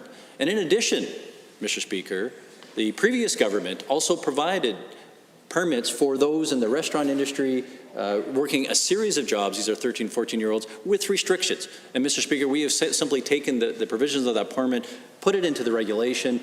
Well over 200 permits were granted in 2018 by the members opposite in that government, and we've done so as well in 2019. This is a standard approach. And Mr. Speaker, again, our approach here is trying to reduce the red tape, make it easier for people to get back to work, because that's really what this bill is all about. And this goes, this sort of leads into my third topic, which is all about balance. So the member's office has suggested that this bill takes labor laws and doesn't restore balances, but brings it out of whack. It actually tips the balance to employers. Mr. Speaker, quite frankly, Bill 17, the bill that was introduced, and as I mentioned before, makes our bill look svelte by comparison, significantly more pages associated with Bill 17, pushed Alberta labor laws out of balance. Mr. Speaker, it drove up costs, increased red tape, drove and was part of the reason driving investment out of this province and reducing jobs. And we are addressing that, Mr. Speaker. And I'd like to point out in terms of balance, there were certain measures that were put in Bill 17. There was a number of leaves that the previous government put in Bill 17, and we left that there. That was good policy. But so too is Bill 32. It is good policy in terms of addressing some of the more egregious red tape, administrative costs and burdens that stop Albertans from finding jobs and stop employers from creating jobs. And in regards to labor relations, Mr. Speaker, we did the similar things. In Bill 17, they introduced a number of changes for their union friends and allies, including first contract arbitration, remedial certification, reverse onus, Mr. Speaker, and we left all those items in there. You know, the members opposite would suggest that this is an attack on unions, Mr. Speaker. Nothing can be further to the truth. Thank you. Thank you, Honourable Minister. I see the Honourable Member for Edmonton West Henday has risen. Well, thank you, Mr. Speaker. It's an honor to rise to speak to Bill 32, Restoring Balance in Alberta's Workplaces Act, and of course the referral amendment that is before us to send this bill to the Standing Committee on Alberta's Economic Futures. And I think that, I know that I would agree with all of my colleagues in the opposition that that is the right decision. And I think it's become quite clear through this debate that while I appreciate the minister standing up just a moment ago, overall, the fact is we have not gotten the answers that we have that we need. We have many questions about this legislation that have gone unanswered. And the fact is, just like in many other pieces of legislation across the board, whether it was Bill 29, which was passed yesterday, whether it was past labor changes that were moved forward, the fact is this government has a very poor policy of not consulting on these important matters. And while I appreciate that the members might say they consulted, the fact is the results that they got are not reflected in this legislation, which is my biggest concern and a concern for many of my colleagues. And just for a moment, and I may touch on it further in my debate, but the Minister of Labour and Immigration just rose to speak about how it's returning balance to the workplace, specifically on the issue of having to pay your workers in a timely manner after they no longer work there. And the problem for me, Mr. Speaker, is to say that, it was costing too much to pay workers in a fair or a timely manner is very concerning for me, because specifically right now, in the middle of a pandemic, something that is going to go on for the foreseeable future, and these workers are being told that they're being laid off, and this minister is saying it's okay that they have to wait a month to receive their funding when that wasn't the case before. And so that's very concerning to me, Mr. Speaker, that while they're being laid off and they're forced, or in some situations they need to go find another job, in most cases, that this minister thinks it's okay for that employee to wait in certain instances up to 31 days or until the next pay period. And the fact is, whether it costs employers a little bit more, these workers and these Albertans need money now, not a month from now, but they need it right now. And I appreciate many of the comments that my colleagues in the NDP opposition have raised. The member from Edmonton Gold Bar raised some important points about the idea of crunch time, as he brought up in the video game industry, and it's something that I've followed a lot myself. And you know, as a fan of video games and the creation of video games, and overall the economic prosperity that they could potentially bring if done right, and if we treat the workers and protect them as they should be. But the fact is, the 100-hour work weeks, as the member mentioned, is quite normal in instances where games are being developed or patching of games is happening. And it's not only the video game industry, of course. I think back to my own experience working in the construction industry, first as a general laborer and then as an apprentice electrician. And that idea of crunch time happened at, well, specifically one of my work sites, which eventually had to close because they weren't doing exactly what they should be. But the fact is, these things are happening. And the problem is that, once again, there was not a gun held to my head and me being told that, you know, do this or, well, I suppose there was in the fact that I would lose my job. And that was another point that the member from Edmonton Gold Bar raised. While I don't have a lot of recourse to bring forward my concerns when they're telling me today is going to be a 14-hour day, today is going to be a 16-hour day, and you can have tomorrow off. So you're not going to get paid overtime. This project needs to get out by the end of today. You're going to work overtime, but we're not going to pay you for it because tomorrow you'll take the day off forcibly. And the same thing goes for changes to holiday pay, which we've seen from this government, and the idea of giving employers more opportunities to not fully pay or change the arrangements. That happened to me several times, Mr. Speaker, working in the construction industry, where I would be scheduled specifically for certain weeks because a stat holiday was coming up or a holiday was coming up, so that employer did not have to pay me or pay me the full amount for that day off. And it's very concerning, once again, that this minister paints a picture that, you know, under the NDP government, workers were running free and they were taking advantage of their employers, which is simply not the case. As many members on this side of the House have raised, we overall leveled the playing field to be more in line with other provinces. Alberta has a sore history of falling behind on legislation that protects the health and safety and the ability of labor, the labor movement to be a part of the economy as well. We have a history of attacking that under many years of Conservatives, and we made some changes to that to further protect those workers. And unfortunately, once again, we see another piece of legislation from this government going in the opposite direction. Now, maybe not entirely specific to this legislation, but the idea of making it more commonplace that more hours can be worked and fair compensation isn't necessarily going to be there. I think back to an instance, and in this instance it was an unpaid internship that was happening, but shortly after finishing radio, television broadcasting at NAIT, I had an unpaid internship, and overall I was treated just like any other worker, but that is not the same case for many workers that go on to do unpaid internships. And I think about one case specifically. In November 2011, I believe is what the article says here, a fellow that I actually went to school, I believe he was a few years ahead of me, but his name was Andy Ferguson. And he had worked a 16-hour shift. And once again, this is an unpaid internship. And he, on his drive home, from what the family says, they believe he fell asleep at the wheel, because the lack of rest in between the shift and 16 hours in a single 24-hour period is a lot of time to be working. And on his drive home, he fell asleep at the wheel, as far as the family knows from this article that I have before me. And, there was a collision and that person passed away.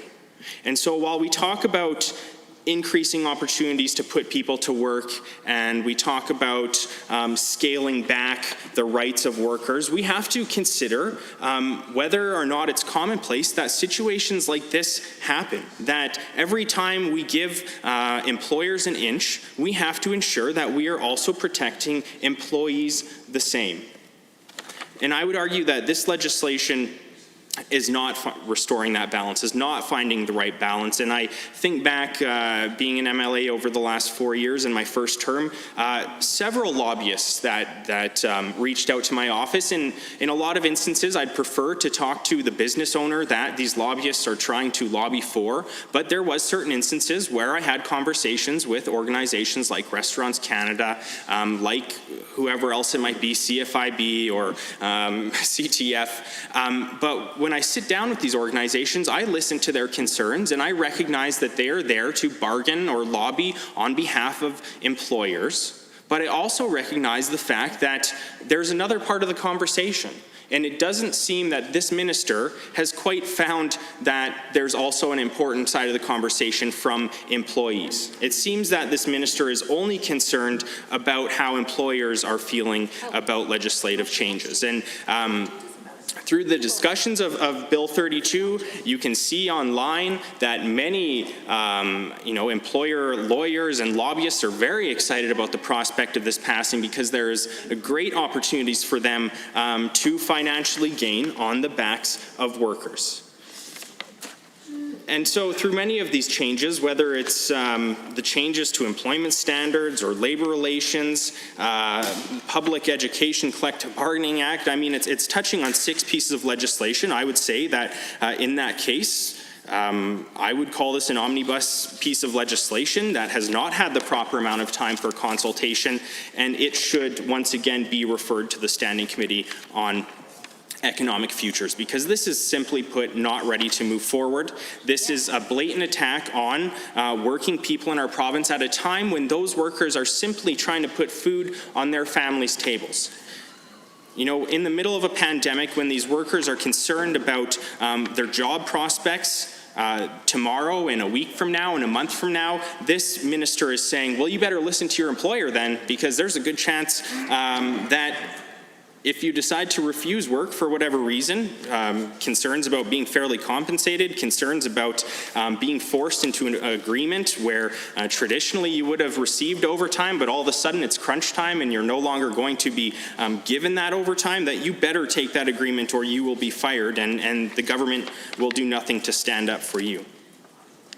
And so, once again, as we look further into this government making it easier for 13 and 14-year-olds to work without needing a permit, my question, which has not been answered, is what is this minister going to do to ensure that workplaces are going to continue to be safe places for these 13 and 14-year-olds? If you're opening up new industries for these young workers to work in, what protections are you putting in place? What enhanced standards on these work sites are you putting in place? Are you employing more occupational health and safety workers to go ensure that these are safe workplaces for these workers, which has not been answered, and that's very concerning. You know, when we made changes to occupational health and safety codes in the past, we ensured that there was workers in that department to ensure that those law changes were being carried forth by employers. And unfortunately, I don't have a lot of faith in this minister that there is going to be new positions created to ensure that that is happening across the board. And so once again, this piece of legislation is not ready to be put into law. It's very unfortunate that this government is pushing through, just like they pushed through yesterday with Bill 29 and changes to municipal elections, at the same time as people across the board were saying, slow down, you are not listening to the consultations that you undertook. And once again, we see that picture here with Bill 32, which is very unfortunate, Mr. Speaker. Now, I have made it no secret that I am a member of IBEW 424, International Brotherhood of Electrical Workers, and I am proud of that because I believe in the union movement. And I am very concerned first of all, that there was actually members of the government who were a part of the union movement before they became UCP MLAs who have, as far as I can tell, have been silent on this issue and have turned their backs on the movement. And so that's very frustrating. And you know, we talk about unions and the democracy that's involved in them, the ability of workers to vote on how their money is being spent. That is happening before the legislation. You know, this legislation is saying that people need to opt into the idea of spending money for advocating for things like pay and social equity, which I've had a good amount of opportunity to work with AUPE on the idea of pay equity and social equity, which, once again, as the member from Edmonton Riverview stated, we are far behind in Alberta. Specifically, one of the only provinces that doesn't have legislation around pay equity, and that, if anything, is what we should be trying to take care of today. But instead, this government, this UCP government and this minister are doing the opposite. They're trying to put more power in the hands of employers, trying to take more power away from unions who are fighting for that equity across the board, which is very frustrating for me. And I can only imagine with some of the other changes that are in here, I'll have more opportunities to speak to this. Tonight, Mr. Speaker, I imagine that many pieces in this may also be challenged in court. And so, unfortunately, this government doesn't seem to care about strong-arming Albertans and forcing them to go to court. It's just another day in the chaos that has been created by the UCP. So with that being said, I would end my comments at this time, but I would ask that all my colleagues support this referral amendment, because it is very clear that this piece of legislation is not ready for the workplace. Thank you. Thank you. 29.2A is available. I see the honourable member for Edmonton and Glenora. Thanks, Mr. Speaker, and to the member for the comments that he made. For a brief period of time, I also had the honour of being a member of IBW, and the handful of times I went to the hall, I was impressed by the levels of transparency, particularly when it came to financial reporting. I believe every single time we gathered, there was a financial report at the beginning of the meeting about updates that have been, investments that have been made or expenditures that have been made in the couple of weeks since the past meeting. So I am grateful for the fact that as a contributing member, I was able to ask questions specifically and receive that information. And I'm just wondering if the member can talk about his experiences as they relate to transparency, especially when it comes to financial reporting, something that the Premier has been discrediting in this House, and I think a lot of what he said doesn't reflect the realities of what I experienced in the short period of time that I was a member. And also, I want to say, growing up as the daughter of two teachers, both of my parents were members of the ATA, and it wasn't something that we talked about a lot, but when we needed them, they were there. They had our backs, and that was particularly as it related to the significant wage rollbacks that were experienced during my childhood by both of my parents. That definitely had a significant impact on the way I see the world. And I know that my parents felt that they were backed into a situation where these were forced on them because they were told that if people didn't take the rollbacks, that junior members of the profession were going to be laid off. That by taking rollbacks, they would prevent the young teachers, and everyone knew who they were, everyone knew who these junior members of the staff were, and they'd sit around the staff room and they'd say, well, you know, it's going to be really hard on our family for us to both take 5% rollbacks, but if it means we save, you know, somebody's job, and they would look at the person, well, then I guess we should do that. But you know what happened? They were forced to take these rollbacks, and then they also laid off their colleagues that they were trying to save the jobs of. So I'm hoping that I hesitate to interrupt the honourable member. However, seeing the time, it is 6 o'clock. I know there is one special member of the public watching today, so happy 3rd birthday to Eric Milliken. Daddy misses you. And the assembly is now adjourned until 7:30 p.m. tonight.